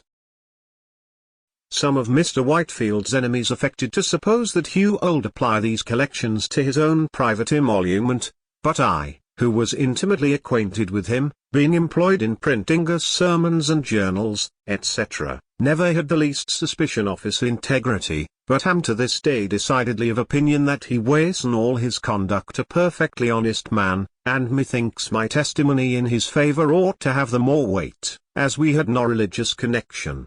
He has, indeed, sometimes to pray for my conversion, but never had the satisfaction of believing that his prayers were heard. Ours was a mere civil friendship, sincere on both sides, and lasted to his death. The following instance will show something of the terms on which we stood. Upon one of his arrivals from England at Boston, he wrote to me that he should come soon to Philadelphia, but knew not where I could lodge when there, as he understood his old friend and host, Mr. Benazet, was removed to Germantown. My answer was, "You know my house. If you can make shift with its scanty accommodations, you will be most heartily welcome." He replied, that if I made that kind offer for Christ's sake, I should not miss of a reward. And I returned, "Don't let me be mistaken, it was not for Christ's sake, but for your sake." One of our common acquaintance jocosely remarked, that, knowing it to be the custom of the saints, when they received any favour, to shift the burden of the obligation from off their own shoulders, and place it in heaven, I had contrived to fix it on earth. The last time I saw Mr. Whitefield was in London, when he consulted me about his Orphan House concern, and his purpose of appropriating it to the establishment of a college. He had a loud and clear voice, and articulated his words and sentences so perfectly, that he might be heard and understood at a great distance, especially as his auditories, however numerous, observed the most exact silence. He preached one evening from the top of the courthouse steps, which are in the middle of Market Street, and on the west side of 2nd Street, which crosses it at right angles. Both streets were filled with his hearers to a considerable distance. Being among the hindmost in Market Street, I had the curiosity to learn how far he could be heard, by retiring backwards down the street towards the river, and I found his voice distinct till I came near Front Street, when some noise in that street obscured it. Imagining then a semicircle, of which my distance should be the radius, and that it were filled with auditors, to each of whom I allowed 2 feet 2. I computed that he might well be heard by more than 30,000. This reconciled me to the newspaper accounts of his having preached to 25,000 people in the fields, and to the ancient histories of generals haranguing whole armies, of which I had sometimes doubted. By hearing him often, I came to distinguish easily between sermons newly composed, and those which he had often preached in the course of his travels. His delivery of the latter was so improved by frequent repetitions that every accent, every emphasis, every modulation of voice, was so perfectly well turned and well plucked, that, without being interested in the subject, one could not help being pleased with the discourse, a pleasure of much the same kind with that received from an excellent piece of music. This is an advantage itinerant preachers have over those who are stationary, as the latter cannot well improve their delivery of a sermon by so many rehearsals. His writing and printing from time to time gave great advantage to his enemies. Unguarded expressions, and even erroneous opinions, delivered in preaching, might have been afterwards explained or qualified by supposing others that might have accompanied them, or they might have been denied, but litera scripta manei. Critics attacked his writings violently, and with so much appearance of reason as to diminish the number of his votaries and prevent their increase, so that I am of opinion if he had never written anything, he would have left behind him a much more numerous and important sect, and his reputation might in that case have been still growing, even after his death, as there being nothing of his writing on which to found a censure and give him our character, his proselytes would be left at liberty to feign for him as great a variety of excellences as their enthusiastic admiration might wish him to have possessed. My business was now continually augmenting, and my circumstances growing daily easier, my newspaper having become very profitable, as being for a time almost the only one in this and their neighboring provinces. I experienced, too, the truth of the observation, that after getting the first £100, it is more easy to get the second, money itself being of a prolific nature. The partnership at Carolina having succeeded, I was encouraged to engage in others, and to promote several of my workmen, who had behaved well, by establishing them with printing houses in different colonies, on the same terms with that in Carolina. Most of them did well, being enabled at the end of our term, 6 years, to purchase the types of me and go on working for themselves, by which means several families were raised. Partnerships often finish in quarrels, but I was happy in this, that mine were all carried on and ended amicably, owing, I think, a good deal to the precaution of having very explicitly settled, in our articles, everything to be done by or expected from each partner, so that there was nothing to dispute, which precaution I would therefore recommend to all who enter into partnerships, for, whatever esteem partners may have for, and confidence in each other at the time of the contract, little jealousies and disgusts may arise, with ideas of inequality in the care and burden of the business, etc., which are attended often with breach of friendship and of the connection, perhaps with lawsuits and other disagreeable consequences. 12. Defense of the province. Had, on the whole, abundant reason to be satisfied with me being established in Pennsylvania.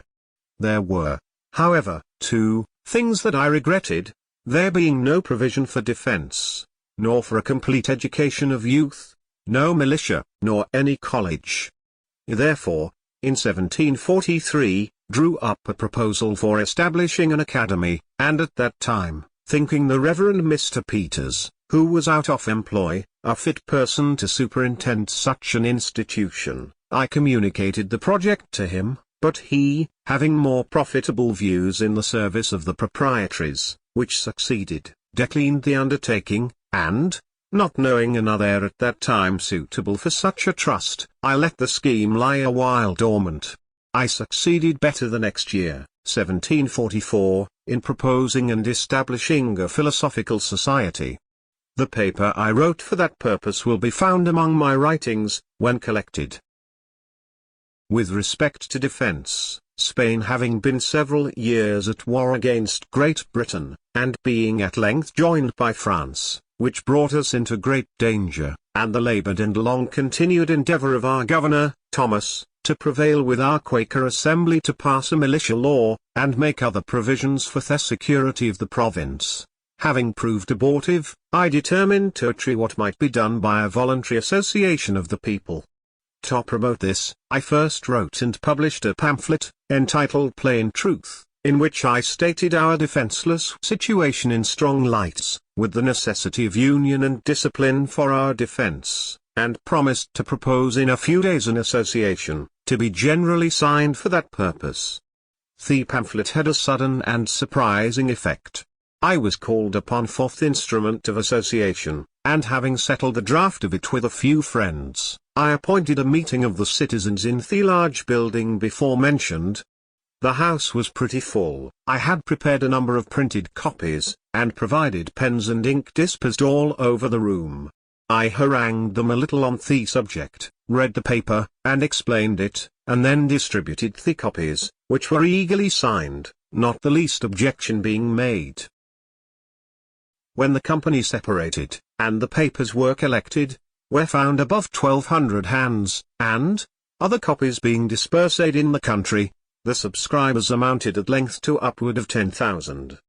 These all furnished themselves as soon as they could with arms, formed themselves into companies and regiments, chose their own officers, and met every week to be instructed in the manual exercise, and other parts of military discipline. The women, by subscriptions among themselves, provided silk colours, which they presented to the companies, painted with different devices and mottos, which I supplied.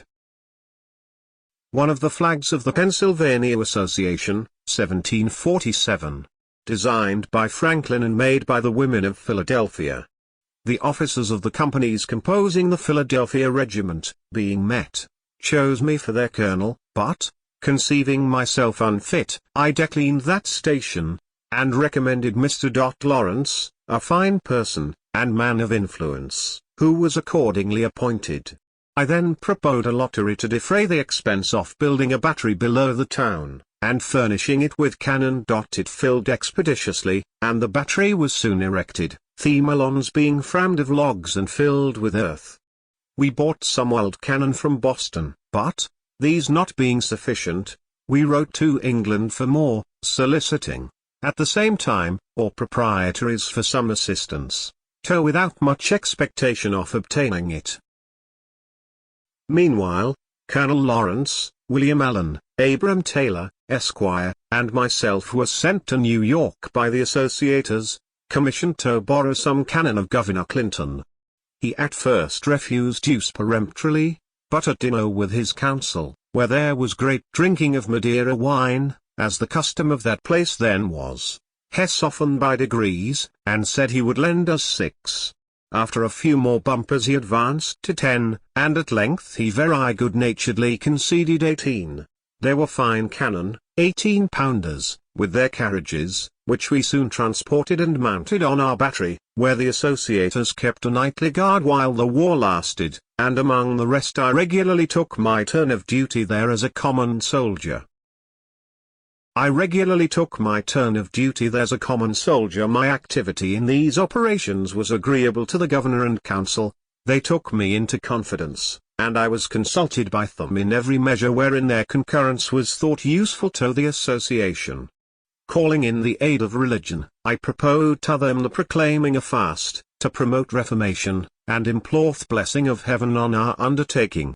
They embraced the motion, but, as it was the first fast ever thought of in the province, the secretary had no precedent from which to draw the proclamation.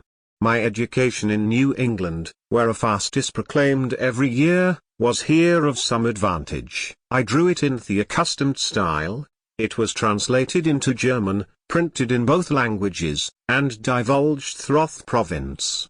This gave the clergy of the different sects an opportunity of influencing their congregations to join in the association, and it would probably have been general among all but Quakers if the peace had not soon intervened. It was thought by some of my friends that, by my activity in these affairs, I should offend that sect, and thereby lose my interest in the assembly of the province, where they formed a great majority. A young gentleman who had likewise some friends in the house, and wished to succeed me as their clerk, acquainted me that it was decided to displace me at the next election, and he, therefore, in good will, advised me to resign, as more consistent with my honor than being turned out. My answer to him was, that I had read or heard of some public man who made it a rule never to ask for an office, and never to refuse one when offered to him. I approve, says I, of his rule, and will practice it with a small addition. I shall never ask, never refuse, nor ever resign an office. If they will have my office of clerk to dispose of to another, they shall take it from me. I will not, by giving it up, lose my right of some time or other making reprisals on my adversaries. I heard, however, no more of this. I was chosen again unanimously as usual at the next election. Possibly, as they disliked my late intimacy with the members of council, who had joined the governors in all the disputes about military preparations, with which the house had long been harassed, they might have been pleased if I would voluntarily have left them. But he did not care to displace me on account merely of my zeal for the association, and they could not well give another reason. Indeed, I had some cause to believe that the defense of the country was not disagreeable to any of them, provided they were not required to assist in it. And I found that a much greater number of them than I could have imagined, against offensive war, were clearly for the defensive. Many pamphlets pro and con were published on the subject, and some by good Quakers, in favor of defense, which I believe convinced most of their younger people. A transaction in our fire company gave me some insight into their prevailing sentiments. It had been proposed that we should encourage the scheme for building a battery by laying out their present stock, then about £60, in tickets of the lottery. By our rules, no money could be disposed of till the next meeting after the proposal. The company consisted of 30 members, of which 22 were Quakers, and 8 only of other persuasions. We 8 punctually attended the meeting, but, though we thought that some of the Quakers would join us, we were by no means sure of a majority. Only one Quaker, Mr. James Morris, appeared to oppose the measure. He expressed much sorrow that it had ever been proposed, as he said friends were all against it, and it would create such discord as might break up the company. We told him that we saw no reason for that. We were the minority, and if friends were against the measure, and outvoted us, we must and should, agreeably to the usage of all societies, submit.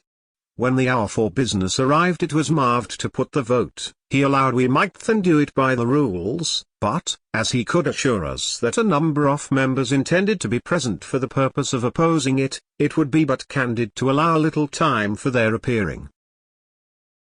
While we were disputing this, a waiter came to tell me a gentleman below desired to speak with me. I went down, and found they were 2 of our Quaker members. They told me there were 8 of them assembled at a tavern just by, that they were determined to come and vote with us if there should be occasion, which they hoped would not be the case, and desired we would not call for their assistance if we could do without it, as their voting for such a measure might embroil them with their elders and friends. Being thus secure of a majority, I went up, and after a little seeming hesitation, agreed to a delay of another hour. This Mr. Morris allowed to be extremely fair.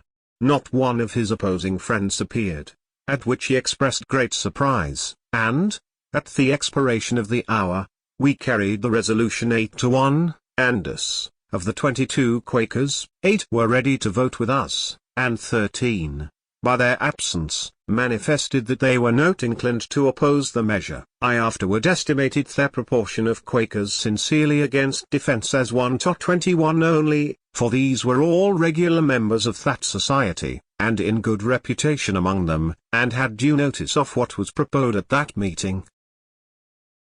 The Honourable and learned Mr. Logan, who had always been of that sect, was one who wrote an address to them, declaring his approbation of defensive war, and supporting his opinion by many strong arguments.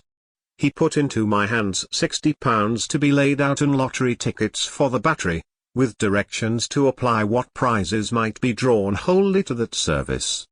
He told me the following anecdote of his old master, William Penn, respecting defence. He came over from England, when a young man, with that proprietary, and as his secretary. It was wartime, and their ship was chased by an armed vessel, supposed to be an enemy. Their captain prepared for defence, but told William Penn, and his company of Quakers, that he did not expect their assistance, and they might retire into the cabin, which they did, except James Logan, who chose to stay up on deck, and was quartered to a gun. The supposed enemy proved a friend, so there was no fighting, but when the secretary went down to communicate the intelligence, William Penn rebuked him severely for staying upon deck, and undertaking to assist in defending the vessel, contrary to the principles of friends, especially as it had not been required by the captain. This reproof, being before all the company, piqued the secretary, who answered, I being the servant, why did thee not order me to come down? But thee was willing enough that I should stay and help to fight the ship when thee thought there was danger. My being many years in the assembly, the majority of which were constantly Quakers, gave me frequent opportunities of seeing the embarrassment given them by their principle against war, whenever application was made to them, by order of the Crown, to grant aids for military purposes. they were unwilling to offend government, on one hand, by a direct refusal, and their friends, the body of the Quakers, on the other, by compliance contrary to their principles. Hence a variety of evasions to avoid complying, and modes of disguising the compliance when it became unavoidable. The common mode at last was, to grant money under the phrase of its being for the king's use, and never to inquire how it was supplied. But, if the demand was not directly from the crown, that phrase was found not so proper, and some other was to be invented, as, when powder was wanting, I think it was for the garrison at Louisbourg, and the government of New England solicited a grant of some from Pennsylvania, which was much urged on the House by Governor Thomas, they could not grant money to buy powder, because that was an ingredient of war, but they voted an aid to New England of £3,000, to be put into the hands of the governor, and appropriated it for the purchasing of bread, flour, wheat or other grain. Some of the council, desirous of giving the House still further embarrassment, advised the governor not to accept provision, as not being the thing he had demanded, but he replied, I shall take the money, for I understand very well their meaning, other grain is gunpowder, which he accordingly bought, and they never objected to it. It was in allusion to this fact that, when in our fire company we feared the success of our proposal in favor of the lottery, Andy had said to my friend Mr. Singh, one of our members, if we fail, let us move the purchase of a fire engine with the money, the Quakers can have no objection to that, and then, if you nominate me and you as a committee for that purpose, we will buy a great gun, which is certainly a fire engine. I see, says he, you have improved by being so long in the assembly, your equivocal project would be just to match for their wheat or other grain. These embarrassments that the Quakers suffered from having established and published it as one of their principles that no kind of war was lawful, and which, being once published, they could not afterwards, however they might change their minds, easily get rid of, reminds me of what I think a more prudent conduct in another sect among us, that of the Dunkers. I was acquainted with one of its founders, Michael Welfare, soon after it appeared. He complained to me that they were grievously calumniated by the zealots of other persuasions, and charged with abominable principles and practices to which they were utter strangers.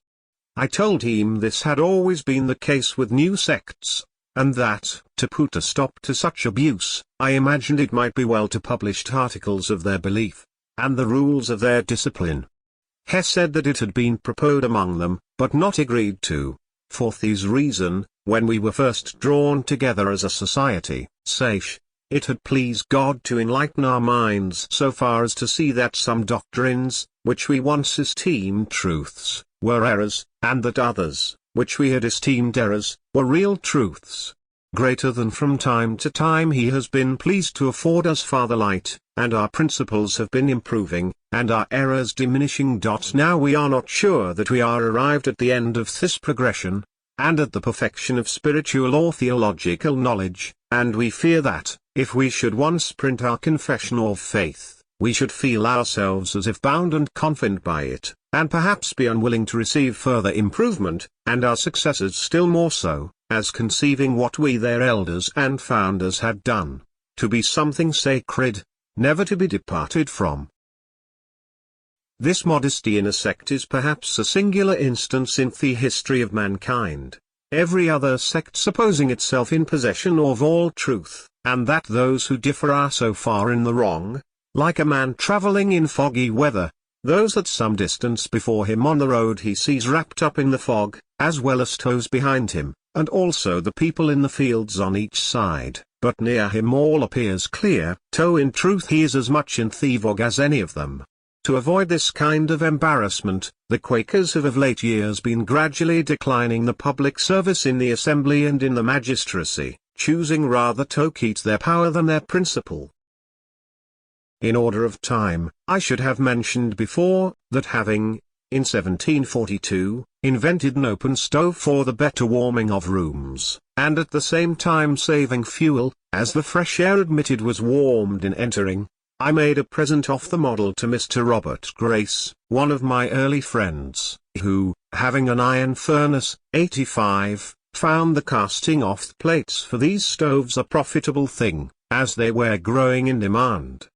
To promote that demand, I wrote and published a pamphlet, entitled An Account of the New Invented Pennsylvania Fireplaces, wherein their construction and manner of operation is particularly explained, their advantages above every other method of warming rooms demonstrated, and all objections that have been raised against the use of them answered and obviated, etc. This pamphlet had a good effect.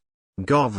Thomas was so pleased with construction of this stove, as described in it, that he offered to give me a patent for the sole vending of them for a term of years, but I declined it from a principle which has ever weighed with me on such occasions, viz., that, as we enjoy great advantages from the inventions of others, we should be glad of an opportunity to serve others by any invention of ours, and this we should do freely and generously.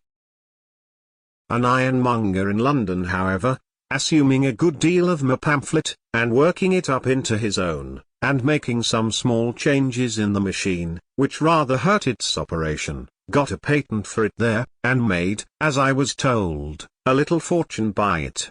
And this is not the only instance of patents taken out for my inventions by others, though not always with the same success, which he never contested, as having no desire of profiting by patents myself, and hating disputes. The use of these fireplaces in very many houses, both of this and the neighboring colonies, has been, and is, a great saving of wood to the inhabitants. 13. Public Services and Duties, 1749 to 1753, East being concluded, and the association business therefore at an end, I turned my thoughts again to the affair of establishing an academy. The first step I took was to associate in the design a number of active friends, of whom the junto furnished a good part. The next was to write and publish a pamphlet, entitled Proposals Relating to the Education of Youth in Pennsylvania. This I distributed among the principal inhabitants gratis, and as soon as I could suppose their minds a little prepared by the perusal of it, I set on foot a subscription for opening and supporting an academy. It was to be paid in quotas yearly for 5 years. By so dividing it, I judged the subscription might be larger, and I believe it was so, amounting to no less, if I remember right, than £5,000. In the introduction to these proposals, I stated their publication, not as an act of mine, but of some public-spirited gentleman, avoiding as much as I could, according to my usual rule, the presenting myself to the public as the author of any scheme for their benefit. The subscribers, to carry the project into immediate execution, chose out of their number 24 trustees, and appointed Mr. Francis, then Attorney General, and myself to draw up constitutions for the government of the academy, which being done and signed, a house was hired, masters enacted, and the schools opened, I think, in the same year, 1749. The scholars increasing fast, the house was soon found too small, and we were looking out for a piece of ground, properly situated, with intention to build, when Providence threw into our way a large house ready built, which, with a few alterations, might well serve our purpose. This was the building before mentioned, erected by the hearers of Mr. Whitefield, and was obtained for use in the following manner. It is to be noted that the contributions to this building being made by people of different sects, care was taken in the nomination of trustees, in whom the building and ground was to be vested, that a predominancy should not be given to any sect, lest in time that predominancy might be a means of appropriating the whole to the use of such sect, contrary to the original intention. It was therefore that one of each sect was appointed, viz., one Church of Englandman, one Presbyterian, one Baptist, one Moravian, etc. Those, in case of vacancy by death, were to fill it by election from among the contributors.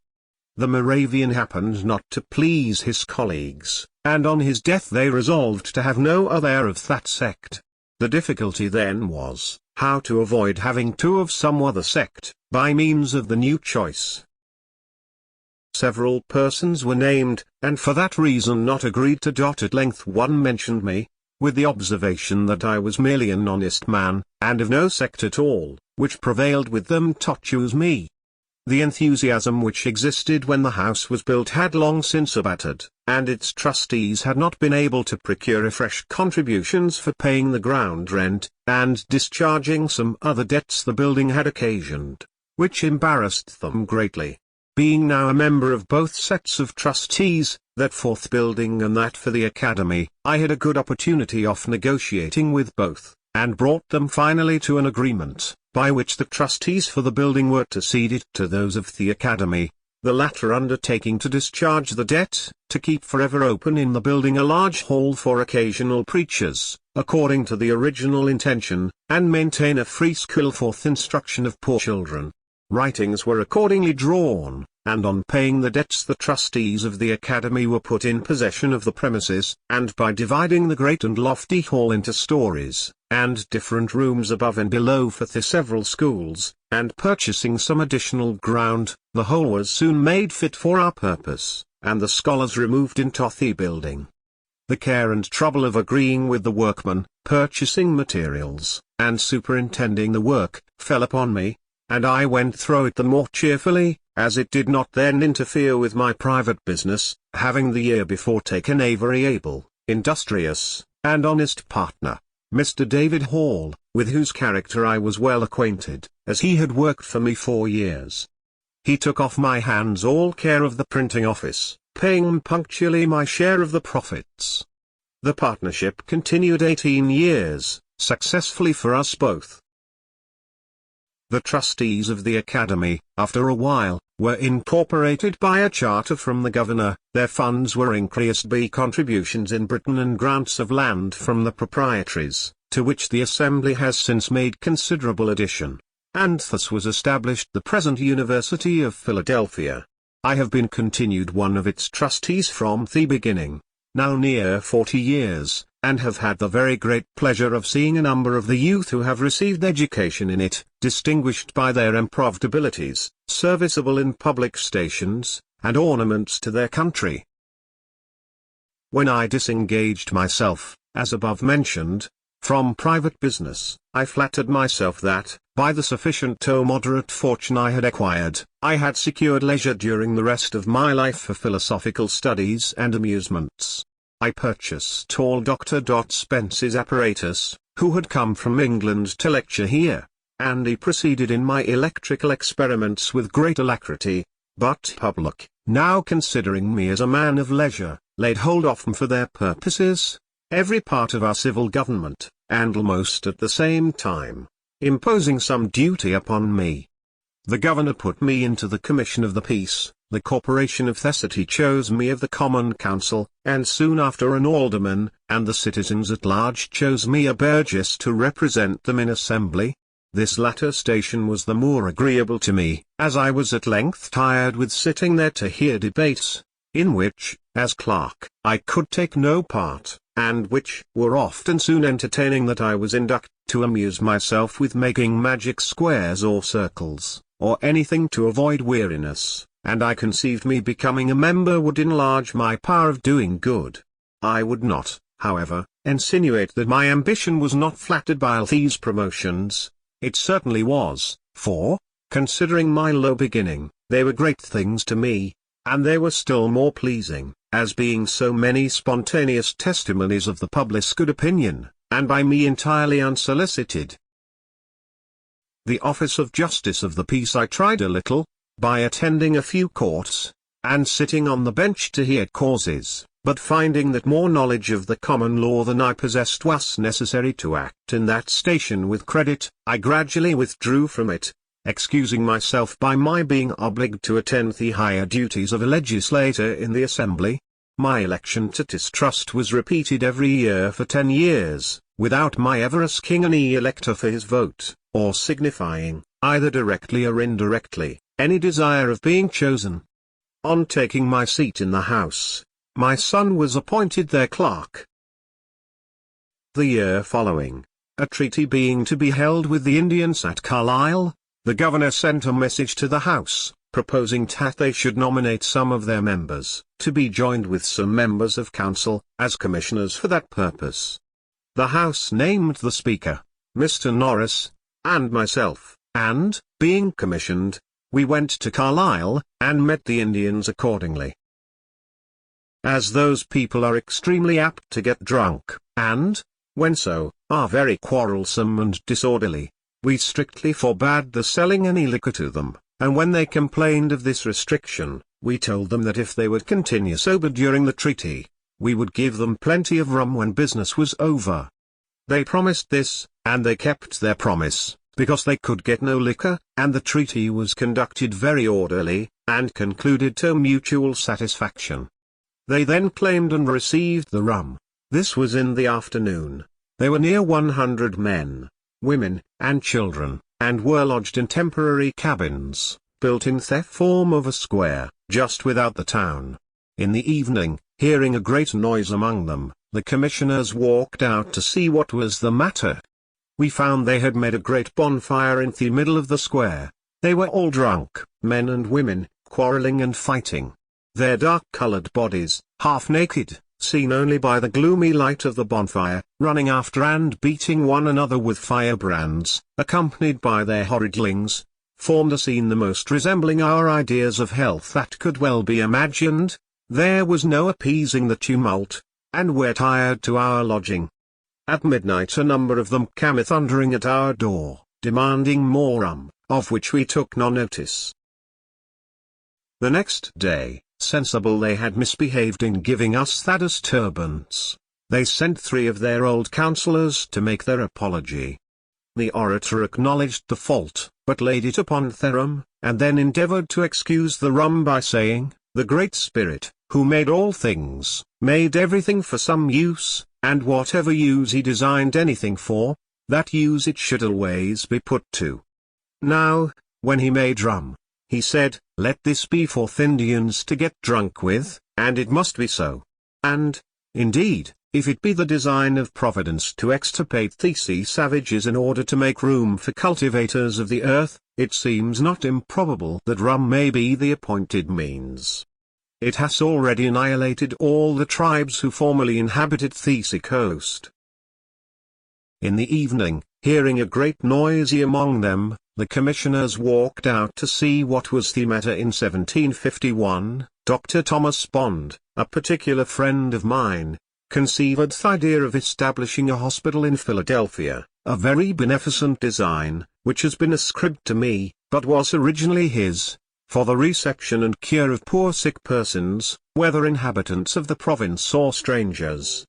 He was zealous and active in endeavoring to procure subscriptions for it, but their proposal being a novelty in America, and at first not well understood, he met but with small success. At length he came to me with the compliment that he found there was no such thing as carrying a public-spirited project through without my being concerned in it. For, says he, I am often asked by those to whom I propose subscribing, have you consulted Franklin upon this business? And what does he think of it? And when I tell them that I have not, supposing it rather out of your line, they do not subscribe, but say they will consider of it. I inquired into the nature and probable utility of his scheme, and receiving from him a very satisfactory explanation, I not only subscribed to it myself, but engaged heartily in the design of procuring subscriptions from others. Previously, however, to the solicitation, I endeavored to prepare the minds of the people by writing on the subject in the newspapers, which was my usual custom in such cases, but which he had omitted. The subscriptions afterwards were more free and generous, but, beginning to flag, I saw they would be insufficient without some assistance from the Assembly, and therefore proposed to petition for it, which was done. The country members did not at first relish the project. They objected that it could only be serviceable to the city, and therefore the citizens alone should be at the expense of it, and they doubted whether the citizens themselves generally approved of it. My allegation on the contrary, that it met with such approbation as to leave no doubt of our being able to raise it £1,000 by voluntary donations, they considered as a most extravagant supposition, and utterly impossible.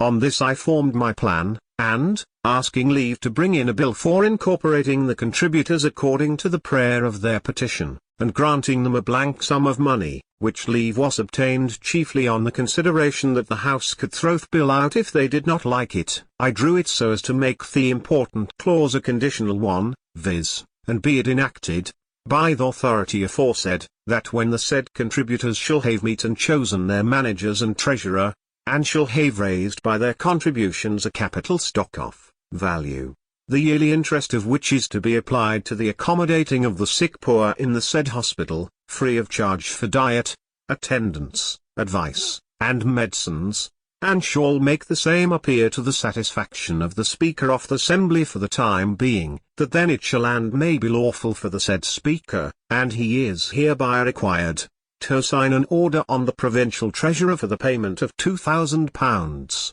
in 2 yearly payments, to the Treasurer of the said hospital, to be applied to the founding, building, and finishing of the same. This condition carried the bill through, for the members, who had opposed the grant, and now conceived they might have the credit of being charitable without the expense, agreed to its passage, and then, in soliciting subscriptions among the people, we urged the conditional promise of the law as an additional motive to give, since every man's donation would be doubled. Thus the clause worked both ways. The subscriptions accordingly soon exceeded the requisite sum, and we claimed and received the public gift, which enabled us to carry the design into execution. A convenient and handsome building was soon erected. The institution has by constant experience been found useful, and flourishes to this day, and I do not remember any of my political maneuvers, the success of which gave me at the time more pleasure, or wherein, after thinking of it, I more easily excused myself for having made some use of cunning. It was about this time that another projector, the Reverend Gilbert Tennant, came to me with a request that I would assist him in procuring a subscription for erecting a new meeting house. It was to be for the use of a congregation he had gathered among the Presbyterians, who were originally disciples of Mr. Whitefield. Unwilling to make myself disagreeable to my fellow citizens by too frequently soliciting their contributions, I absolutely refused. He then desired I would furnish him with a list of the names of persons I knew by experience to be generous and public-spirited. I thought it would be unbecoming in me, after their kind compliance with my solicitations, to mark them out to be worried by other beggars, and therefore refused also to give such a list. He then desired I would at least give him my advice. "That I will readily do," said I, "and, in the first place, I advise you to apply to all those whom you know will give something, next, to those whom you are uncertain whether they will give anything or not, and show them the list of those who have given, and, lastly, do not neglect those who you are sure will give nothing, for in some of them you may be mistaken." He laughed and thanked me, and said he would take my advice. He did so, for he asked of everybody, and he obtained a much larger sum than he expected, with which he erected the capacious and very elegant meeting house that stands in Arch Street. Our city, laid out with a beautiful regularity, the streets large, straight, and crossing each other at right angles, had the disgrace of suffering those streets to remain long unpaved, and in wet weather the wheels of heavy carriages ploughed them into a quagmire, so that it was difficult to cross them, and in dry weather the dust was offensive. I had lived near what was called Jersey Market, and saw with pain the inhabitants wading in mud while purchasing their provisions. A strip of ground down the middle of that market was at length paved with brick, so that, being once in the market, they had firm footing, but were often over shoes and dirt to get there. By talking and writing on the subject, I was at length instrumental in getting the street paved with stone between the market and the bricked foot pavement, that was on each side next the houses. This, for some time, gave an easy access to the market dryshod, but, the rest of the street not being paved, whenever a carriage came out of the mud upon this pavement, it shook off and left its dirt upon it, and it was soon covered with mire, which was not removed. the city as yet having no scavengers. After some inquiry, I found a poor, industrious man, who was willing to undertake keeping the pavement clean, by sweeping it twice a week, carrying off the dirt from before all the neighbors' doors, for the sum of 6 pence per month, to be paid by each house. I then wrote and printed a paper setting forth the advantages to the neighborhood that might be obtained by this small expense, the greater ease in keeping our houses clean, so much dirt not being brought in by people's feet, the benefit to the shops by more custom, etc., etc., as buyers could more easily get at them, and by not having, in windy weather, the dust blown in upon their goods, etc., etc. I sent one of these papers to each house, and in a day or two went round to see who would subscribe an agreement to pay these 6 pences. It was unanimously signed, and for a time well executed. All the inhabitants of the city were delighted with the cleanliness of the pavement that surrounded the market, it being a convenience to all, and this raised a general desire to have all streets paved, and made the people more willing to submit to a tax for that purpose. After some time I drew a bill for paving the city, and brought it into the assembly. It was just before I went to England, in 1757, and did not pass till I was gone, and then with an alteration in the mode of assessment, which I thought not for the better, but with an additional provision for lighting as well as paving the streets, which was a great improvement. It was by a private person, the late Mr. John Clifton, his giving a sample of the utility of lamps, by placing one at his store, that the people were first impressed with the idea of lighting all the city. The honor of this public benefit has also been ascribed to me, but it belongs truly to that gentleman. I did but follow his example, and have only some merit to claim respecting the form of our lamps, as differing from the globe lamps were at first supplied with from London. Those we found inconvenient in these respects. They admitted no air below, the smoke, therefore, did not readily go out above, but circulated in the globe, lodged on its inside, and soon obstructed the light they were intended to afford, giving, besides, the daily trouble of wiping them clean, and an accidental stroke on one of them would demolish it, and render it totally useless. I therefore suggest composing them of 4 flat panes, with a long funnel above to draw up the smoke, and crevices admitting air below, to facilitate the ascent of the smoke. By this means they were kept clean, and did not grow dark in a few hours, as the London lamps do, but continued bright till morning, and an accidental stroke would generally break but a single pane, easily repaired. I have sometimes wondered that the Londoners did not, from the effect holes in the bottom of the globe lamps as at Vauxhall have in keeping them clean, learn to have such holes in their street lamps. But, these holes being made for another purpose, viz., to communicate flame more suddenly to the wick by a little flax hanging down through them, the other use, of letting in air, seems not to have been thought of, and therefore, after the lamps have been lit a few hours, the streets of London are very poorly illuminated. The mention of these improvements puts me in mind of one I proposed, when in London, to Dr. Fothergill, who was among the best men I have known, and a great promoter of useful projects. I had observed that the streets, when dry, were never swept, and the light dust carried away, but it was suffered to accumulate till wet weather reduced it to mud, and then, after lying some days so deep on the pavement that there was no crossing but in paths kept clean by poor people with brooms, it was with great labour racked together and thrown up into carts open above, the sides of which suffered some of the slush at every jolt on the pavement to shake out and fall, sometimes to the annoyance of foot passengers. The reason given for not sweeping the dusty streets was that the dust would fly into the windows of shops and houses. An accidental occurrence had instructed me how much sweeping might be done in a little time.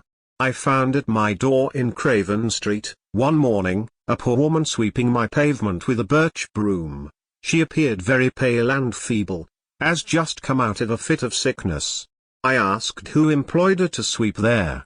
She said, "Nobody, but I am very poor and in distress, and I sweeps before gentlefolks' doors, and hopes they will give me something." I bid her sweep the whole street clean, and I would give her a shilling. This was at 9 o'clock. At 12 she came for the shilling. From the slowness I saw at first in her working, I could scarce believe that the work was done so soon, and sent my servant to examine it, who reported that the whole street was swept perfectly clean, and all the dust placed in the gutter, which was in the middle, and the next rain washed it quite away, so that the pavement and even the kennel were perfectly clean. I then judged that, if that feeble woman could sweep such a street in 3 hours, a strong, active man might have done it in half the time.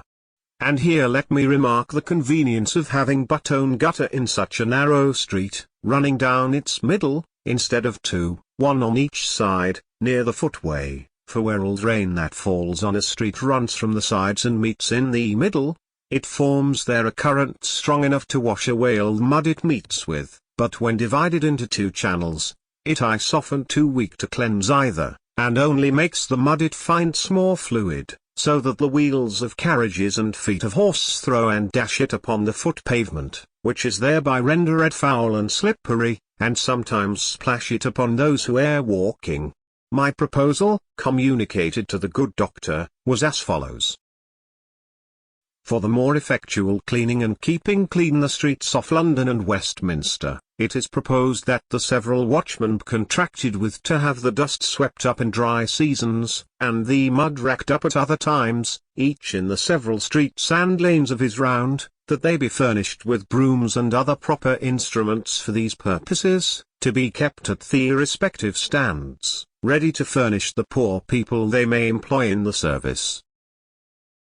That in the dry summer months the dust be all swept up in tow heaps at proper distances, before the shops and windows of houses are usually opened, when the scavengers, with close-covered carts, shall also carry it all away. That the mud, when racked up, be not left in heaps to be spread abroad again by the wheels of carriages and trampling of horses, but that the scavengers be provided with bodies of carts, not plucked high upon wheels, but low upon sliders, with lattice bottoms, which, being covered with straw, will retain the mud thrown into them, and permit the water to drain from it, whereby it will become much lighter, water making the greatest part of its weight, these bodies of carts to be placed at convenient distances, and the mud brought to them in wheelbarrows, they remaining where upplucked till the mud is drained, and then horses brought to draw them away. I have since had doubts of the practicability of the latter part of this proposal, on account of the narrowness of some streets, and the difficulty of placing the draining sleds so as not to encumber too much the passage, but I am still of opinion that the former, requiring the dust to be swept up and carried away before the shops are open, is very practicable in the summer, when the days are long, for, in walking through the Strand and Fleet Street one morning at 7 o'clock, I observed there was not one shop open, though it had been daylight and the sun up above 3 hours, the inhabitants of London causing voluntarily to live much by candlelight, and sleep by sunshine, and yet often complain, a little absurdly, of the duty on candles, and the high price of tallow. Some may think these trifling matters not worth minding or relating, but when they consider that tow dust blown into the ice of a single person, or into a single shop on a windy day, is but of small importance, yet the great number of the instances in a populous city, and its frequent repetitions give it weight and consequence. Perhaps they will not censure very severely those who bestow some attention to affairs of this seemingly low nature. Human felicity is produced not so much by great pieces of good fortune that seldom happen, as by little advantages that occur every day. Thus, if you teach a poor young man to shave himself, and keep his razor in order, you may contribute more to the happiness of his life than in giving him 1,000 guineas.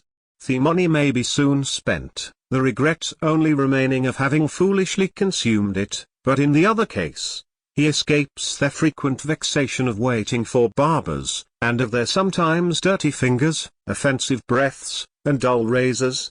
He shaves when most convenient to him, and enjoys daily the pleasure of its being done with a good instrument. With these sentiments I have hazarded the few preceding pages, hoping they may afford hints which sometime or other may be useful to a city I love, having lived many years in it very happily, and perhaps to some of our towns in America.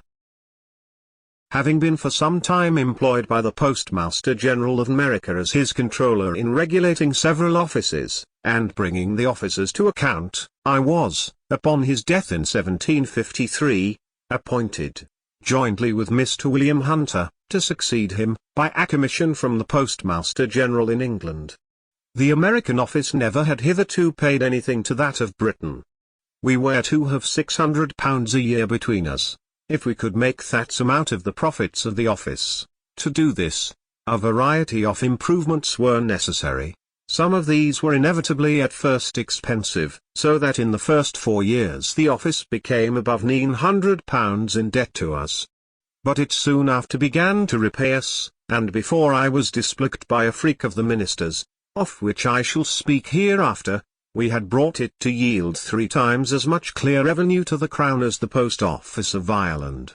Since that imprudent transaction, they have received from it, not 1 farthing.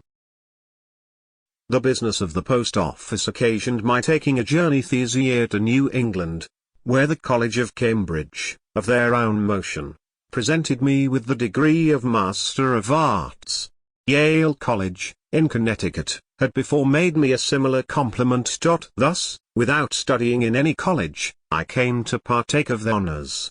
They were conferred in consideration of my improvements and discoveries in the electric branch of natural philosophy.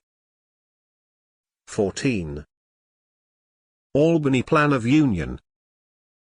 N. 1754, war with France being again apprehended, a congress of commissioners from the different colonies was, by an order of the Lords of Trade, to be assembled at Albany, there to confer with the chiefs of the 6 nations concerning the means of defending both their country and ours. Governor Hamilton, having received this order, acquainted the House with it, requesting they would furnish proper presents for the Indians, to be given on this occasion, and naming the Speaker, Mr. Norris, and myself to join Mr. Thomas Penn and Mr. Secretary Peters as commissioners to act for Pennsylvania. The House approved the nomination, and provided the goods for the present, and so they did not much like treating out of the provinces, and we met the other commissioners at Albany about the middle of June. In our way thither, I projected and drew a plan for the union of all the colonies under one government, so far as might be necessary for defense, and other important general purposes. As we passed through New York, I had there shown my project to Mr. James Alexander and Mr. Kennedy, 2 gentlemen of great knowledge in public affairs, and, being fortified by their approbation, I ventured to lay it before the Congress. It then appeared that several of the commissioners had formed plans of the same kind. A previous question was first taken, whether a union should be established, which passed in the affirmative unanimously. A committee was then appointed, 1 member from each colony, to consider the several plans and report. Mine happened to be preferred, and, with a few amendments, was accordingly reported. By this plan the general government was to be administered by a President General, appointed and supported by the Crown, and a Grand Council was to be chosen by the representatives of the people of the several colonies, met in their respective assemblies. The debates upon it in Congress went on daily, hand in hand with the Indian business. Many objections and difficulties were started, but at length they were all overcome, and the plan was unanimously agreed to, and copies ordered to be transmitted to the Board of Trade and to the assemblies of the several provinces. Its fate was singular. The assemblies did not adopt it, as they all thought there was too much prerogative in it, and in England it was judged to have too much of the democratic.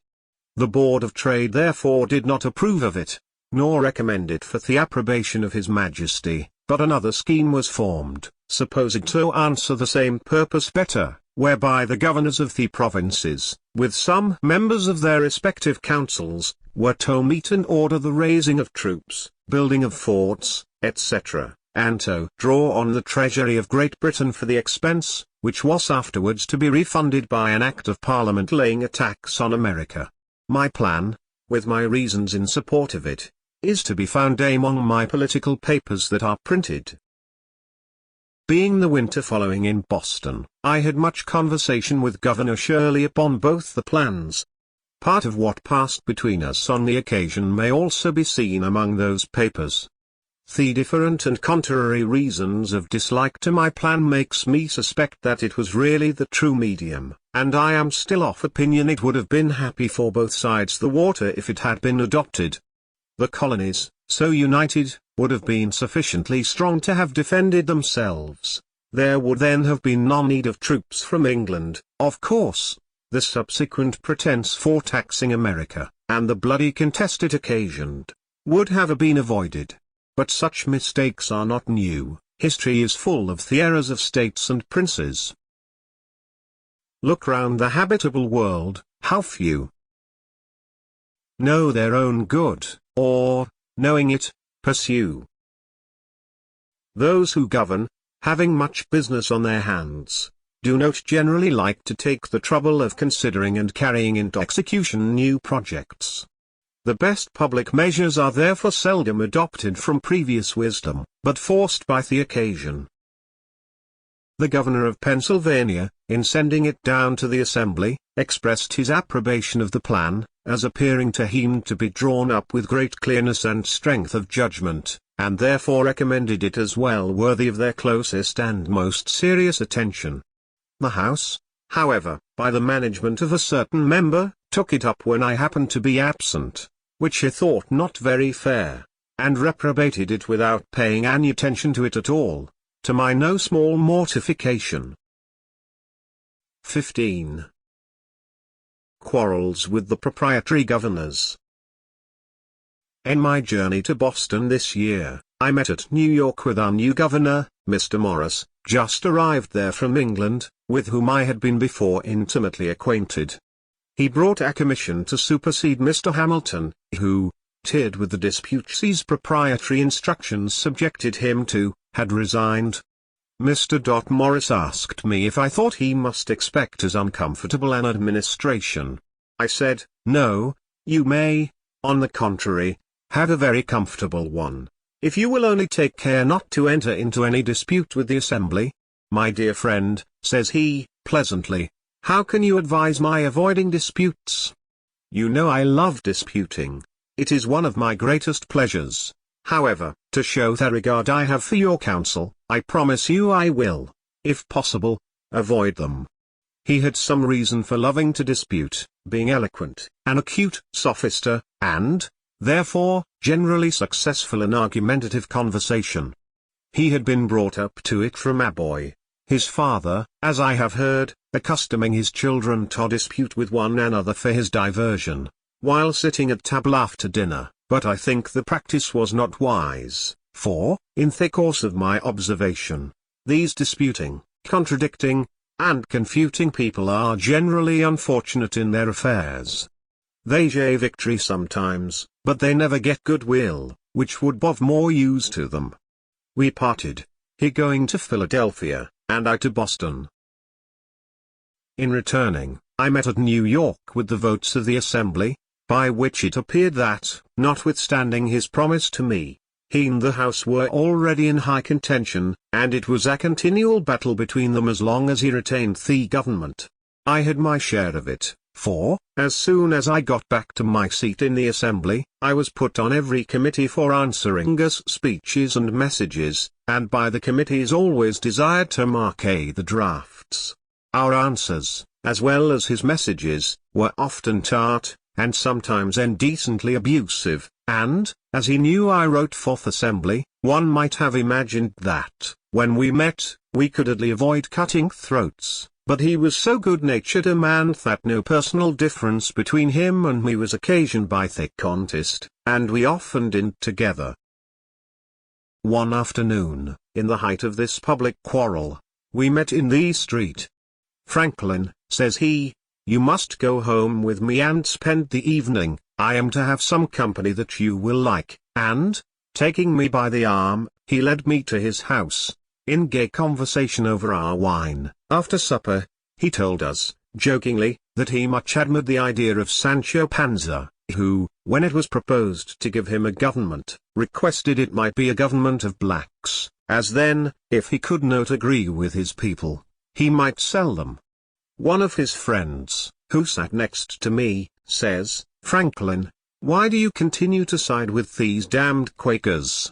Had not you better sell them? The proprietor would give you a good price."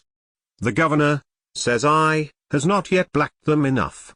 He, indeed, had labored hard to blacken the assembly in all his messages, but they whipped off his coloring as fast as he laid it on, and placed it, in return, thick upon his own face, so that, finding he was likely to be negrofied himself, he, as well as Mr. Hamilton, grew tired of the contest, and quitted the government. These public quarrels 94, were all at bottom owing to the proprietaries, our hereditary governors, who, when any expense was to be incurred for the defense of their province, with incredible meanness instructed their deputies to pass no act for levying the necessary taxes, unless their vast estates were in Thesamy Act expressly excused, and they had even taken bonds of Thesey deputies to observe such instructions. The assemblies for 3 years held out against this injustice, till constrained to bend at last. At length Captain Denny, who was Governor Morris's successor, ventured to disobey those instructions. How that was brought about he shall show hereafter. But I am got forward too fast with my story. There are still some transactions to be mentioned that happened during the administration of Governor Morris. War being in a manner commenced with France, the government of Massachusetts Bay projected an attack upon Crown Point, and sent Mr. Quincy to Pennsylvania, and Mr. Pownall, afterward Governor Pownall, to New York, to solicit assistance. As I was in the assembly, knew its temper, and was Mr. Quincy's countryman, he applied to me for my influence and assistance. I dictated his address to them, which was well received. They voted an aid of £10,000, to be laid out in provisions.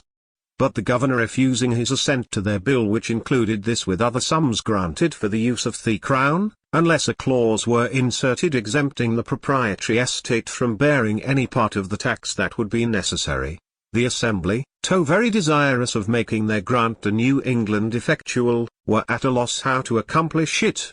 Mr. Quincy labored hard with the governor to obtain his assent, but he was obstinate.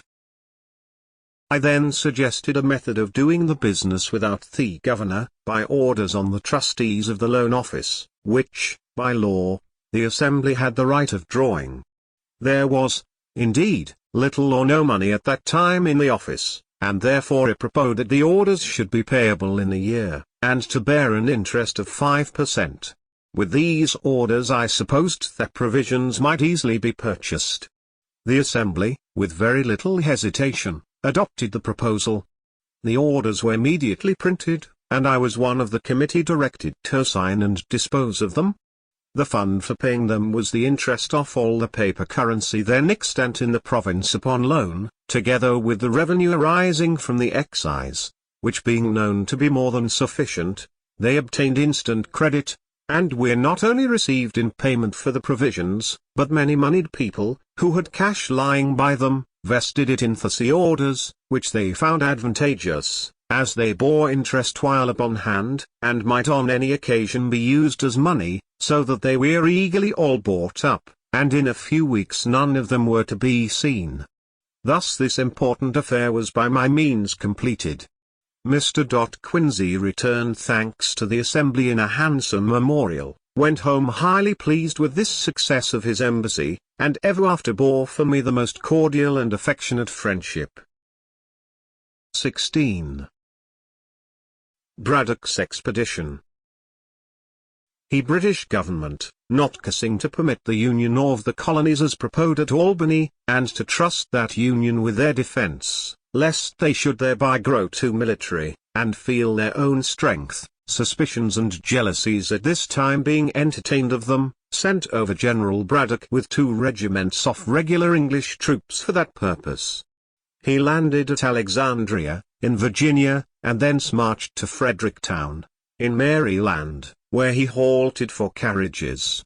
Our assembly apprehending, from some information, that he had conceived violent prejudices against them, as averse to the service, wished me to wait upon him, not as from them, but as Postmaster General, under the guise of proposing to settle with him the mode of conducting with most celerity and certainty the dispatches between him and the governors of the several provinces, with whom he must necessarily have a continual correspondence, and of which they proposed to pay the expense. My son accompanied me on this journey. We found the general at Fredericktown, waiting impatiently for the return of those he had sent through the back parts of Maryland and Virginia to collect wagons. I stayed with him several days, dined with him daily, and had full opportunity of removing all his prejudices, by the information of what the Assembly had before his arrival actually done, and were still willing to do, to facilitate his operations. When I was about to depart, the returns of wagons to be obtained were brought in, by which it appeared that they amounted only to 25, and not all of those were in serviceable condition. The general and all the officers were surprised, declared the expedition was then at an end, being impossible, and exclaimed against the ministers for ignorantly landing them in a country destitute of the means of conveying their stores, baggage, etc., not less than 150 wagons being necessary. I happened to say I thought it was pity they had not been landed rather in Pennsylvania, as in that country almost every farmer had a wagon. The general eagerly laid hold of my words, and said, "Then you, sir, who are a man of interest there, can probably procure them for us, and I beg you will undertake it." I asked what terms were to be offered the owners of the wagons, and I was desired to put on paper the terms that appeared to me necessary. This I did, and they were agreed to, and a commission and instructions accordingly prepared immediately. What those terms were will appear in the advertisement I published as soon as he arrived at Lancaster, which being, from the great and sudden effected product, a piece of some curiosity, I shall insert it at length, as follows. Advertisement. Lancaster, April 26, 1755.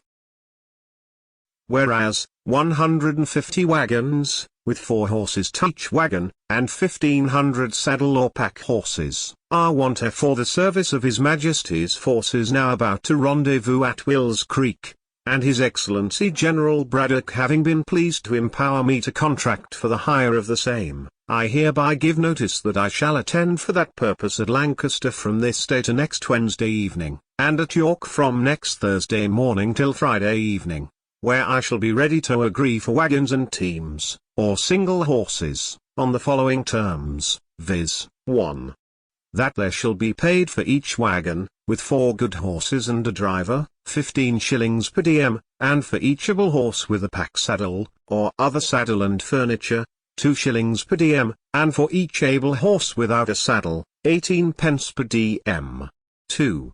That the pay commence from the time of their joining the forces at Will's Creek, which must be on or before the 20th of May ensuing, and that a reasonable allowance be paid over and above for the time necessary for their travelling to Will's Creek and home again after their discharge. 3. Each wagon and team, and every saddle or pack horse, is to be valued by indifferent persons chosen between me and the owner, and in case of the loss of any wagon, team, or other horse in the service, the price according to such valuation is to be allowed and paid. 4.7 days' pay is to be advanced and paid in hand by me to the owner of each wagon and team, or horse, at the time of contracting, if required, and the remainder to be paid by General Braddock, or by the paymaster of the army, at the time of their discharge, or from time to time, as it shall be demanded. 5.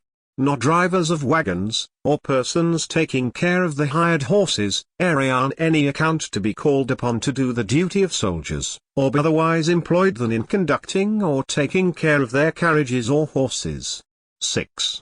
All oats, Indian corn, or other forage that wagons or horses bring to the camp, more than is necessary for the subsistence of the horses, is to be taken for the use of the army, and a reasonable price paid for the same. Note. My son, William Franklin, is empowered to enter into like contracts with any person in Cumberland County. B. Franklin. To the inhabitants of the counties of Lancaster, York, and Cumberland, friends and countrymen. Being occasionally 96, at the camp at Frederick a few days since, I found the general and officers extremely exasperated on account of their not being supplied with horses and carriages, which had been expected from this province, as most able to furnish them, but, through the dissensions between a governor and assembly, money had not been provided, nor any steps taken for that purpose. It was proposed to send an armed force immediately into the counties, to seize as many of the best carriages and horses as whole be wanted, and compel as many persons into the service as would be necessary to drive and take care of them. I apprehended that the progress of British soldiers through these counties on such an occasion, especially considering the temper they are in, and their resentment against us, would be attended with many and great inconveniences to the inhabitants, and therefore more willingly took the trouble of trying first what might be done by fair and equitable means. The people of these back counties have lately complained to the Assembly that a sufficient currency was wanting. You have an opportunity of receiving and dividing among you a very considerable sum, for, if the service office expedition should continue, as it is more than probable it will, for 120 days, the hire of these wagons and horses will amount to upward of £30,000, which will be paid you in silver and gold of the king's money. The service will be light and easy, for the army will scarce march above 12 miles per day, and the wagons and baggage horses, as they carry those things that are absolutely necessary to the welfare of the army, must march with the army, and no faster, and are, for the army's sake, always placed where they can be most secure, whether in a march or in a camp. If you are really, as I believe you are, good and loyal subjects to His Majesty, you may now do a most acceptable service, and make it easy to yourselves, for 3 or 4 of such as cannot separately spare from the business of their plantations a wagon and 4 horses and a driver, may do it together, one furnishing the wagon, another 1 or 2 horses, and another the driver, and divide the pay proportionately between you. But if you do not disservice to your king and country voluntarily, when such good pay and reasonable terms are offered to you, your loyalty will be strongly suspected. The king's business must be done. So many braver troops, come so far for your defense, must not stand idle through your backwardness to do what may be reasonably expected from you. Wagons and horses must be had, violent measures will probably be used, and you will be left to seek for a recompense where you can find it, and your case, perhaps, be little pitied or regarded. I have no particular interest in this affair, as, except the satisfaction of endeavoring to do good, I shall have only my labor for my pains. If this method of obtaining the wagons and horses is not likely to succeed, I am obliged to send word to the General in 14 days, and I suppose Sir John St. Clair, the Hussar, with the body of soldiers, will immediately enter the province for the purpose, which I shall be sorry to hear, because I am very sincerely and truly your friend and well-wisher. B. Franklin. I received of the General about £800, to be disbursed in advance money to the wagon owners, etc., but that sum being insufficient, I advanced upward of £200 more, and in 2 weeks the 150 wagons, with 259 carrying horses, were on their march for the camp. The advertisement promised payment according to the valuation, in case any wagon or horse should be lost. The owners, however, alleging they did not know General Braddock, or what dependence might be had on his promise, insisted on my bond for the performance, which I accordingly gave them.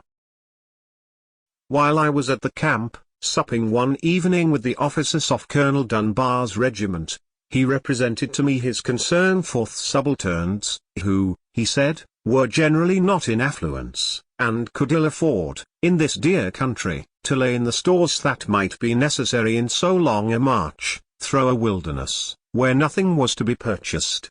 I commiserated their case, and resolved to endeavour procuring them some relief.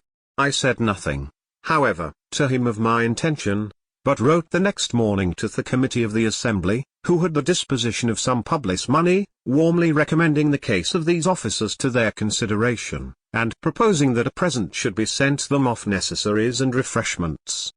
My son, who had some experience of a camp life, and of its wants, drew up a list for me, which he enclosed in my letter. The committee approved, and used such diligence that, conducted by my son, the stores arrived at the camp as soon as the wagons. They consisted of 20 parcels, each containing. These 20 parcels, well packed, were placed on as many horses, each parcel, with the horse, being intended as a present for one officer. They were very thankfully received, and the kindness acknowledged by letters to me from the colonels of both regiments, in the most grateful terms.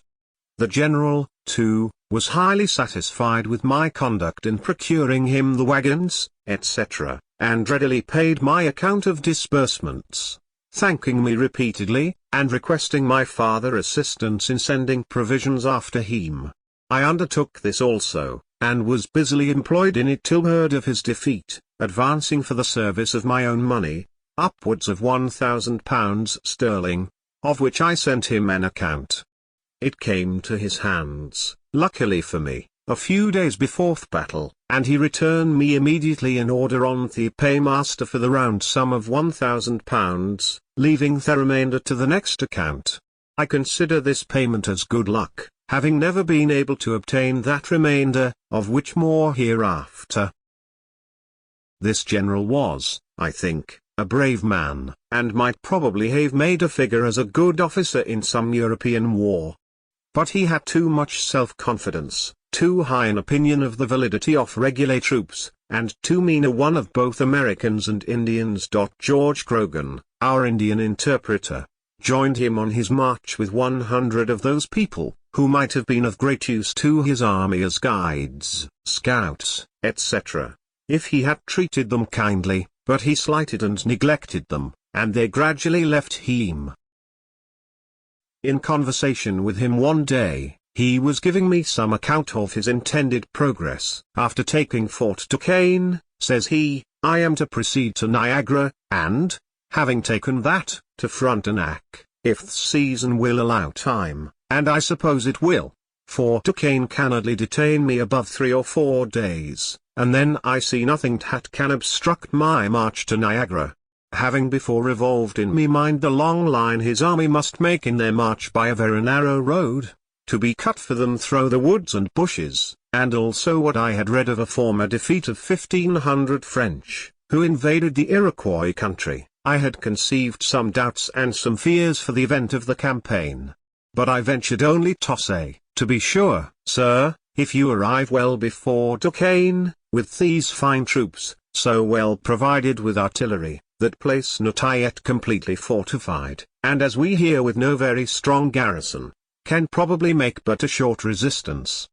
The only danger we apprehend of obstruction to your march is from ambuscades of Indians, who, by constant practice, are dexterous in laying and executing them, and the slender line, near 4 miles long, which your army must make, may expose it to be attacked by surprise in its flanks, and to be cut like a thread into several pieces, which, from their distance, cannot come up in time to support each other. He smiled at my ignorance, and replied, these savages may, indeed, be a formidable enemy to your American militia, built upon the king's regular and disciplined troops, sir. It is impossible they should make any impression. I was conscious of an impropriety in my disputing with a military man in matters of his profession, and said no more. The enemy, however, did not take the advantage of his army which I apprehended its long line of march exposed it to, but let it advance without interruption till within 9 miles of the place, and then, when more in a body, for it had just passed a river, where the front had halted till all were come over, and in a more open part of the woods than any it had passed, attacked its advanced guard by heavy fire from behind trees and bushes, which was the first intelligence the general had of an enemy's being near him.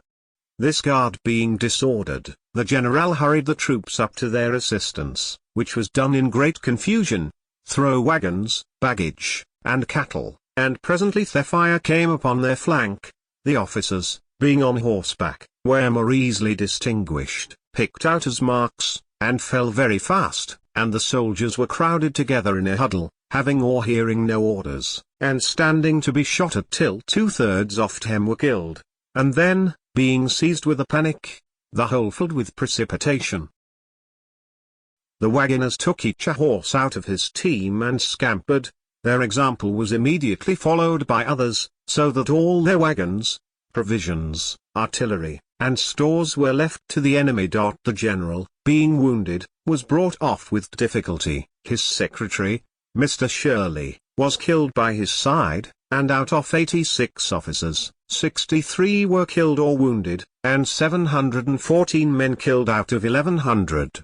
These 1100 had been picked men from the whole army. The rest had been left behind with Colonel Dunbar, who was to follow with the heavier part of the stores, provisions, and baggage.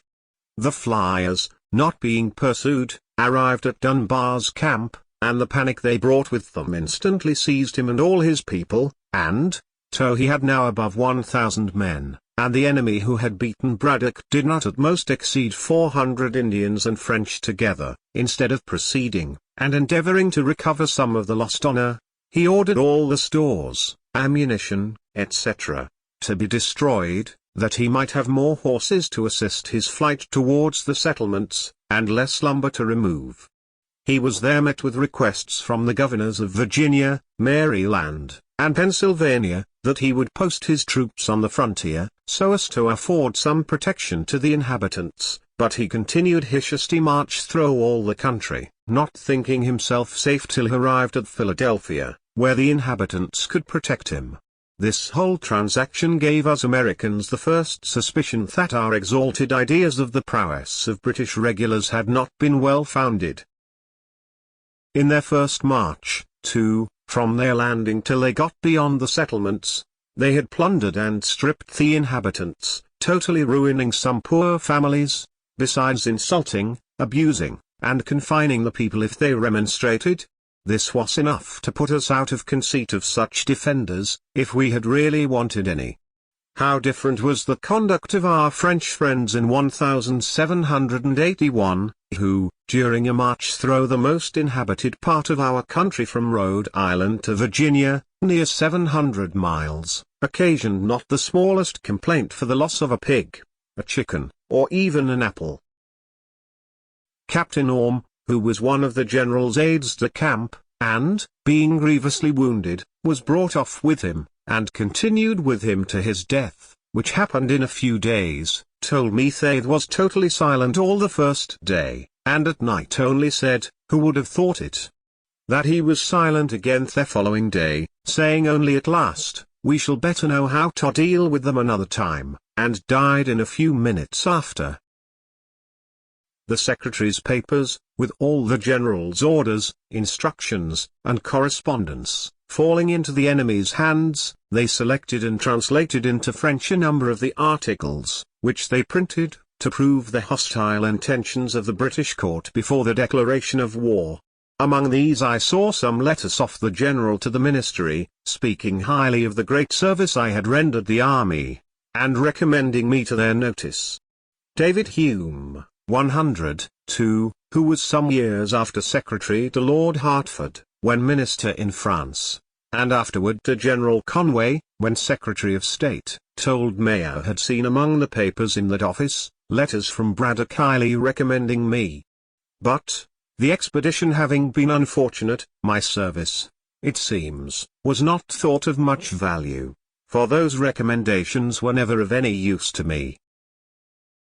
As to rewards from himself, I asked only one, which was, that Hugh would give orders to his officers not to enlist any more of our bought servants, and that he would discharge such as had been already enlisted. This he readily granted, and several were accordingly returned to their masters, on my application. Dunbar, when the command devolved on him, was not so generous. He being at Philadelphia, On his retreat, or rather flight, I applied to him for the discharge of the servants of 3 poor farmers of Lancaster County that he had enlisted, reminding him of the latter general's orders on that head. He promised me that, if the masters would come to him at Trenton, where he should be in a few days on his march to New York, he would there deliver their men to them. They accordingly were at the expense and trouble of going to Trenton, and there he refused to perform his promise, to their great loss and disappointment. As soon as the loss of the wagons and horses was generally known, all the owners came upon me for the valuation which I had given bond to pay. Their demands gave me a great deal of trouble, my acquainting them that the money was ready in the paymaster's hands, but that orders for paying it must first be obtained from General Shirley, and my assuring them that I had applied to that general by letter, but, he being at a distance, an answer could not soon be received, and they must have patience. All this was not sufficient to satisfy, and some began to sue me. General Shirley at length relieved me from this terrible situation by appointing commissioners to examine the claims, and ordering payment. They amounted to near £20,000, which to pay would have ruined me. Before we had the news of this defeat, the 2 doctors bond committo me with a subscription paper for raising money to defray the expense of a grand firework, which it was intended to exhibit at a rejoicing on receipt of the news of our taking Fort Duquesne. He looked grave, and said it would, I thought, be time enough to prepare for the rejoicing when we knew we should have occasion to rejoice. They seemed surprised that I did not immediately comply with their proposal. "Why the D.L.?" says one of them. "You surely don't suppose that the fort will not be taken?" "I don't know that it will not be taken, but I know that the events of war are subject to great uncertainty." I gave them the reasons of me doubting. The subscription was dropped, and the projectors thereby missed the mortification they would have undergone if the firework had been prepared. Dr. Bond, on some other occasion afterward, said that he did not like Franklin's forebodings. Governor Morris, who had continually worried the Assembly with message after message before the defeat of Braddock, to beat them into the making of acts to raise money for the defense of the province, without taxing, among others, the proprietary estates, and had rejected all their bills for not having such an exempting clause, now redoubled his attacks with more hope of success, the danger and necessity being greater. The Assembly, however, continued firm, believing they had justice on their side, and that it would be giving up an essential right if they suffered the governor to amend their money bills. In one of the last, indeed, which was for granting £50,000, his proposed amendment was only of a single word. The bill expressed that all estates, real and personal, were to be taxed, those of their proprietaries not excepted. His amendment was, for it read only, a small, but very material alteration. However, when the news of this disaster reached England, or friends there whom we had taken care to furnish with all the Assembly's answers to the governor's messages, raised a clamour against the proprietaries for their meanness and injustice in giving their governor such instructions, some going so far as to say that, by obstructing the defence of their province, they forfeited their right to it. They were intimidated by this, and sent orders to their Receiver-General to add £5,000 off their money to whatever sum might be given by the Assembly for such purpose. This, being notified to the House, was accepted in lieu of their share of the general tax, and a new bill was formed, with an exempting clause, which passed accordingly. By this act I was appointed one of the commissioners for disposing of the money, £60,000. I had been active in modelling the bill and procuring its passage, and had, at the same time, drawn a bill for establishing and disciplining a voluntary militia, which I carried through the House without much difficulty, as care was taken in it to leave the Quakers at their liberty. To promote the association necessary to form the militia, I wrote a dialogue, stating and answering all the objections I could think of to such a militia, which was printed, and had, as it thought, great effect. 17. Franklin's defense of the frontier. while the several companies in the city and country were forming, and learning their exercise, the governor prevailed with him to take charge of our northwestern frontier, which was infested by the enemy, and provide for the defense of the inhabitants by raising troops and building a line of forts. I undertook this military business, though I did not conceive myself well qualified for it. He gave me a commission with full powers, and a parcel of blank commissions for officers, to be given to whom I thought fit. I had but little difficulty in raising men, having soon 560 under my command. My son, who had in the preceding war been an officer in the army raised against Canada, was my aide-de-camp, and of great use to me. The Indians had burned Naden Hut, a village settled by the Moravians, and massacred the inhabitants, but the place was thought a good situation for one of the forts. In order to march thither, I assembled the companies at Bethlehem, the chief establishment of those people. I was surprised to find it in so good a posture of defense. The destruction of Naden Hut had made them apprehend danger. The principal buildings were defended by a stockade. They had purchased a quantity of arms and ammunition from New York, and had even placed quantities of small paving stones between the windows of their high stone houses, for their women to throw down upon the heads of any Indians that should attempt to force into them. The armed brethren, too, kept watch, and relieved as methodically as in any garrison town. In conversation with the Bishop, Spangenberg, I mentioned this my surprise, for, knowing they had obtained an act of Parliament exempting them from military duties in the colonies, I had supposed they were conscientiously scrupulous of bearing arms. He answered that it was not one of their established principles, but that, at the time of their obtaining that act, it was thought to be a principle with many of their people. On this occasion, however, they, to their surprise, found it adopted by but a few. It seems they were either deceived in themselves, or deceived the Parliament, but common sense, aided by present danger, will sometimes be too strong for whimsical opinions. It was the beginning of January when we set out upon this business of building forts. I sent one detachment toward the Minisink, with instructions to erect one for the security of that upper part of the country, and another to the lower part, with similar instructions, and I concluded to go myself with the rest of my force to Naden Hut, where a fort was thought more immediately necessary. The Moravians procured me 5 wagons for our tools, stores, baggage, etc. Just before we left Bethlehem, 11 farmers, who had been driven from their plantations by the Indians, came to me requesting a supply of firearms, that they might go back and fetch off their cattle. I gave them each a gun with suitable ammunition. We had not marched many miles before it began to rain, and it continued raining all day. There were no habitations on the road to shelter us, till we arrived near night at the house of a German, where, and in his barn, we were all huddled together, as wet as water could make us. It was well we were not attacked in our march, for our arms were of the most ordinary sort, and our men could not keep their gun locks dry. The Indians are dexterous in contrivances for that purpose, which we had not. They met that day the 11 poor farmers above mentioned, and killed 10 of them.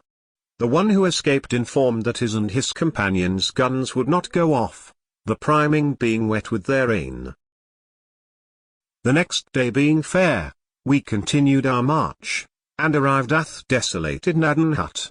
There was a sawmill near, round which we left several piles of boards, with which we soon hutted ourselves, an operation the more necessary at that inclement season, as we had no tents. Our first work was to bury more effectually the dead we found there, who had been half interred by the country people. The next morning our fort was planned and marked out, the circumference measuring 455 feet, which would require as many palisades to be made of trees, one with another, of a foot diameter each. Our axes, of which we had 70, were immediately set to work to cut down trees, and, our men being dexterous in the use of them, great dispatch was made. Seeing the trees fall so fast, I had the curiosity to look at my watch when 2 men began to cut at a pine, In 6 minutes they had it upon the ground, and I found it of 14 inches diameter. Each pine made 3 palisades of 18 feet long, pointed at one end. While these were preparing, our other men dug a trench all round, of 3 feet deep, in which the palisades were to be planted, and, our wagons, the bodies being taken off, and the fore and hind wheels separated by taking out the pin which united the top parts of the birch, we had 10 carriages, with 2 horses each, to bring the palisades from the woods to the spot. When they were set up, our carpenters built a stage of boards all round within, about 6 feet high, for the men to stand on when to fire through the loopholes. We had 1 swivel gun, which we mounted on one of the angles, and fired it as soon as fixed, to let the Indians know, if any were within hearing, that we had such pieces. And thus our fort, if such a magnificent name may be given to so miserable a stockade, was finished in a week, though it rained so hard every other day that the men could not work. Our axes were immediately set to work to cut down trees. This gave me occasion to observe, that, when men are employed, they are best contented, for on the days they worked they were good-natured and cheerful, and, with the consciousness of having done a good day's work, they spent the evening jollily, but on our idle days they were mutinous and quarrelsome, finding fault with their pork, the bread, etc., and in continual ill humour, which put them in mind of a sea captain, whose rule it was to keep his men constantly at work, and, when his mate once told him that they had any everything, and there was nothing further to employ them about, "Oh," says he, "make them scour the anchor." This kind of fort, however contemptible, is a sufficient defence against Indians, who have no cannon. Finding ourselves now posted securely, and having a place to retreat to on occasion, we ventured out in parties to scour the adjacent country. We met with no Indians, but we found the places on the neighboring hills where they had lain to watch our proceedings. There was an art in their contrivance of those places that seems worth mention. It being winter, a fire was necessary for them, but a common fire on the surface of the ground would by its light have discovered their position at a distance. They had therefore dug holes in the ground about 3 feet diameter, and somewhat deeper. We saw where they had with their hatchets cut off the charcoal from the sides of burnt logs lying in the woods. With these coals they had made small fires in the bottom of the holes, and we observed among the weeds and grass the prints of their bodies, made by their laying all round, with their legs hanging down in the holes to keep their feet warm, which, with them, is an essential point. This kind of fire, someone nagged, could not discover them, either by its light, flame, sparks, or even smoke. It appeared that their number was not great, and it seems they saw we were too many to be attacked by them with prospective advantage. We had for our chaplain a zealous Presbyterian minister, Mr. Beatty, who complained to me that the men did not generally attend his prayers and exhortations.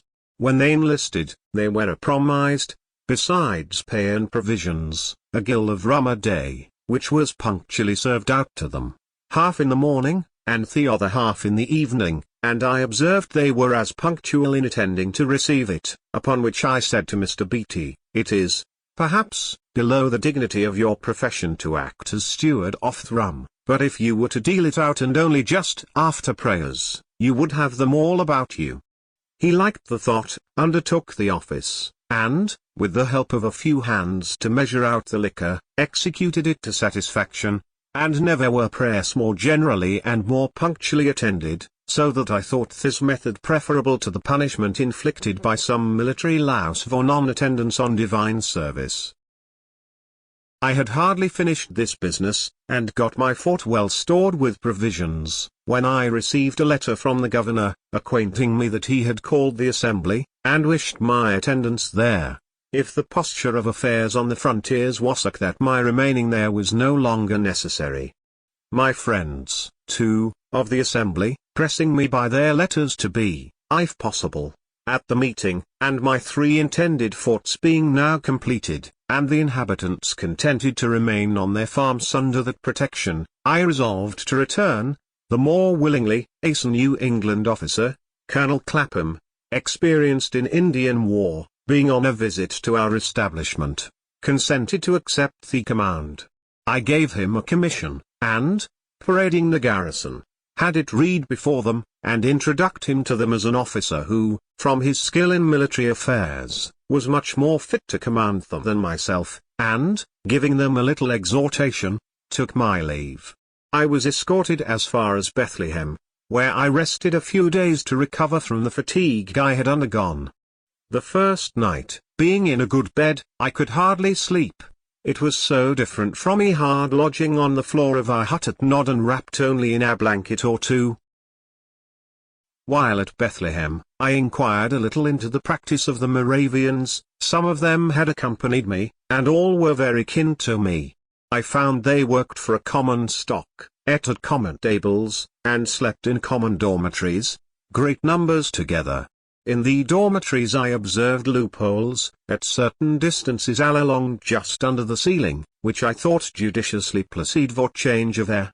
I was at their church, where I was entertained with good music, the organ being accompanied with violins, hautboys, flutes, clarinets, etc. I understood that their sermons are not usually preached to mixed congregations of men, women, and children, as is our common practice, but that they assembled sometimes the married men, at other times their wives, then their young men, the young women, and the little children, each division be itself. The sermon I heard was to the latter, who came in and were placed in rows on benches, the boys under the conduct of a young man, their tutor, and the girls conducted by a young woman. The discourse seemed well adapted to their capacities, and was delivered in a pleasing, familiar manner, coaxing them, as it were, to be good. They behaved very orderly, but looked pale and unhealthy, which made me suspect they were kept too much within doors, or not allowed sufficient exercise. I inquired concerning the Moravian marriages, whether the report was true that they were by lot. I was told that lots were used only in particular cases, that generally, when a young man found himself disposed to marry, he informed the elders of his class, who consulted the elder ladies that governed the young women. As these elders of the different sexes were well acquainted with the tempers and dispositions of their respective pupils, they could best judge what matches were suitable, and their judgments were generally acquiesced in. But if, for example, it should happen that 2 or 3 young women were found to be equally proper for the young man, the lot was then recurred to. I objected, if the matches are now made by the mutual choice of the parties, some of them may chance to be very unhappy. And so they may, answered my informer, if you let the parties choose for themselves, which, indeed, I could not deny. Being returned to Philadelphia, I found the association went on swimmingly, the inhabitants that were not Quakers having pretty generally come into it, formed themselves into companies, and chose their captains, lieutenants, and ensigns, according to the new law. Dr. B visited me, and gave me an account of the pains he had taken to spread a general good liking to the law, and ascribed much to his endeavors. I had had the vanity to ascribe all to my dialogue, however, not knowing but that he might be in their right. I let him enjoy his opinion, which I take to be generally the best way in such cases.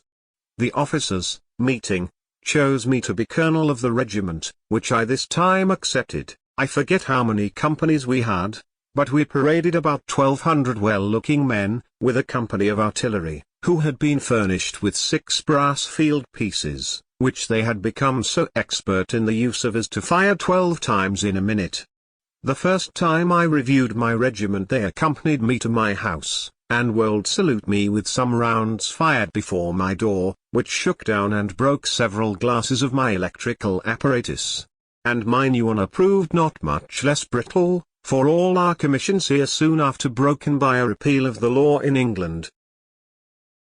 During this short time of my colonelship, being about to set out on a journey to Virginia, the officers of my regiment took it into their heads that it would be proper for them to escort me out of town, as far as the lower ferry. Just as I was getting on horseback they came to my door, between 30 and 40, mounted, and all in their uniforms. I had not been previously acquainted with the project, or I should have prevented it, being naturally averse to the assuming of state on any occasion, and I was a good deal chagrined at their appearance, as I could not avoid their accompanying me. What made it worse was, that, as soon as we began to move, they drew their swords and rode with them naked all the way. Somebody wrote an account of this to the proprietor, and it gave him great offence. No such honour had been paid him when in the province, nor to any of his governors, and he said it was only proper to princes of the blood royal, which may be true for aught I know, who was, and still am, ignorant of the etiquette in such cases. This silly affair, however, greatly increased his rancour against me, which was before not a little, on account of my conduct in the assembly respecting the exemption of his estate from taxation, which I had always opposed very warmly, and not without severe reflections on his meanness and injustice of contending for it. He accused me to the ministry as being the great obstacle to the king's service, preventing, by my influence in the house, the proper form of the bills for raising money, and he instanced this parade with my officers as a proof of my having an intention to take the government of the province out of his hands by force. He also applied to Sir Everard Falconer, the Postmaster General, to deprive me of my office, but it had no other effect than to procure from Sir Everard a gentle admonition. Notwithstanding the continual wrangle between the governor and the House, in which I, as a member, had so large a share, there still subsisted a civil intercourse between that gentleman and myself, and we never had any personal difference. I have sometimes since thought that his little or no resentment against me, for the answers it was known I drew up to his messages, might be the effect of a professional habit, and that, being bred a lawyer, he might consider us both as merely advocates for contending clients in a suit, he for the proprietaries and I for the assembly. He would, therefore, sometimes call in a friendly way to advise with me on difficult points, and sometimes, though not often, take my advice. We acted in concert to supply Braddock's army with provisions, and, when the shocking news arrived of his defeat, the governor sent in haste for me, to consult with him on measures for preventing the desertion of the back counties. I forget now the advice I gave, but I think it was, that Dunbar should be written to, and prevailed with, if possible, to post his troops on the frontiers for their protection, till, by reinforcements from the colonies, he might be able to proceed on the expedition. And, after my return from the frontier, he would have had me undertake the conduct of such an expedition with provincial troops, for the reduction of Fort Duquesne, Dunbar and his men being otherwise employed, and he proposed to commission me as general. I had not so good an opinion of my military abilities as he professed to have, and I believe his professions must have exceeded his real sentiments, but probably he might think that my popularity would facilitate the raising of the men, and my influence in assembly, the grant of money to pay them, and that, perhaps, without taxing the proprietary estate. Finding me not so forward to engage as he expected, the project was dropped, and he soon after left the government, being superseded by Captain Denny. 18. Scientific experiments. Before I proceed in relating the part I had in public affairs under this new governor's administration, it may not be amiss here to give some account of the rise and progress of my philosophical reputation. In 1746, being at Boston, I met there with a Dr. Spence, who was lately arrived from Scotland, and showed me some electric experiments. They were imperfectly performed, as he was not very expert, but, being on a subject quite new to me, they equally surprised and pleased me.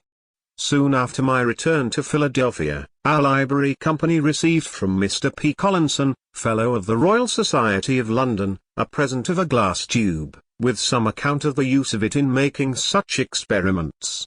I eagerly seized the opportunity of repeating what I had seen at Boston, and, by much practice, acquired great readiness in performing those, also, which we had an account of from England, adding a number of new ones. I say much practice, for my house was continually full, for some time, with people who came to see new wonders.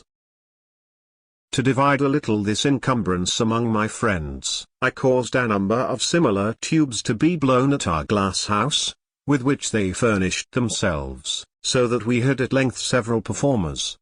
Among these, the principal was Mr. Kinnersley, an ingenious neighbour, who, being out of business, I encouraged to undertake showing the experiments for money, and drew up for him 2 lectures, in which the experiments were ranged in such order, and accompanied with such explanations in such method, as that their foregoing should assist in comprehending the following. He procured an elegant apparatus for the purpose, in which all the little machines that I had roughly made for myself were nicely formed by instrument makers. His lectures were well attended, and gave great satisfaction, and after some time he went through the colonies, exhibiting them in every capital town, and picked up some money. In the West India Islands, indeed, it was with difficulty the experiments could be made, from the general moisture of the air. Obliged as we were to Mr. Collinson for his present of the tube, etc., I thought it right he should be informed of our success in using it, and wrote him several letters containing accounts of our experiments. He got them read in the Royal Society, where they were not at first thought worth so much notice as to be printed in their Transactions. One paper, which I wrote for Mr. Kinnersley, on the sameness of lightning with electricity, I sent to Dr. Mitchell, an acquaintance of mine, and one of the members also of that society, who wrote me word that it had been read, but was laughed at by the connoisseurs. The papers, however, being shown to Dr. Fothergill, he thought them of too much value to be stifled, and advised the printing of them. Mr. Collinson gave them to Cave for publication in his Gentleman's Magazine, but he chose to print them separately in a pamphlet, and Dr. Fothergill wrote the preface. Cave, it seems, judged rightly of all his profit, for by the editions that arrived afterward, they swelled to a 1/4 volume, which has had 5 editions, and cost him nothing for copy money. It was, however, some time before those papers were much taken notice of in England. A copy of them happening to fall into the hands of the Count de Buffon, a philosopher deservedly of great reputation in France, and, indeed, all over Europe, he prevailed with M. Dalabar to translate them into French, and they were printed at Paris. The publication offended the Abbé Nollet, preceptor in natural philosophy to the royal family, and a noble experimenter, who had formed and published a theory of electricity, which then had the general vogue. He could not at first believe it that such a work came from America, and said it must have been fabricated by his enemies at Paris, to decry his system. Afterwards, having been assured that there really existed such a person as Franklin at Philadelphia, which he had doubted, he wrote and published a volume of letters, chiefly addressed to me, defending his theory, and denying the verity of my experiments, and of the positions deduced from them. I once purposed answering the Abbé, and actually began the answer, but, on consideration that my writings contained a description of experiments which anyone might repeat and verify, and if not to be verified, could not be defended, or of observations offered as conjectures, and not delivered dogmatically, therefore not laying me under any obligation to defend them, and reflecting that a dispute between 2 persons, writing in different languages, might be lengthened greatly by mistranslations, and thence misconceptions of one another's meaning, much of one of the Abbé's letters being founded on an error in the translation, I concluded to let my papers shift for themselves, believing it was better to spend what time I could spare from public business in making new experiments, than in disputing about those already made. I therefore never answered M. Nollet, and the event gave me no cause to repent my silence, for my friend M. Leroy, of the Royal Academy of Sciences, took up my cause and refuted him. My book was translated into the Italian, German, and Latin languages, and the doctrine it contained was by degrees universally adopted by the philosophers of Europe, in preference to that of the Abbé, so that he lived to see himself the last of his sect, except Monsieur B., of Paris, his eleven immediate disciple. What gave my book the more sudden and general celebrity, was the success of one of its proposed experiments, made by Messrs. Dalibar and de Lord Marley, for drawing lightning from the clouds. This engagged the public attention everywhere. M. Delors, who had an apparatus for experimental philosophy, and lectured in that branch of science, undertook to repeat what he called the Philadelphia experiments, and, after they were performed before the king and court, all the curious of Paris flocked to see them. I will not swell this narrative with an account of that capital experiment, nor of the infinite pleasure I received in the success of a similar one I made soon after with a kite at Philadelphia, as both are to be found in the histories of electricity. Dr. Wright, an English physician, when at Paris, wrote to a friend, who was of the Royal Society, an account of the high esteem my experiments were in among the learned abroad, and of their wonder that my writings had been so little noticed in England. Their society, on this, resumed the consideration of the letters that had been read to them, and the celebrated Dr. Watson drew up a summary account of them, and of all I had afterwards sent to England on the subject, which he accompanied with some praise of the writer. The summary was then printed in their Transactions, and some members of the Society in London, particularly the very ingenious Mr. Canton, having verified the experiment of procuring lightning from thick clouds by a pointed rod, and acquainting them with the success, they soon made me more than amends for the slight with which they had before treated me. Without my having made any application for that honour, they chose me a member, and voted that I should be excused the customary payments, which would have amounted to 25 guineas, and ever since have given me their Transactions gratis. They also presented me with the gold medal of Sir Godfrey Copley 110, for the year 1753, the delivery of which was accompanied by a very handsome speech of the President, Lord Macclesfield, wherein I was highly honoured. 19. Agent of Pennsylvania in London. A new governor, Captain Denny, brought over for me the before-mentioned medal from the Royal Society, which he presented to me at an entertainment given him by the city. He accompanied it with very polite expressions of his esteem for me, having, as he said, been long acquainted with my character.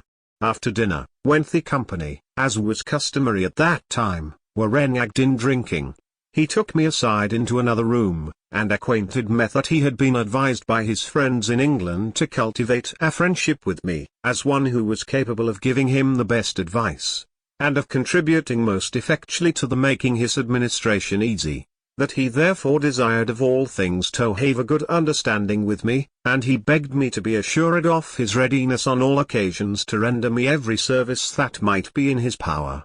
He said much to me, also, of their proprietor's good disposition towards the province, and of the advantage it might be to us all, and to me in particular, if the opposition that had been so long continued to his measures was dropped, and harmony rested between him and the people, in effecting which, it was thought no one could be more serviceable than myself, and I might depend on adequate acknowledgments and recompenses, etc., etc. The drinkers, finding we did not return immediately to the table, sent us a decanter of Madeira, which the governor made liberal use of, and in proportion became more profuse of his solicitations and promises.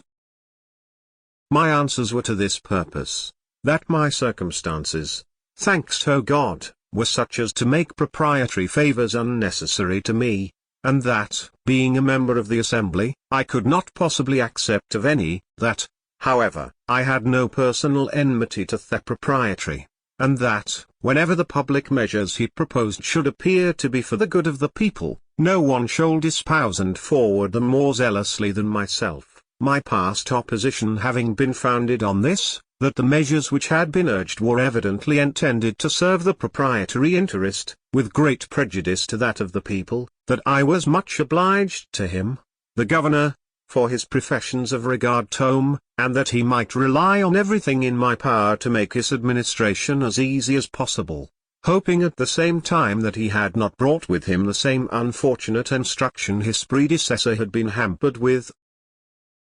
On this he did not then explain himself, but when he afterwards came to do business with the Assembly, They appeared again, the disputes were renewed, and I was as active as ever in the opposition, being the penman, first, of the request to have a communication of the instructions, and then of the remarks upon them, which may be found in the votes of the time, and in the historical review I afterward published. But between us personally no enmity arose. We were often together. He was a man of letters, had seen much of the world, and was very entertaining and pleasing in conversation. He gave me the first information that my old friend James Ralph was still alive, that he was esteemed one of the best political writers in England, had been employed in the dispute between Prince Frederick and the King, and had obtained a pension of 300 a year, that his reputation was indeed small as a poet, Pope having damned his poetry in the Dunciad, but his prose was thought as good as any man's. The Assembly finally finding the proprietary obstinately persisted in manacling their deputies with instructions inconsistent not only with the privileges of the people, but with service of the Crown, resolved to petition the King against them, and appointed me their agent to go over to England, to present and support the petition. The House had sent up a bill to the Governor, granting a sum of £60,000 for the King's use, £10,000 of which was subjected to the orders of the then General, Lord Loudon, which the Governor absolutely refused to pass, in compliance with his instructions. I had agreed with Captain Morris, of the packet at New York, for me passage, and my stores were put on board, when Lord Loudoun arrived at Philadelphia, expressly, as he told me, to endeavour an accommodation between the Governor and Assembly, that His Majesty's service might not be obstructed by their dissensions. Accordingly, he desired the Governor and myself to meet him, that he might hear what was to be said on both sides. We met and discussed the business. In behalf of the Assembly, I urged all the various arguments that may be found in the public papers of that time, which were of my writing, and are printed with the minutes of the Assembly, and the Governor pleaded his instructions, the bond he had given to observe them, and his ruin if he disobeyed, yet seemed not unwilling to hazard himself if Lord Loudon would advise it. This his lordship did not choose to do, though I once thought I had nearly prevailed with him to do it, but finally he rather chose to urge the compliance of the Assembly, and he entreated me to use my endeavours with them for that purpose, declaring that he would spare none of the King's troops for the defence of our frontiers, and that, if we did not continue to provide for that defence ourselves, they must remain exposed to the enemy. I acquainted the House with what had passed, and, presenting them with a set of resolutions I had drawn up, declaring our rights, and that we did not relinquish our claim to those rights, but only suspended the exercise of them on this occasion through force, against which we protested, they at length agreed to drop that bill, and frame another conformable to the proprietary instructions. This of course the Governor passed, and I was then at liberty to proceed on my voyage. But, in the meantime, the packet had sailed with my sea stores, which was some loss to me, and my only recompense was his lordship's thanks for my service, all the credit of obtaining the accommodation falling to his share. He set out for New York before me, and, as the time for dispatching the packet boats was at his disposition, and there were two then remaining there, one of which, he said, was to sail very soon, I requested to know the precise time, that I might not miss her by any delay of mine. His answer was, I have given out that she's to sail on Saturday next, but I may let you know, Ontranus, that if you are there by Monday morning, you will be in time. But do not delay longer. By some accidental hindrance at a ferry, it was Monday noon before I arrived, and I was much afraid she might have sailed, as the wind was fair, but I was soon made easy by the information that she was still in the harbour, and would not move till the next day. One would imagine that I was now on the very point of departing for Europe. I thought so, but I was not then so well acquainted with his lordship's character, of which indecision was one of the strongest features. I shall give some instances. It was about the beginning of April that I came to New York, and I think it was near the end of June before we sailed. There were then two of the packet boats, which had been long in port, but were detained for the General's letters, which were always to be ready tomorrow. Another packet arrived, she too was detained, and, before we sailed, a fourth was expected. Ours waster first to be dispatched, as having been there longest. Passengers were engaged in all, and some extremely impatient to be gone, and the merchants uneasy about their letters, and the orders they had given for insurance, it being war-time, for fall goods, but their anxiety availed nothing. His lordship's letters were not ready, and yet whoever waited on him found him always at his desk, pen in hand, and concluded he must needs write abundantly. Going myself one morning to pay my respects, I found in his antechamber one Innes, a messenger of Philadelphia, who had come from thence express with a packet from Governor Denny for the general. He delivered to me some letters from my friends there, which occasioned my inquiring when he was to return, and where he lodged, that I might send some letters by him. He told me he was ordered to call tomorrow at 9 for the general's answer to the governor, and should set off immediately. I put my letters into his hands the same day. A fortnight after I met him again in the same place. So, you are soon returned, Innes? Returned? No, ye are not gone yet. How so? I have called here by order every morning these 2 weeks past for his lordship's letter, and it is not yet ready. Is it possible, when he is so great a writer? For I see him constantly at his escritoire. Yes, says Innes, but he is like St. George on the signs, always on horseback, and never rides on. This observation of the messenger was, it seems, well founded, for, when in England, understood that Mr. Pitt gave it as one reason for removing this general, and sending Generals Amherst and Wolfe, that the minister never heard from him, and could not know what he was doing.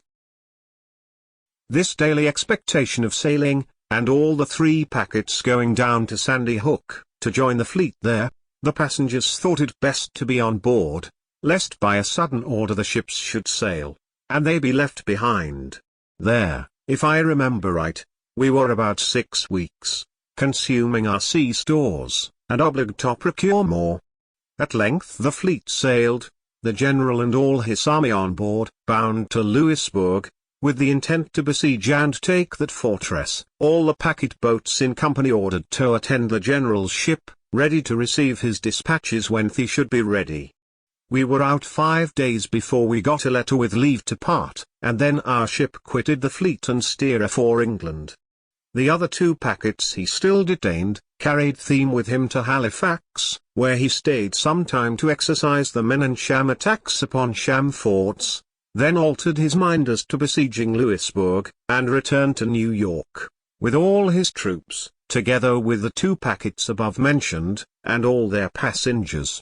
During his absence the French and savages had taken Fort George, on the frontier of that province, and the savages had massacred many of the garrison after capitulation.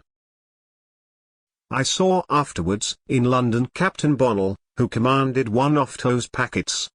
He told me that, when he had been detained a month, he acquainted his lordship that his ship was grown foul, to a degree that must necessarily hinder her fast sailing, a point of consequence for a packet boat, and requested an allowance of time to heave her down and clean her bottom. He was asked how long time that would require. He answered, 3 days. The general replied, if you can do it in 1 day, I give leave, otherwise not, for you must certainly sail the day after tomorrow. So he never obtained leave, though detained afterwards from day to day during full 3 months. I saw also in London one of Bonnell's passengers, who was ragged against his lordship for deceiving and detaining him so long at New York, and then carrying him to Halifax and back again, that he swore he would sue him for damages. Whether he did or not, I never heard, but, as he represented the injury to his affairs, it was very considerable. On the whole, I wondered much how such a man came to be entrusted with so important a business as the conduct of a great army, but, having since seen more of the great world, and the means of obtaining, and motives for giving places, my wonder is diminished. General Shirley, on whom the command of the army devolved upon the death of Braddock, would, in my opinion, if continued in place, have made a much better campaign than that of Loudon in 1757, which was frivolous, expensive, and disgraceful to a nation beyond conception, for Shirley was not a bred soldier. He was sensible and sagacious in himself, and attentive to good advice from others, capable of forming judicious plans, and quick and active in carrying them into execution. Loudon, instead of defending the colonies with his great army, left them totally exposed while he paraded idly at Halifax, by which means Fort George was lost. Besides, he deranged our mercantile operations, and distressed our trade, by a long embargo on the exportation of provisions, on pretence of keeping supplies from being obtained by the enemy, but in reality for beating down their price in favor of the contractors, in whose profits, it was said, perhaps from suspicion only, he had a share. And, when at length the embargo was taken off, by neglecting to send notice of it to Charlestown, the Carolina fleet was detained near 3 months longer, whereby their bottoms were so much damaged by the worm that a great part of them foundered in their passage home. Shirley was, I believe, sincerely glad of being relieved from so burdensome a charge as the conduct of an army must be to a man unacquainted with military business. I was at the entertainment given by the city of New York to Lord Loudon, on his taking up on him the command. Shirley, so thereby superseded, was present also. There was a great company of officers, citizens, and strangers, and, some chairs having been borrowed in their neighborhood, there was one among them very low, which fell to the lot of Mr. Shirley. Perceiving it as I sat by him, I said, "They have given you, sir, too low a seat." "No matter," says he, "Mr. Franklin, I find a low seat the easiest."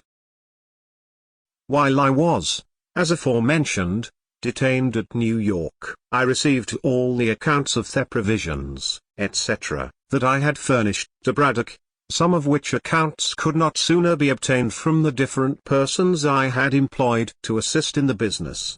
I presented them to Lord Loudon, desiring to be paid the balance. He caused them to be regularly examined by the proper officer, who, after comparing every article with its voucher, certified them to be right, and the balance due, for which his lordship promised to give me an order on the paymaster.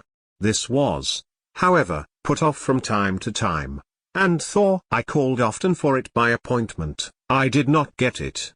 At length, just before my departure, he told me he had, on better consideration, concluded not to mix his accounts with those of his predecessors.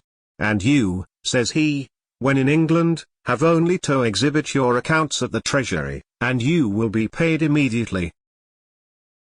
I mentioned, but without effect, the great and unexpected expense I had been put to by being detained so long at New York, as a reason for my desiring to be presently paid, and on my observing that it was not right I should be put to any further trouble or delay in obtaining the money I had advanced, as I charged no commission for my service. "Oh, sir," says he, "you must not think of persuading us that you are no gainer. We understand better the sea affairs, and know that every one concerned in supplying the army finds means, in the doing it, to fill his own pockets." I assured him that was not my case, and that I had not pocketed a farthing, but he appeared clearly not to believe me, and, indeed, I have since learned that immense fortunes are often made in such employments. As to my balance, I am not paid it to this day, of which more hereafter. Our captain of the packet had boasted much, before we sailed, of the swiftness of his ship. Unfortunately, when we came to sea, she proved the dullest of 96 sail, to his no small mortification. After many conjectures respecting the cause, when we were near another ship almost as dull as ours, which, however, gained upon us, the captain ordered all hands to come aft, and stand as near the ensign staff as possible. We were, passengers included, about 40 persons. While we stood there, the ship mended her pace, and soon left her neighbor far behind, which proved clearly what our captain suspected, that she was loaded too much by the head.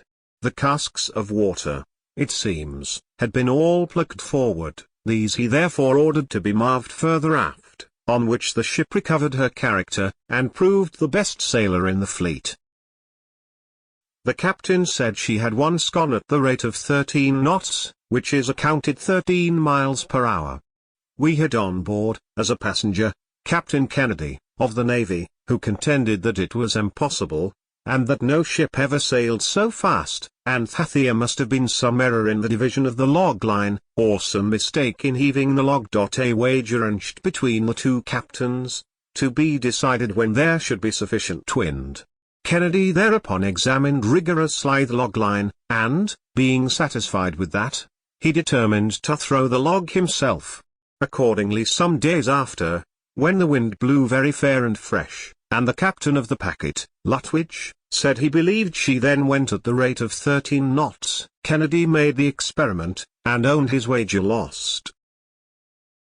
The above fact I give for the sake of the following observation. It has been remarked, as an imperfection in the art of shipbuilding, that it can never be known, till she is tried, whether a new ship will or will not be a good sailor, for that the model of a good sailing ship has been exactly followed in a new one, which has proved, on the contrary, remarkably dull.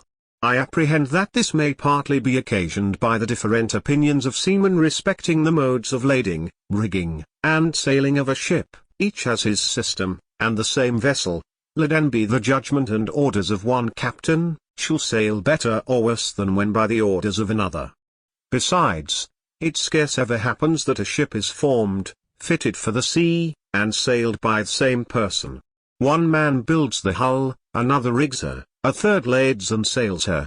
No one of these has the advantage of knowing all the ideas and experience of the others, and, therefore, cannot draw just conclusions from a combination of the whole. Even in the simple operation of sailing when at sea, I have often observed different judgments in the officers who command successive watches, the wind being the same. One would have the sails trimmed sharper or flatter than another, so that they seem to have no certain rule to govern by.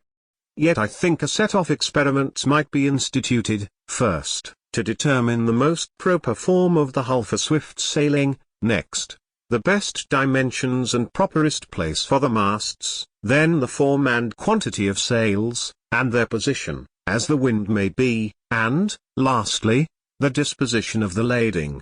This is an age of experiments, and I think a set accurately made and combined would be of great use. I am persuaded, therefore, that ere long some ingenious philosopher will undertake it, to whom I wish success. We were several times chased in our passage, but outsailed everything, and in 30 days had soundings.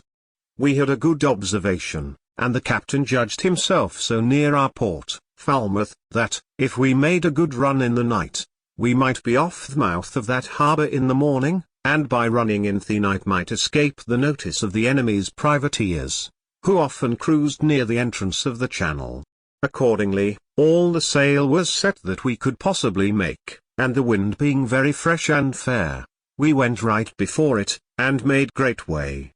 The captain, after his observation, shaped his course, as he thought, so as to pass wide of the Scilly Isles, but it seems there is sometimes a strong indraft setting up St. George's Channel, which deceives seamen and caused the loss of Sir Cloudesley Shovel's squadron. This indraft was probably the cause of what happened to us. We had a watchman placed in the bow, to whom they often called, "Look well out before there," and he as often answered, but perhaps had his eyes shut, and was half asleep at the time, they sometimes answering, as is said, mechanically, for he did not see a light just before us, which had been hid by the studding sails from the man at the helm, and from the rest of the watch, but by an accidental yaw of the ship was discovered, and occasioned a great alarm, we being very near it, the light appearing to me as big as a cart-wheel. It was midnight, and our captain fast asleep, but Captain Kennedy, jumping upon deck, and seeing the danger, ordered the ship to wear round, all sails standing, an operation dangerous to the masts, but it carried us clear, and we escaped shipwreck, for we were running right upon the rocks on which the lighthouse was erected. This deliverance impressed me strongly with the utility of lighthouses, and made me resolve to encourage the building more of them in America if he should live to return there. In the morning it was found by the soundings, etc., that we were near our port, but a thick fog hid the land from our sight. About 9 o'clock the fog began to rise, and seemed to be lifted up from the water like the curtain at a playhouse, discovering underneath, the town of Falmouth, the vessels in its harbour, and the fields that surrounded it. This was a most pleasing spectacle to those who had been so long without any other prospects than the uniform view of a vacant ocean, and it gave us the more pleasure as we were now free from the anxieties which the state of war occasioned. I set out immediately, with my son, for London, and we only stopped a little by the way to Euston Henge on Salisbury Plain, and Lord Pembroke's house and gardens, with his very curious antiquities at Wilton. We arrived in London the 27th of July, 1757. As soon as I was settled in a lodging Mr. Charles had provided for me, I went to visit Dr. Fothergill, to whom I was strongly recommended, and whose counsel respecting my proceedings I was advised to obtain. He was against an immediate complaint to government, and thought the proprietaries should first be personally applied to, who might possibly be induced by the interposition and persuasion of some private friends, to accommodate matters amicably. I then waited on my old friend and correspondent, Mr. Peter Collinson, who told me that John Hanbury, the great Virginia merchant, had requested to be informed when he should arrive, that he might carry me to Lord Granville's, who was then President of the Council and wished to see me as soon as possible. I agreed to go with him till next morning. Accordingly Mr. Hanbury called for me and took me in his carriage to that nobleman's, who received me with great civility, and after some questions respecting the present state of affairs in America and discourse thereupon, he said to me, "You Americans have wrong ideas of the nature of your Constitution. You contend that the King's instructions to his governors are not laws, and think yourselves at liberty to regard or disregard them at your own discretion. But those instructions are not like the pocket instructions given to a minister going abroad, for regulating his conduct in some trifling point of ceremony. They are first drawn up by judges learned in the laws, they are then considered, debated, and perhaps amended in council, after which they are signed by the king.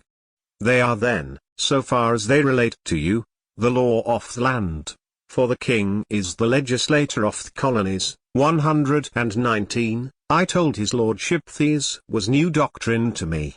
I had always understood from our charters that our laws were to be made by our assemblies, to be presented indeed to the king for his royal assent, but that being once given the king could not repeal or alter them.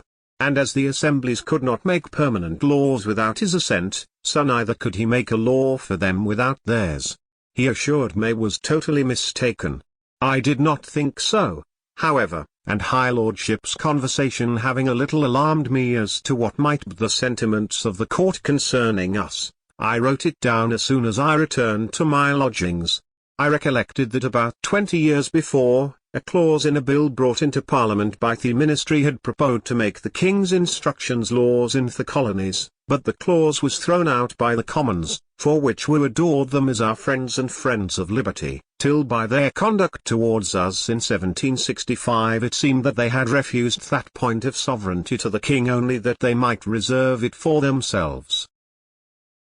With his keen insight into human nature and his consequent knowledge of American character, he foresaw the inevitable result of such an attitude on the part of England.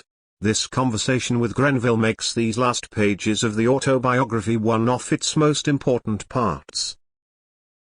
After some days, Dr. Fothergill having spoken to the proprietaries, they agreed to a meeting with me at Mr. T. Penn's house in Spring Garden. The conversation at first consisted of mutual declarations of disposition to reasonable accommodations, but I suppose each party had its own ideas of what should be meant to be reasonable. We then went into consideration of our several points of complaint, which I enumerated. The proprietaries justified their conduct as well as they could, and I the assemblies. We now appeared very wide, and so far from each other in our opinions as to discourage all hope of agreement. However, it was concluded that I should give them the heads of our complaints in writing, and they promised then to consider them. I did so soon after, but they put the paper into the hands of their solicitor, Ferdinand John Paris, who managed for them all their law business in their great suit with the neighbouring proprietary of Maryland, Lord Baltimore, which had subsisted 70 years, and wrote for them all their papers and messages in their dispute with the Assembly. He was a proud, angry man, and as I had occasionally in the answers of the Assembly treated his papers with some severity, they being really weak in point of argument and haughty in expression, he had conceived a mortal enmity to me, which discovering itself whenever we met, I declined the proprietary's proposal that he and I should discuss the heads of complaint between our two selves, and refused treating with anyone but them.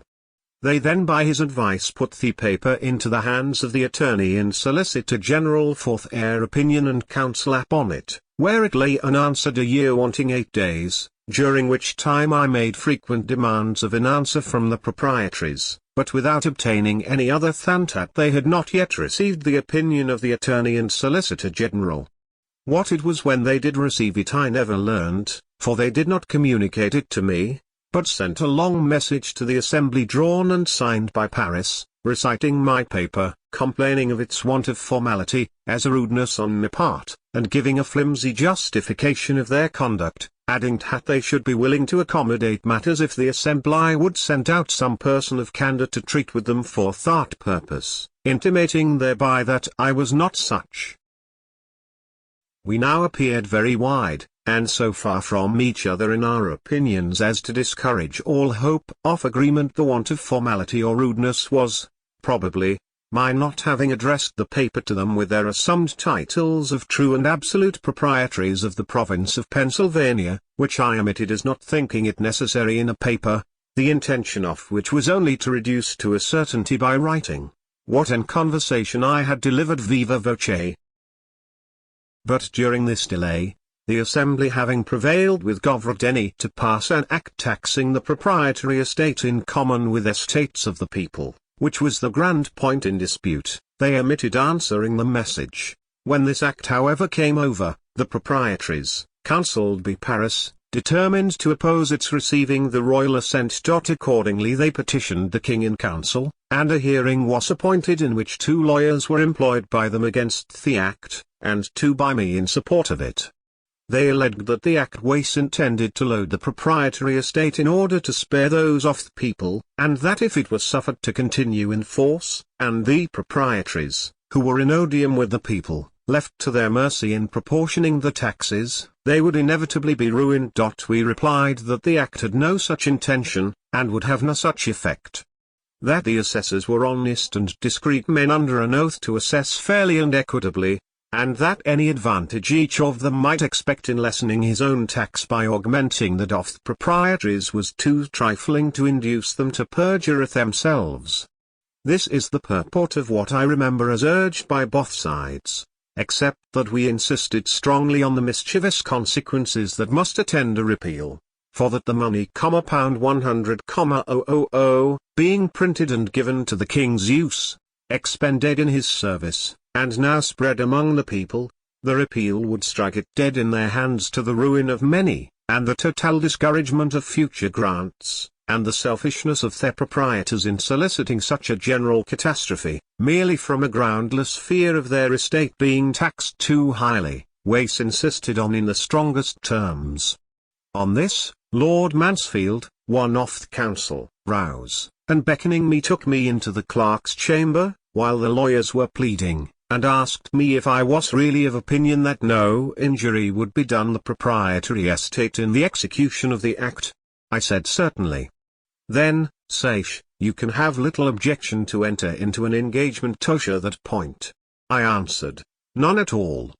He then called in Paris, and after some discourse, his lordship's proposition was accepted on both sides. A paper to the purpose was drawn up by the clerk of the council, which I signed with Mr. Charles, who was also an agent of the province for their ordinary affairs. when Lord Mansfield returned to the council chamber, where finally the law was allowed to pass. Some changes were however recommended and we also engaged they should be made by a subsequent law, but the Assembly did not think them necessary, for 1 year's tax having been levied by the Act before the Order of Council arrived. They appointed a committee to examine the proceedings of the assessors, and on this committee they put several particular friends of the proprietaries. After a full inquiry, they unanimously signed a report that they found the tax had been assessed with perfect equity. The Assembly looked into my entering into the first part of the engagement, as an essential service to the province, since it secured the credit of the paper money then spread over all the country. They gave me their thanks in form when I returned. But their proprietaries were enraged at Governor Denny for having passed the act, and turned him out with threats of suing him for breach of instructions which he had given Bond to observe. He, however, having done it at the instance of the General, and for His Majesty's service, and having some powerful interest at court, despised the threats and they were never put in execution. Unfinished. Appendix. Electrical Kite. To Peter Collinson, Philadelphia, October 19, 1752. Sir, as frequent mention is made in public papers from Europe of the success of the Philadelphia experiment for drawing the electric fire from clouds by means of pointed rods of iron erected in high buildings, and it may be agreeable to the curious to be informed, that the same experiment has succeeded in Philadelphia, though made in a different and more easy manner, which is as follows.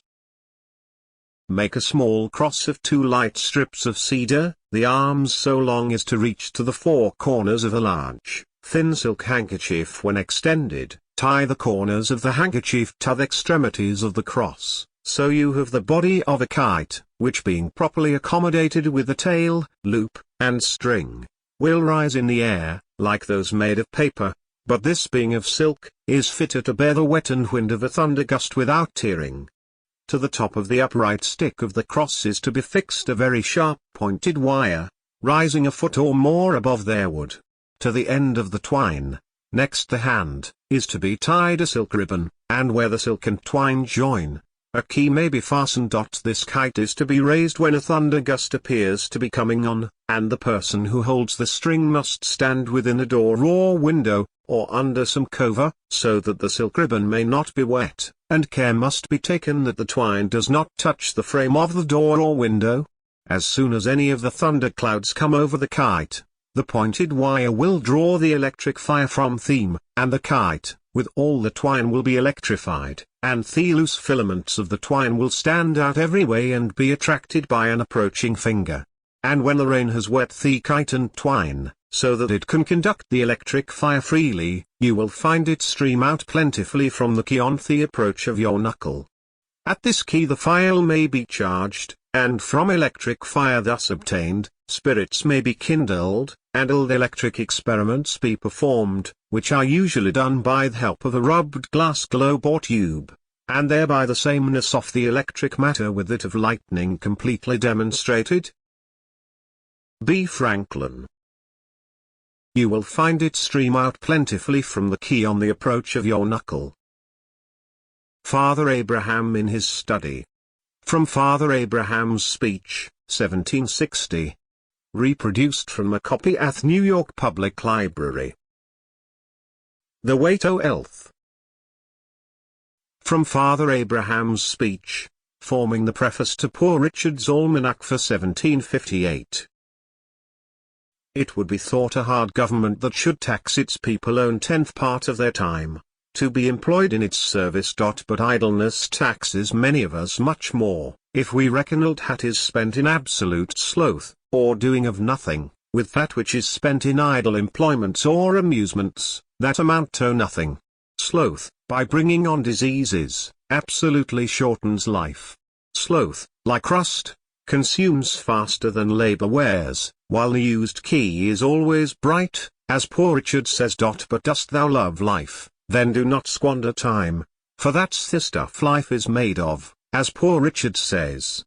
how much more than is necessary do we spend in sleep, forgetting that the sleeping fox catches no poultry, and that there will be sleepinge enough in the grave, as Poor Richard says.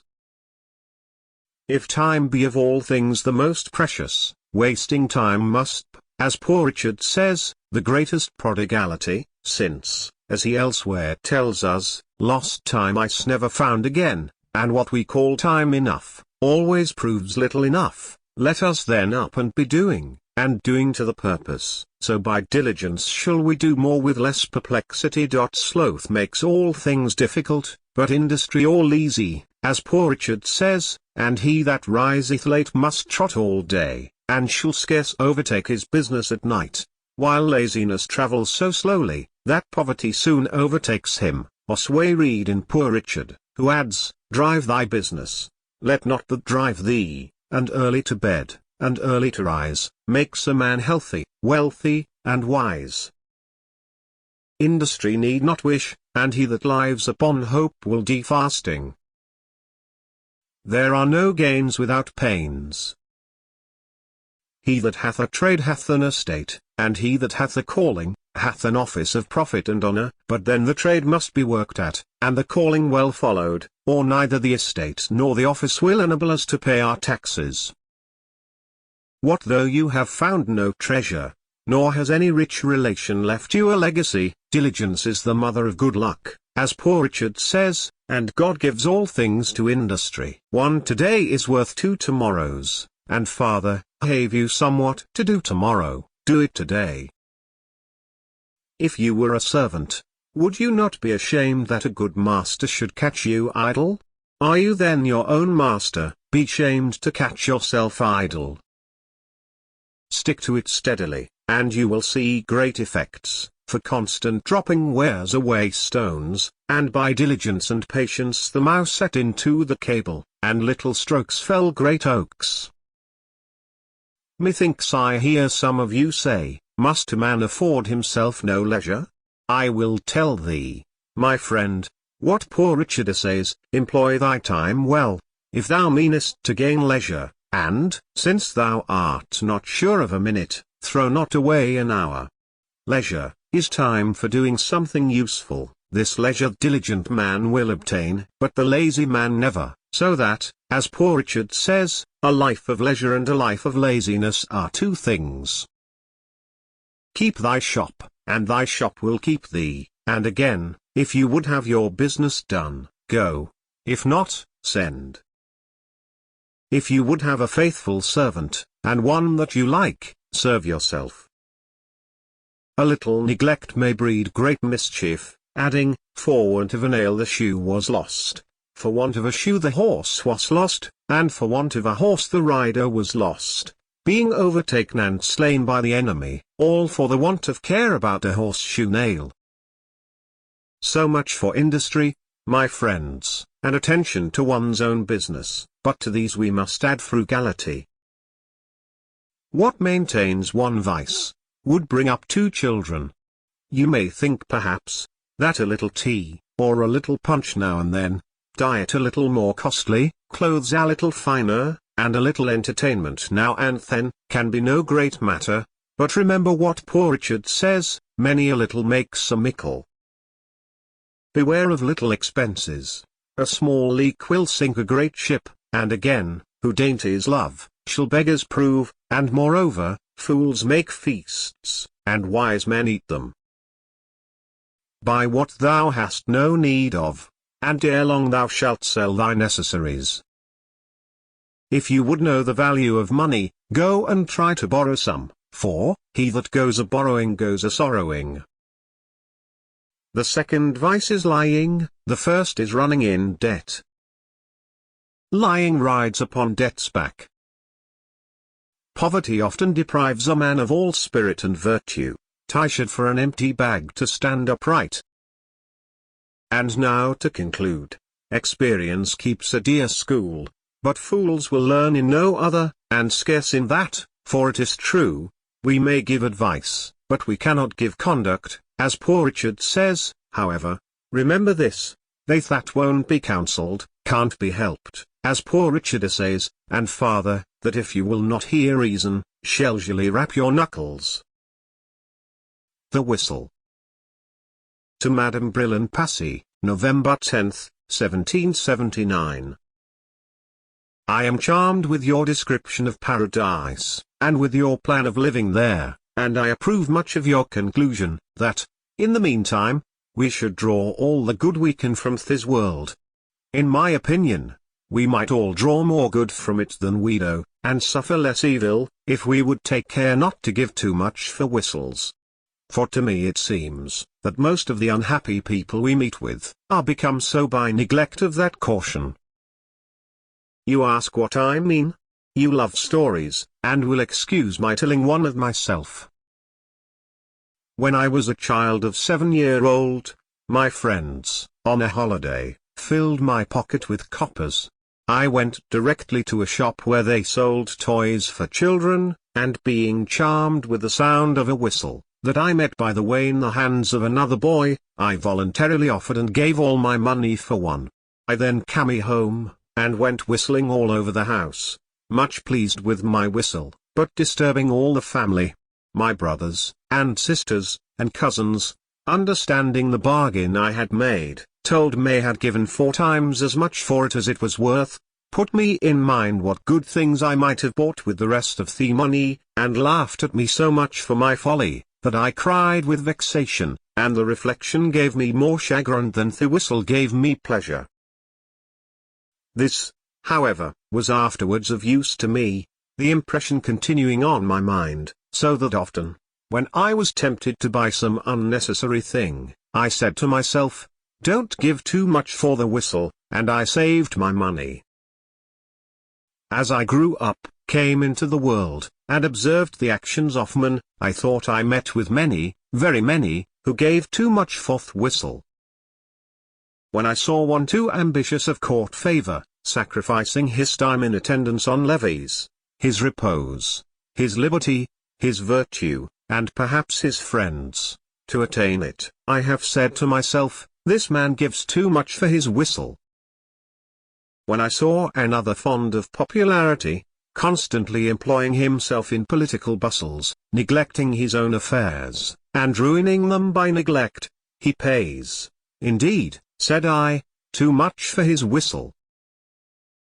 If I knew a miser who gave up every kind of comfortable living, all the pleasure of doing good to others, all the esteem of his fellow citizens, and the joys of benevolent friendship, for the sake of accumulating wealth, poor man, said I, you pay too much for your whistle. When I met with a man of pleasure, sacrificing every laudable improvement of the mind, or of his fortune, to mere corporeal sensations, and ruining his health in their pursuit, mistaken man, said I, you are providing pain for yourself, instead of pleasure, you give too much for your whistle. If I see one fond of appearance, or fine clothes, fine houses, fine furniture, fine equipages, all above his fortune, for which he contracts debts, and ends his career in a prison, alas! Say, he has paid dear, very dear, for his whistle. When I see a beautiful, sweet-tempered girl married to an ill-natured brute of a husband, what a pity, say I, that should pay so much for a whistle.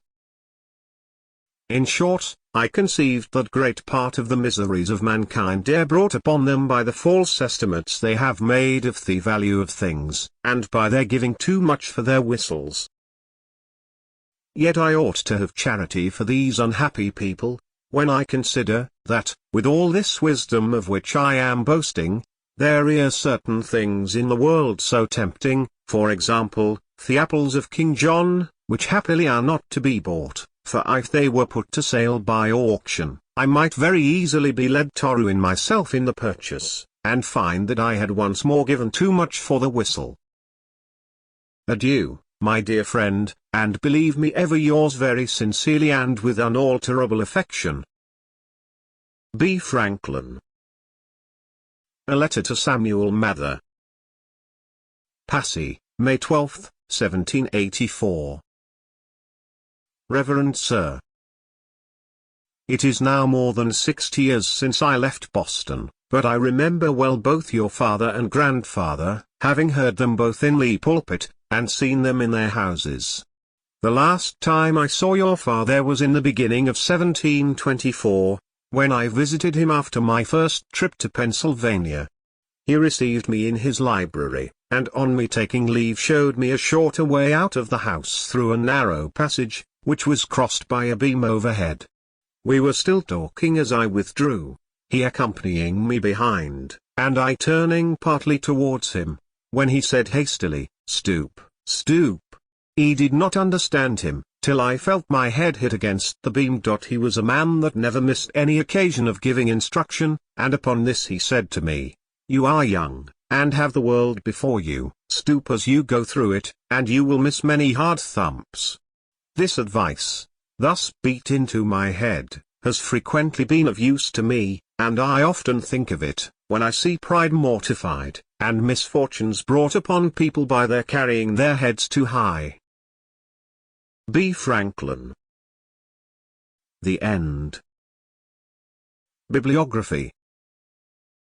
The last and most complete edition of Franklin's works is that by the late Professor Albert H. Smith, published in 10 volumes by the Macmillan Company, New York, under the title, The Writings of Benjamin Franklin. The other standard edition is The Works of Benjamin Franklin by John Bigelow, New York, 1887. Mr. Bigelow's first edition of the Autobiography in Honor volume was published by the J. B. Lippincott Company of Philadelphia in 1868. The Life of Franklin as a Writer is well treated by J. B. McMaster in a volume of the American Men of Letters series, His Life as a Statesman and Diplomat, by J. T. Morse, American Statesman series, 1 volume. Houghton, Mifflin Company publish both books. A more exhaustive account of the life and times of Franklin may be found in James Parton's Life and Times of Benjamin Franklin, 2 volumes, New York, 1864. Paul Lester Ford's The Many-Sided Franklin is a most chatty and readable book, replete with anecdotes and excellently and fully illustrated. An excellent criticism by Woodrow Wilson introduces an edition of the autobiography in the Century Classics, Century Company, New York, 1901. Interesting magazine articles are those of E. E. Hale, Christian Examiner, Luxy, 447, W. P. Trent, McClure's Magazine, 8, 273, John Hay, The Century Magazine, Luxy, 447. See also the Histories of American Literature by C. F. Richardson, Moses Coit Tyler, Brander Matthews, John Nichol, and Barrett Wendell, as well as the various encyclopedias. An excellent bibliography of Franklin is that of Paul Lester Ford, entitled A List of Books Written by, or Relating to Benjamin Franklin, New York, 1889. The following list of Franklin's works contains the more interesting publications, together with the dates of first issue.